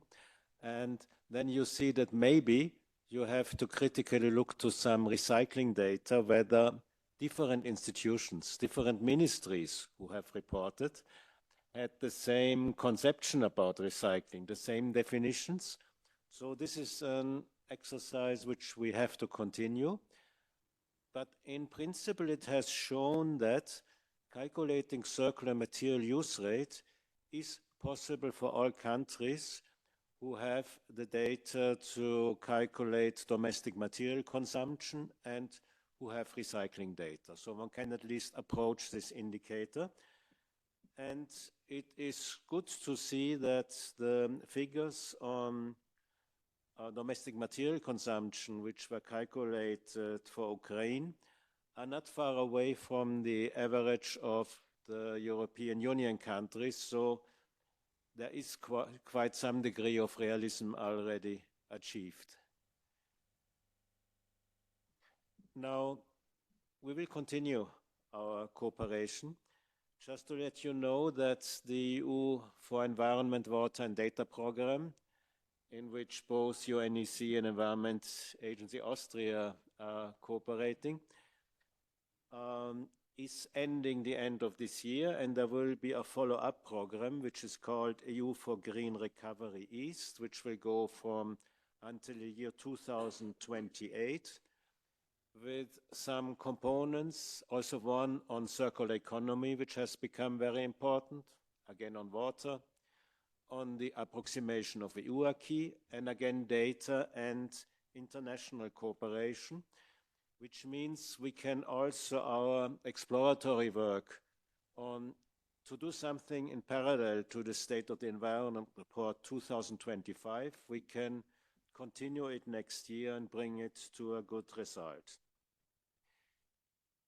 Two remarks which I still would like to do. We would like to give, wherever possible, give priority on policy relevant data use. And here's another example where we have developed a methodology for calculating the amount of packaging waste placed on the market on Ukraine. So a first estimate at a time when Ukraine is still starting to introduce extended producer responsibility, and no one has yet reported on this packaging, because on some point you have to start, otherwise the process will never go on.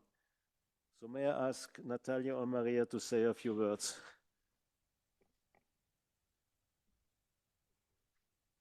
I want to tell you some words about this interesting work, but it is another slide. Thank you.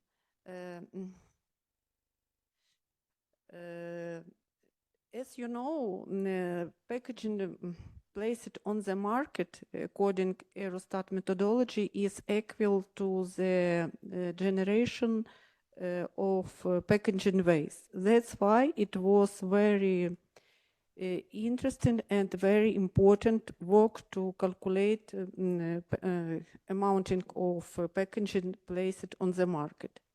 To achieve this, we develop a calculation methodology based on the approach used by our colleagues in France, specifically a list of industrial products codes classified as empty packaging. This list is compiled using Prodcom codes, making the necessary data available in every country. Each Prodcom code is harmonized with the corresponding foreign trade codes. For each packaging category, we selected the relevant codes and conducted the calculation. For the calculation, we use 2020 year. We use a simple formula for the calculation, domestic material extraction minus import plus, or minus export plus import. And I want to note that these results, as you see, we get more 2 million of packaging, or near 3 million packaging placed on the market.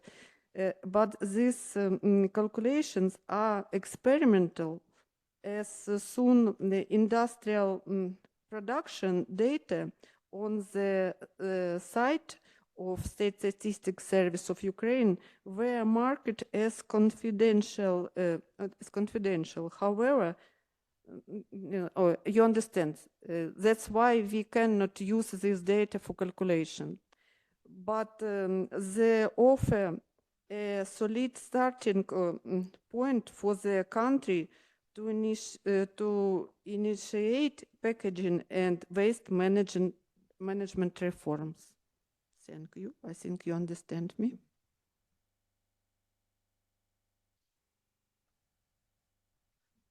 I would like to add something important. I am here a little bit one of the experts who are mainly policy making experts, less statistical and data management experts. But I think that's very important to show how important are these data, even at level making legislation. Packaging waste is the very problematic waste streams when we should put targets. In order, this is related to different calculations, to the different stakeholders reporting the reported data. And when start this process of setting targets in the legislation, it's very important to have some basis what is relevant and what not. That's why this methodology is very important to have even at this stage, and of course later when this will be necessary data for reporting to the institutions as macroeconomic indicators and so on. So, thank you. Thank you, Marianne. So we will try to continue to be policy relevant in what we are doing and proposing, and it is our goal to make the data really useful for policy. But it is also important to make all important data publicly available at national level, apart those where there are real confidentiality issues, and these are not so many. Now, in this program, we have managed Corinne land cover extension of coverage in 4 countries, parts of Georgia, parts of Armenia, all of Moldova, and the Carpathian Convention region in Ukraine. And I can now report that now these layers have been completed, and they should be also made available by the countries for national use for the experts.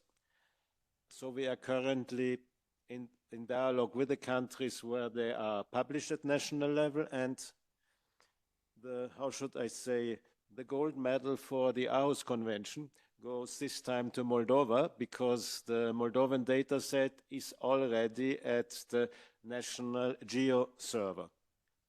And I think this is very, very nice, because it shows also the continued commitment for Moldova for transparency. And I remember that a quarter of a century ago, plus a few months, I have been as Austrian representative in the second meeting of signatories of the Aarhus Convention in Chisinau. So thank you for keeping up this engagement, and we should all strive to make data publicly available which have been created with public funds. Thank you, Madam Chair.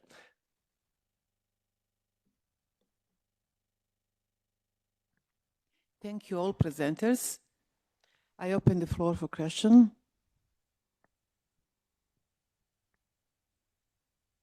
Michael, please. Yeah, if there is no other comment. It's not a question, it's just a comment. First of all, I would like to thank all of you for the presentation and for the work that you have been doing. And Johannes, I see you a strong promoter of the circular material use rate indicator, which I think makes sense. And in your presentation was also mentioned the policy relevance of this work. And you earlier also mentioned that we should consider the circular material use rate also in our reports, assessments, and maybe even taken on board for future guidelines. I think the presentation or the work that you have been doing showed also nicely it's possible to calculate this indicator even outside the Eurostat, or let's say the European Union countries, where there is a requirement to do so. And the case of Ukraine shows there's a proof of concept. So I really, as from an expert point of view, I really would like to encourage to use this indicator more and really to support and to try to implement it, because as this case study or as this study from Ukraine shows, if the data is available, and most of the data is usually available, then it can be done. It just, let's say, additional efforts to calculate the indicator and to gradually improve it. So I think this was a really nice proof of concept that this is possible. And when we consider this stronger in our assessments, then we should encourage all countries, even outside the European Union region, to try to produce this indicator. Because circularity in policy documents often is not really defined. What does it mean? But kind of implicitly, it means actually the circular material use rate. But of course, we need a kind of harmonized way on measuring circularity in our region, and therefore I think this is a fantastic work that you have been doing, showing that this is possible. This is just my 5 cents as a feedback. Thank you very much for this. Thank you, Michael. Any other comments? No, thank you very much. Now I invite Mr. Irakli Abkaizer from National Statistical Office of Georgia and Mrs. Maya Yavakishvili from the Ministry of Environmental Protection and Agriculture of Georgia. But you prepare jointly, I suppose, the presentation.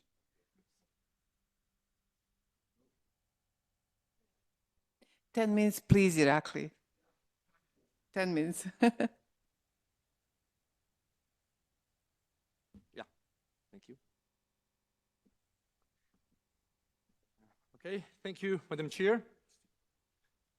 My presentation topic is lesson learned and conclusion from the sectoral review on environment statistics of Georgia. In Georgia, in the spring of this year, a sectoral review on environmental statistics was carried out in Georgia, in Tbilisi. The mission was conducted with assistance of UNICE, and in addition to UNICE representatives, the mission also includes distinguished delegates and experts from ESCAP, UNEP, Luxembourg, and the Kazakhstan statistics offices. By the way, some members of this mission are also in the hall, in the secretariat too.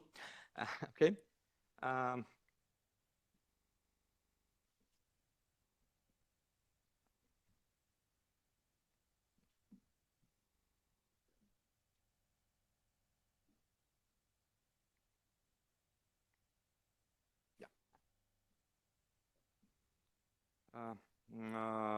Background and inspiration of the environmental sector review was the strategic review of the national statistics system, also known as a global assessment, that was conducted in September of last year with the participation UNICE, Eurostat, and EFTA experts. One of the main recommendations of the global assessment was to organize a sectoral review of environmental statistics. The purpose of the sectoral review was to assess the current state of environmental statistics in Georgia and identify how well the country is meeting both national and international data needs. The review team used several methods to gather information, including diagnostic tools, meeting with key stakeholders, and analysis of existing data. The findings represented today present a collective effort to improve the collection, dissemination, and use of environmental statistics in Georgia.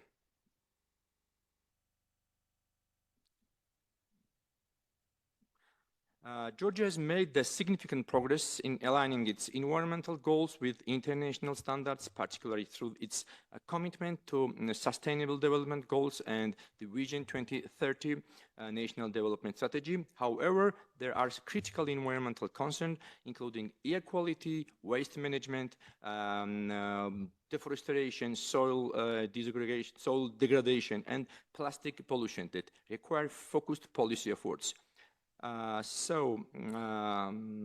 Georgia, to address these issues, the country has implemented various policy tools, such as the Fourth National Environmental Action Program, Vision 2030, the National Waste Management Strategy and Action Plan, and related legislative frameworks like Law of Georgia on Ambient Air Protection, Law of Georgia on Water Resources Management, on system of protected areas, the Waste Code of Georgia, etc. However, the demand for reliable environmental data is ever growing as these policies are put into action.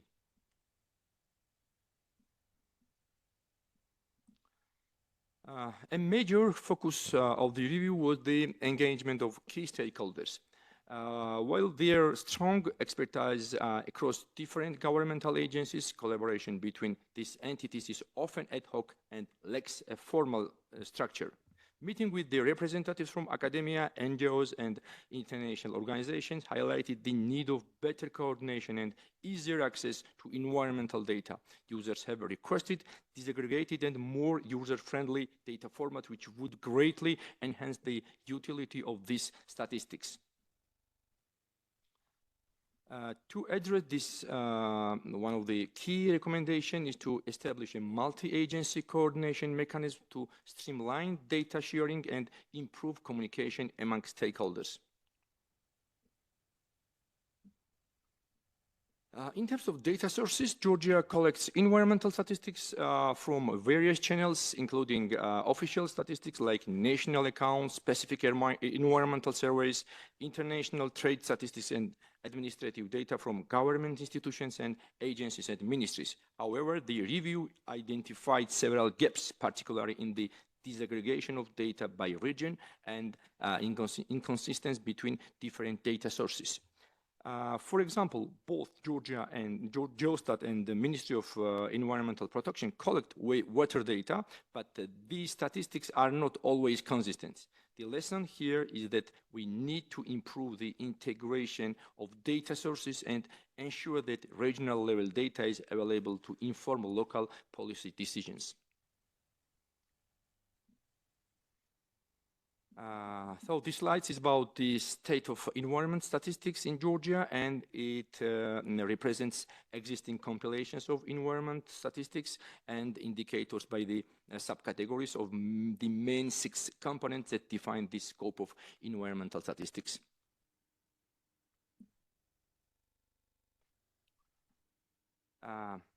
Through the review, several priority areas for environmental statistics were identified.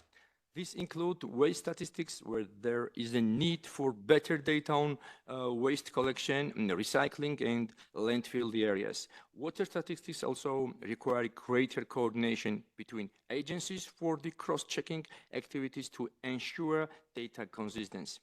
Biodiversity statistics, currently managed by the Ministry of Agriculture and Environmental Protection and related departments and agencies, would benefit from more regular cooperation with Geostat. Additionally, there is a strong interest in advancing environmental economic accounts, especially in areas like environmental taxes, material flow accounts, physical energy flow, air emissions, etc.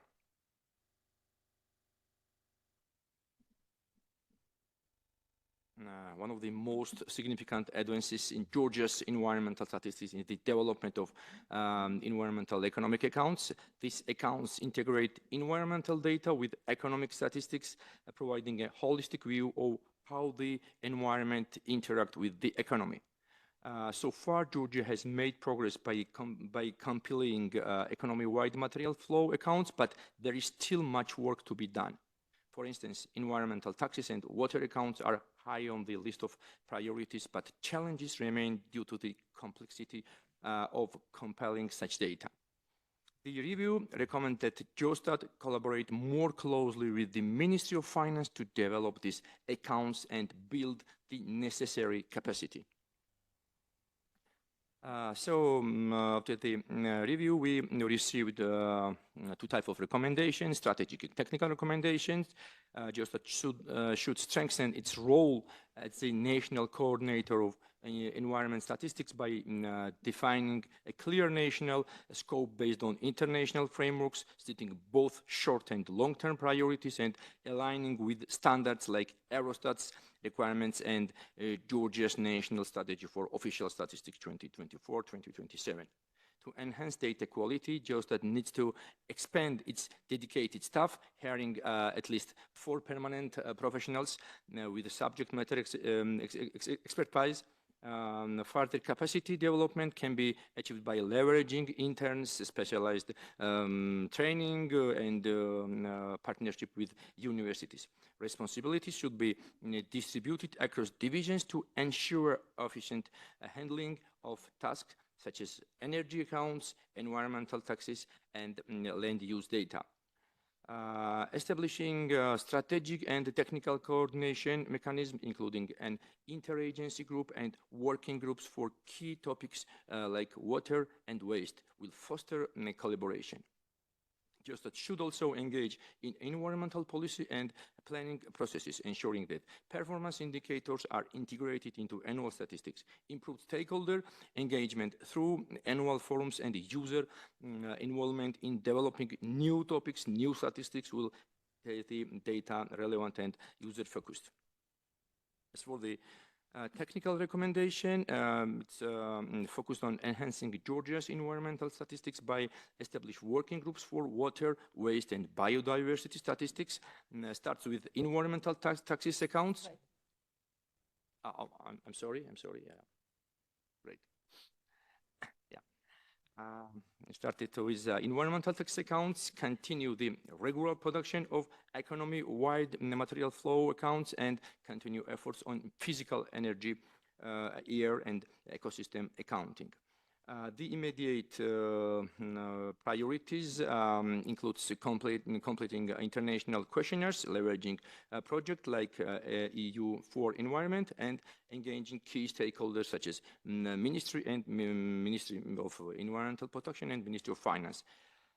Additionally, the creation of an environmental statistics portal will streamline data dissemination. These efforts aim to improve data quality, align with international standards, and better meet user needs, ensuring a more robust environmental statistics system of Georgia.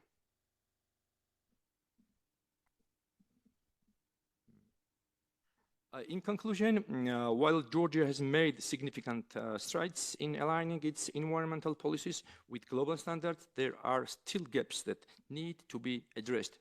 The sectoral review has identified clear priorities and provided actionable recommendations that, if implemented, will strengthen the country's ability to produce, share, and use environmental and climate change-related statistics. Improving collaboration, data quality, and the capacity of institutions are key steps to ensuring that Georgia can meet both its national and international commitment. So we started and covered some of the recommendations. On the start of the next year, we plan some mission about environmental account. We also start working about environmental portal, which unify and cover all this process and all these indicators, which produced by Eurostat. And we also think about increase our staff, which is it's very so small. It was, I think, it's only 3 people. So that was my final slide. Thank you for your attention. I hope I take. Thank you very much. 11 minutes. Thank you. I open the floor for questions to Irakli.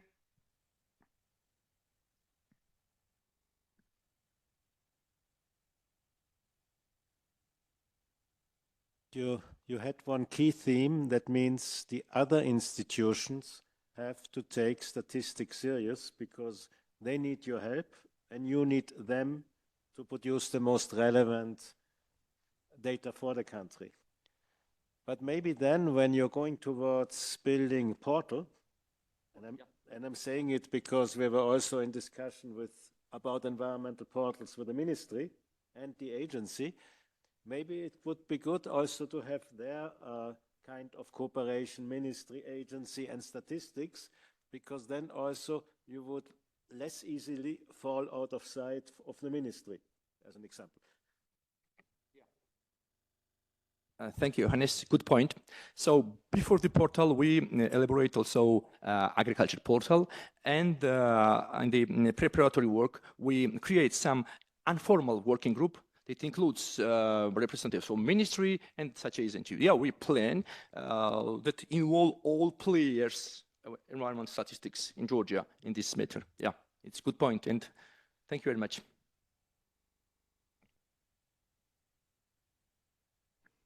Thank you. Any other question?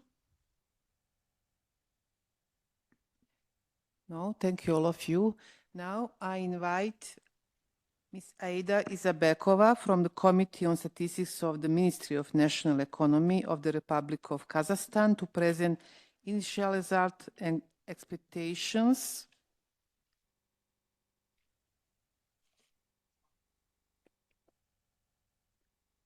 From the sector review on environment statistics in Kazakhstan.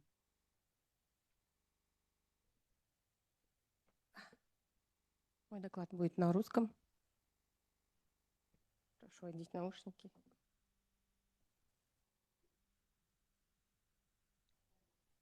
Окей. Я постараюсь очень кратко. Постараюсь уложиться в 10 минут. Очень кратко. Так, время пошло. Начали.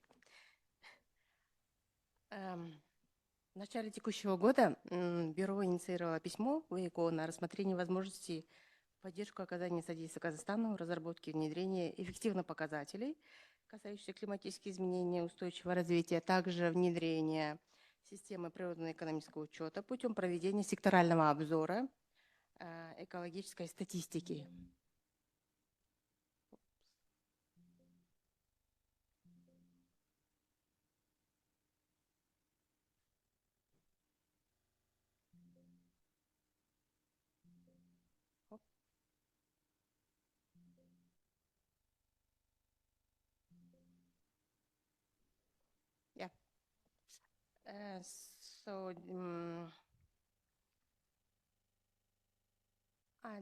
Хочу сказать, делегация международных экспертов, здесь указаны, кто участвовал, они провели отраслевой семинар по статистике окружающей среды, обзор, извиняюсь, в период 24 по 27 сентября этого года в Бюро национальной статистики делегации международных экспертов проведен отраслевой обзор по статистике окружающей среды Казахстана. Также хотела бы отметить, что каждый из экспертов имеет богатый опыт своей отрасли, и, конечно же, их опыт был ценен для нас. Также из присутствующих в зале Ираклий и Майкл также были экспертами нашего обзора. Целью данного мероприятия было усовершенствование, повышение качества формируемой и публикуемой информации по статистике окружающей среды в Казахстане, определение роли Бюро национальной статистики в формировании охвате информации в области окружающей среды, оценка по национальному набору показателей по изменению климата, разработанные в соответствии с глобальным набором по изменению климата. На мероприятии по обзору были привлечены эксперты Адам-источников.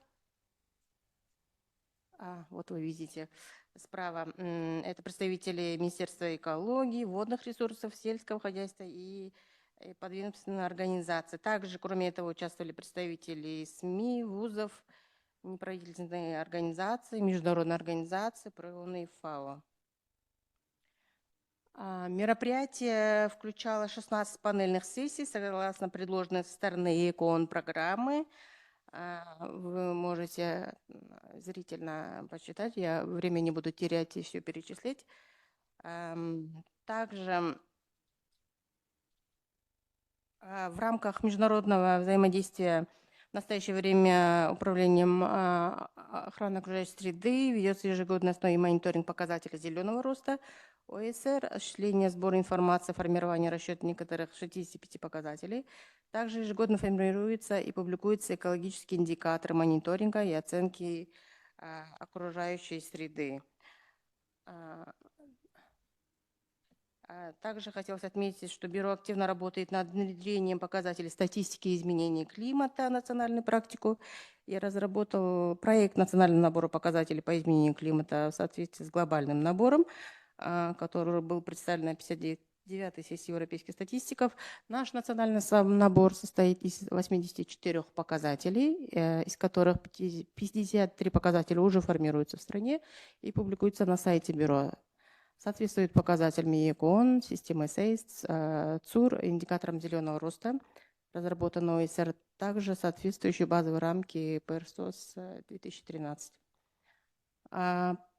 По 8 показателям информация имеется в стране, но пока не публикуется. Это административные источники. 23 показателя предлагаются как прокси показатели, приближенные к показателям из глобального набора, формируемого с учетом национальных потребностей. Также хотела отметить, что приезд международных экспертов является для нас важным этапом в этой работе, поскольку они помогли оценить текущее состояние статистики окружающей среды и перспективы внедрения данных по изменению климата в Казахстане.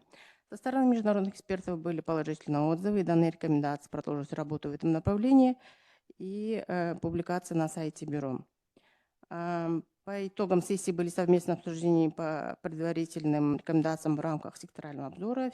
Конечно же, все рекомендации были очень полезны и релевантны для нас именно касательно показателям изменения климата. В настоящее время мы ожидаем проект отчета с рекомендацией по проведенному секторальному обзору от международной делегации. Что для нас, какие ожидания мы ждем? Ожидания.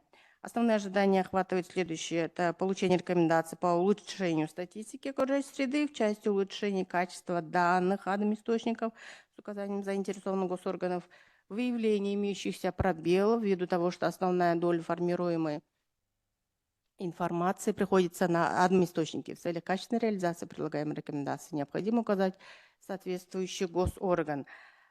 Рекомендации по улучшению формата публикуемой информации на сайте бюро, пересмотр подходов по визуализации. Также рекомендации по повышению потенциала экспертов бюро, ответственных за формирование статистики окружающей среды путем участия на обучающих тренингах, вебинаров и так далее.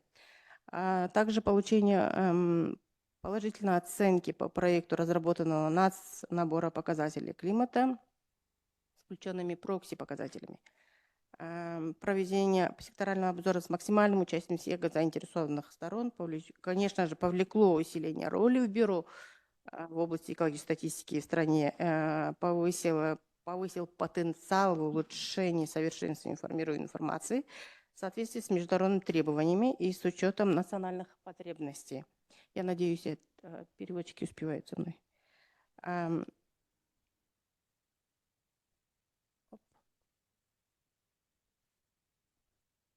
Основные перспективы по усовершенствованию по итогам секторального обзора. Так как мы уже предварительный такой драфт-черновик уже получили, рекомендации, пока в ожидании заключительных рекомендаций, уже для себя видим картину, что мы должны дальше делать? Это разработка дорожной карты по внедрению показателей изменения климата с учетом национальных потребностей, согласованная с заинтересованными госорганами, ежегодная публикация на сайте бюро, совершенствование учета по статистике образованных электронных отходов с применением инструмента для расчета, разработанного университетом ООН, также расширение показателей по статистике водных ресурсов. Это конкретно детализация по бассейновым инспекциям. В настоящее время публикуется по регионам по направлениям использования. По атмосферному воздуху дополнительная разрезанность по населению в настоящее время публикуется по отдельным городам. Также была дана рекомендация дополнительно включить данные по количеству населения. Дополнить новые подходы визуализации данных. Бюро планирует в перспективе публикацию в виде дэшбордов по атмосферному воздуху. И на этом у меня все. Я уложилась в 8 минут.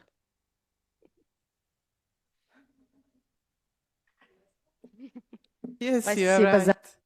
right. Thank you very much for your presentation. Do you have a question for this presentation? Comments, remarks? No, thank you very much, presenter. So, Michael, please. It's your... Yeah. Thank you very much. And good news is this is the last presentation of today. And actually, I have comments on the previous two presentations, but I can do this during my presentation because this presentation is about ongoing and planned capacity development in environment and climate change-related statistics carried out by the Statistics Division. And when I say by the Statistics Division, this means all of our work is in collaboration with other partners. So first of all, to mention, of course, our colleagues from the Environment Division, but also with other international partners such as UNEP, OECD, European Environment Agency, European Commission, that provide in-kind contributions either through expertise or concrete funding, for example, participation of delegates or room meeting of rooms and these kind of things.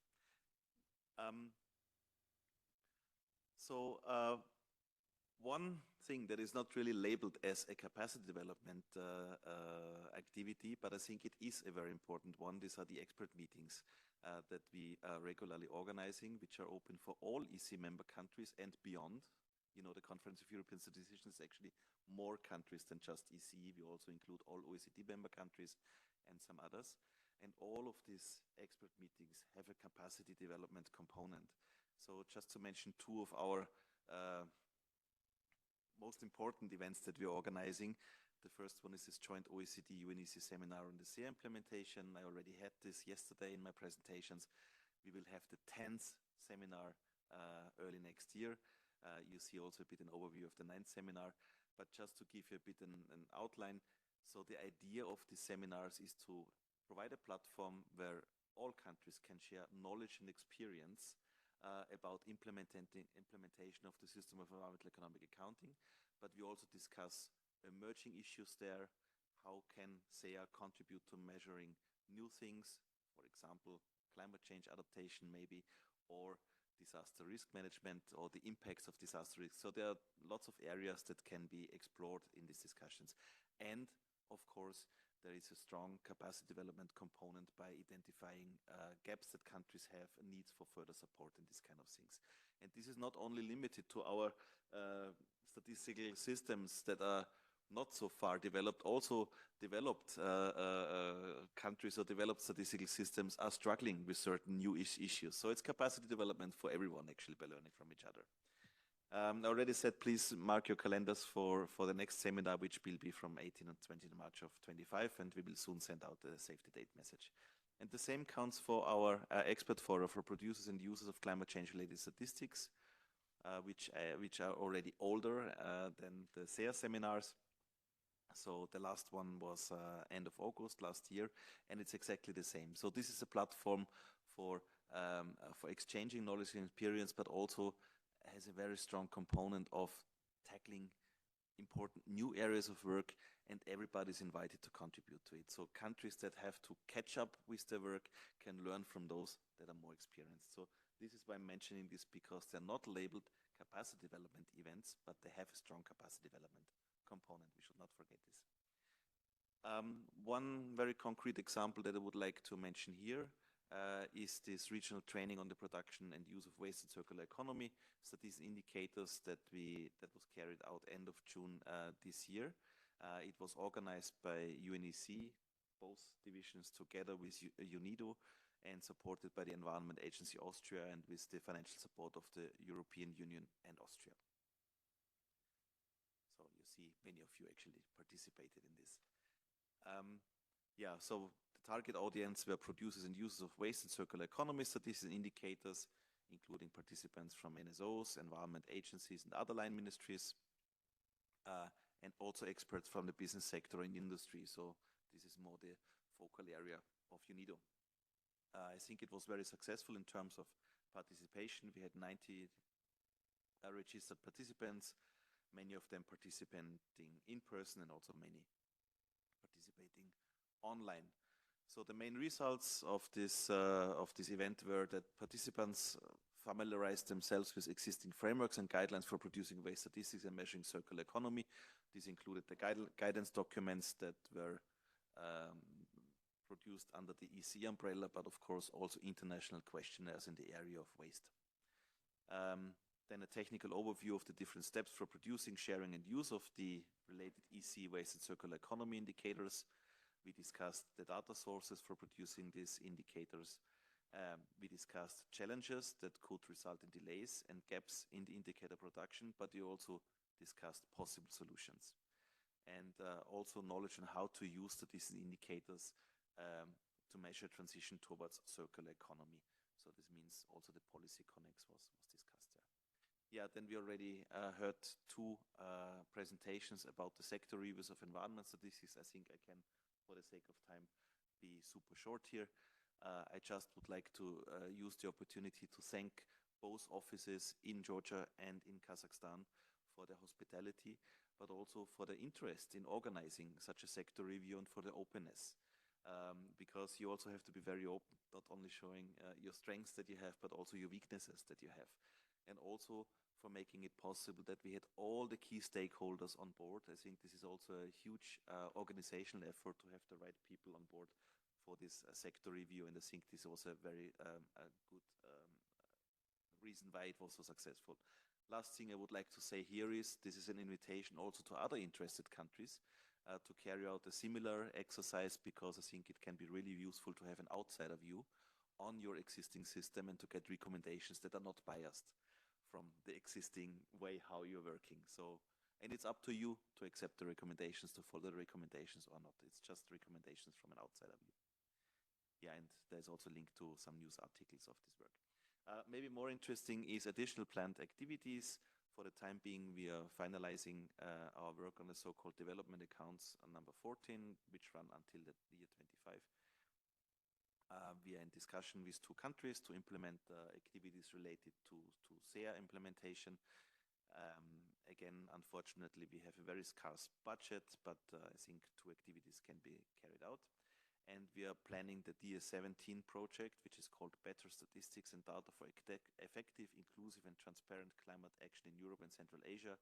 So this is a work stream that is led by my colleague Gosha Swiek.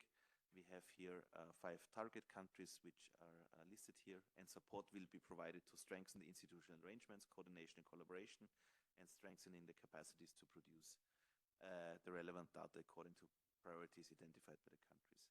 So the implementation of this project will benefit from guidance, expertise, and resources developed by the EC Steering Group on Climate Change-related Statistics and the Task Force on the role of national statistical offices in achieving national climate objectives. These are things I have been talking about already yesterday. That's all in a couple of minutes that I would like to say here, and this was the last presentation. Thank you very much, Michael. I open the floor for the question or comments, clarification. No, thank you very much. So, proposed decision.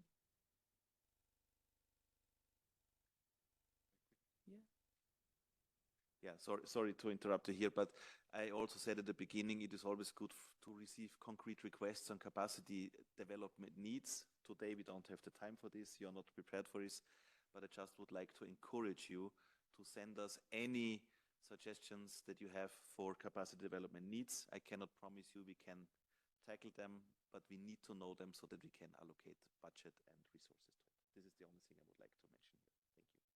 Thank you. Thank you. Now, proposed decision.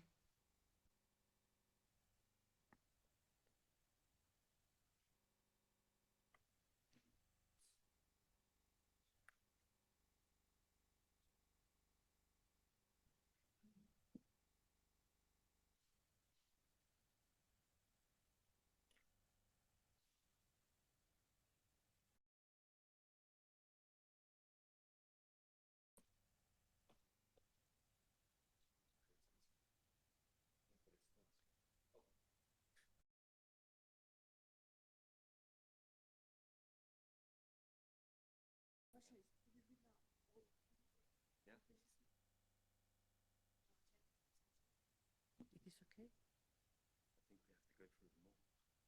Yeah, okay. Yeah, okay. So, yeah.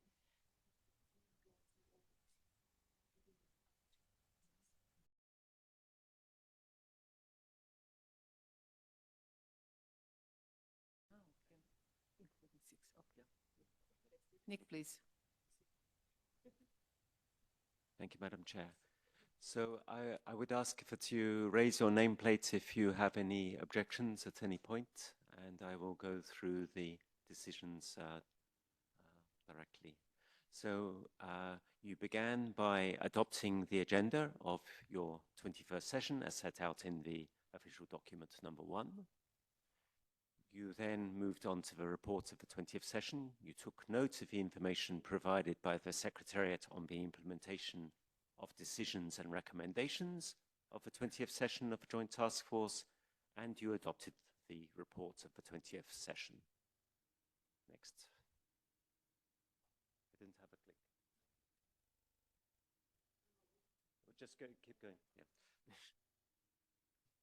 So on the mandate in terms of reference, you will see that we have added here. So the first point was already raised, which was the Joint Task Force requests its members to provide information at the national level to members of the Committee on Environmental Policy to support an informed decision by the committee on the proposed conversion of the Joint Task Force into a joint working group. So we would suggest that these additional 2 points are included. Firstly, that you note the Committee on Environmental Policy at its 28th session had decided to defer its decision on whether to convert the Joint Task Force into a joint working group until the next regular session of the committee in November 2024, and to extend the mandate in terms of reference of a Joint Task Force until the end of 2025. And that you request the Secretariat to prepare a revised mandate in terms of reference as an official document for consideration at your next session. So that is just to maintain continuity. In terms of ongoing developments, you welcome the activities implemented by member states and the Secretariat to support the implementation of the outcomes of the 9th Environment for Europe Ministerial Conference. You invited member states to continue implementing relevant outcomes of the Ministerial Conference and to regularly provide updates to the Joint Task Force. You requested the Secretariat to inform the Committee on Environmental Policy and the Conference of European Statisticians on the activities implemented to support the outcomes of the Ministerial Conference. Next, thank you. You also took note of the information provided by the Secretariat on the outcomes of the 26th session of the Working Group on Environmental Monitoring and Assessment, and you invited the Working Group to regularly inform you on relevant outcomes of its sessions and activities. Okay, so this was on the Pan-European assessment. You welcomed the list of proposed indicators for the planned 8th Pan-European assessment as set out in official document number 3.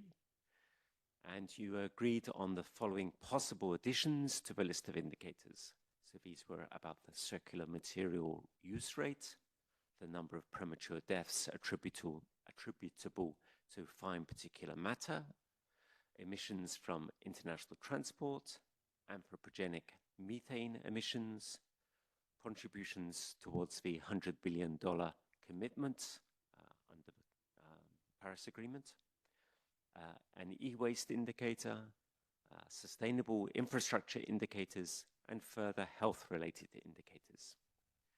And you also agreed that some indicators could be derived from Earth observations, such as nitrogen deposition. And I see the flag of the Netherlands. Do you wish to invite the Netherlands? The Netherlands has a flag. I need my glasses. So Netherlands, please. Thank you, Madam Chair. It's about the contribution towards the $100 billion commitment. I remember that was already on the list, so that was not what I meant. I meant the Paris Agreement reporting about the financial flows, that there could be done something with it to get indicators.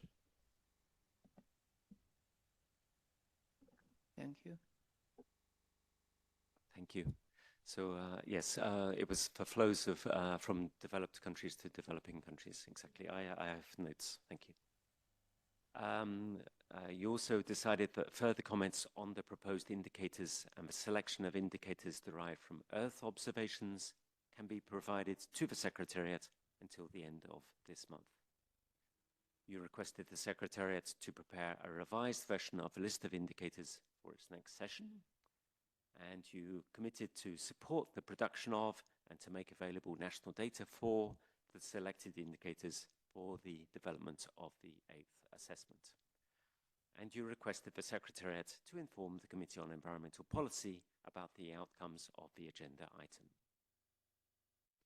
You thank the experts from the UNEC Statistics Division, the United Nations Statistics Division, one of those should be statistical, the United Nations Environment Programme, and the United Nations Institute for Training and Research for their presentations about statistics and indicators for waste and circular economy.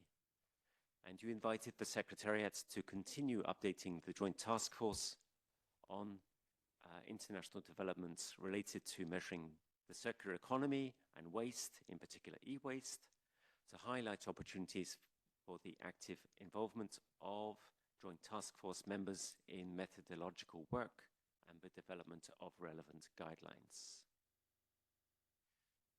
You also thank the panelists for their contributions to the discussion on a common definition of sustainable and resilient infrastructure, and invited member states and international organizations to continue the discussion. You requested the Secretariat to propose to the Committee on Environmental Policy and the Conference of European Statisticians to conduct an in-depth review and to consider setting up an ad hoc expert group on this topic with the objective to draft guidelines for measuring sustainable and resilient infrastructure. And you asked the Secretariat to invite the International Finance Corporation, UNEP, OECD, and the United Nations Office for Disaster Risk Reduction to participate in the work of this expert group. You noted with concern that it has not been possible to organize remote interventions, which has prevented the participation of experts from some international organizations and hindered the deliberations under this and other agenda items. You thanked the speakers for their valuable presentations on producing and sharing environmental statistics and indicators in their countries. You emphasized the importance of ongoing work in this area, particularly in the light of emerging national and international policy priorities. And you encouraged the gradual extension of the production of environmental statistics and indicators to ensure alignment with evolving policy areas. And you noted that the revised UNEC guidelines for the application of environmental indicators can serve as a useful tool in guiding future work and development. Next. So then we move on to the guidelines. You welcomed the finalization and publication of the guidelines for 2023 edition. You approved the new indicator metadata sheets with the understanding that the amendments discussed by the Joint Task Force will be incorporated. You requested the Secretariat to continue updating the webpage for the guidelines and to gradually upload the approved indicator metadata sheets. You requested the Secretariat to proceed with the production of additional indicator metadata sheets and, following a silence procedure with the Joint Task Force members, to make them available on the dedicated website. Though I would note that in practice we will seek to come to this body because also we need translations. Okay, on data needs in relation to human health, environment and human health. So you thank the speakers for their insightful presentations on the intersection of environment and health from a measurement perspective, including contributions from the UK Office for National Statistics, the International Network on Public Health and Environment Tracking, and the WHO Regional Office for Europe. You emphasize the value of the examples presented in enhancing the understanding of how environment statistics and indicators can inform work on environment health interlinkages. You acknowledge the importance of being regularly informed on developments in environment and health statistics and indicators, as previously noted in your 20th session last year. You encouraged further sharing of experiences from other countries on integrating environment and health statistics in future sessions. And you invited the Secretariat to continue engaging its members, international organizations and partners to provide updates and foster collaboration in the measurement of environment and health indicators. 6? Yes, okay. Capacity development activities. So you recognize the importance of capacity development initiatives, particularly the EU for Environment program, in supporting countries to improve the quality and availability of environmental statistics and data. You encouraged continued collaboration between international organizations, national statistical offices, and environmental agencies to strengthen the development of environment statistics across the region. You recognized the valuable lessons learned from the sector reviews on environment statistics in Georgia and Kazakhstan, and encouraged other countries to consider conducting similar reviews of their environmental statistical systems. Such reviews can provide valuable guidance on further development and help identify specific capacity development needs. And you welcome the ongoing and planned capacity development activities presented by the UNEC Secretariat and invite member countries to continue informing the Secretariat about additional capacity development needs.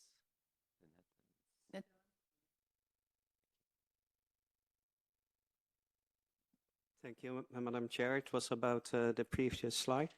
At the end, it invites member countries to inform the Secretariat. Of course, I have an addition to make.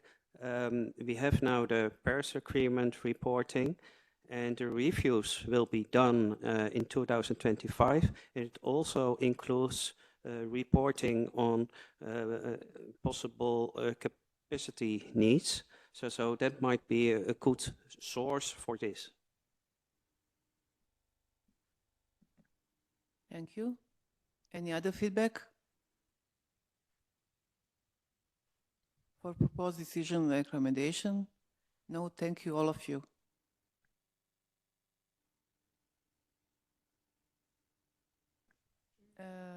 I invite Christine for other business. For final. Actually, no, not even 5 minutes, I think. First of all, well, thanks to all speakers and participants.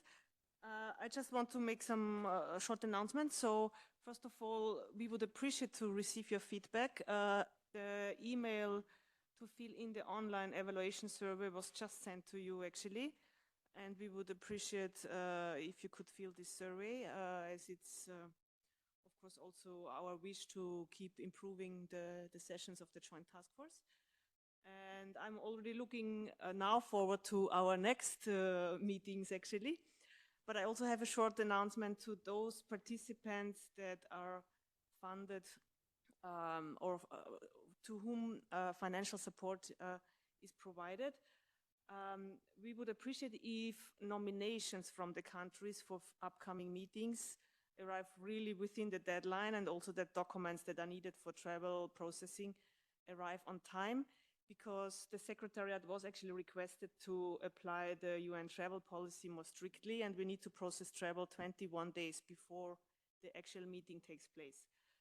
And in the future we will have, it will be difficult for us to process travel closer to the meeting, because as usual there are limited funds, and that has implications, of course, if there are late requests and late travel arrangements made, that of course increases usually the costs.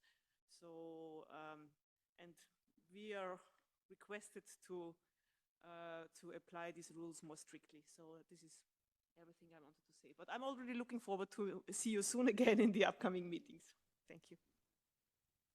Thank you, Christine. Nick, please.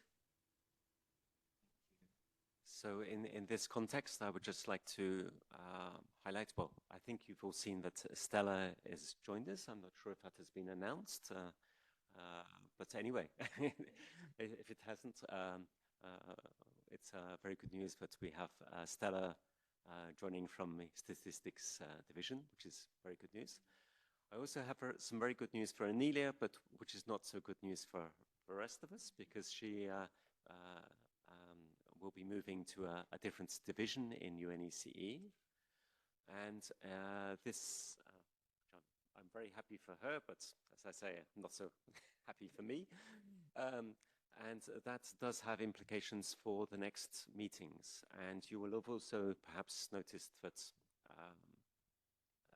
if I may, Christine is in a certain condition. So at the next working group on environmental monitoring, Christine will be not present. I expect she will not be present. And also because of the ongoing cash flow crisis in the United Nations, Anelia is not being replaced at present. So it's a big change for the Environment Division in terms of Secretariat support for the program in the coming 6 months.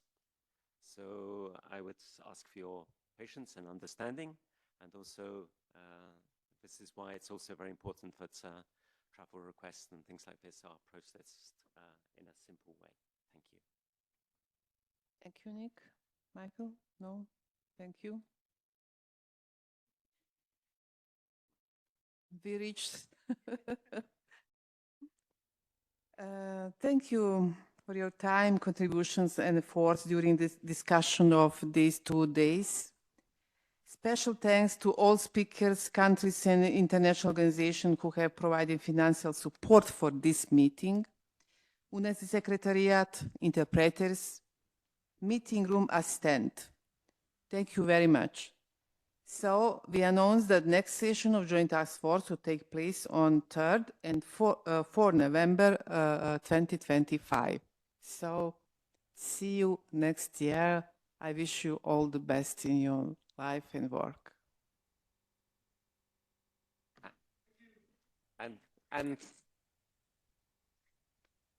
And thank you very much to our chair and vice chair for a very well run meeting. Thank you. Thank you.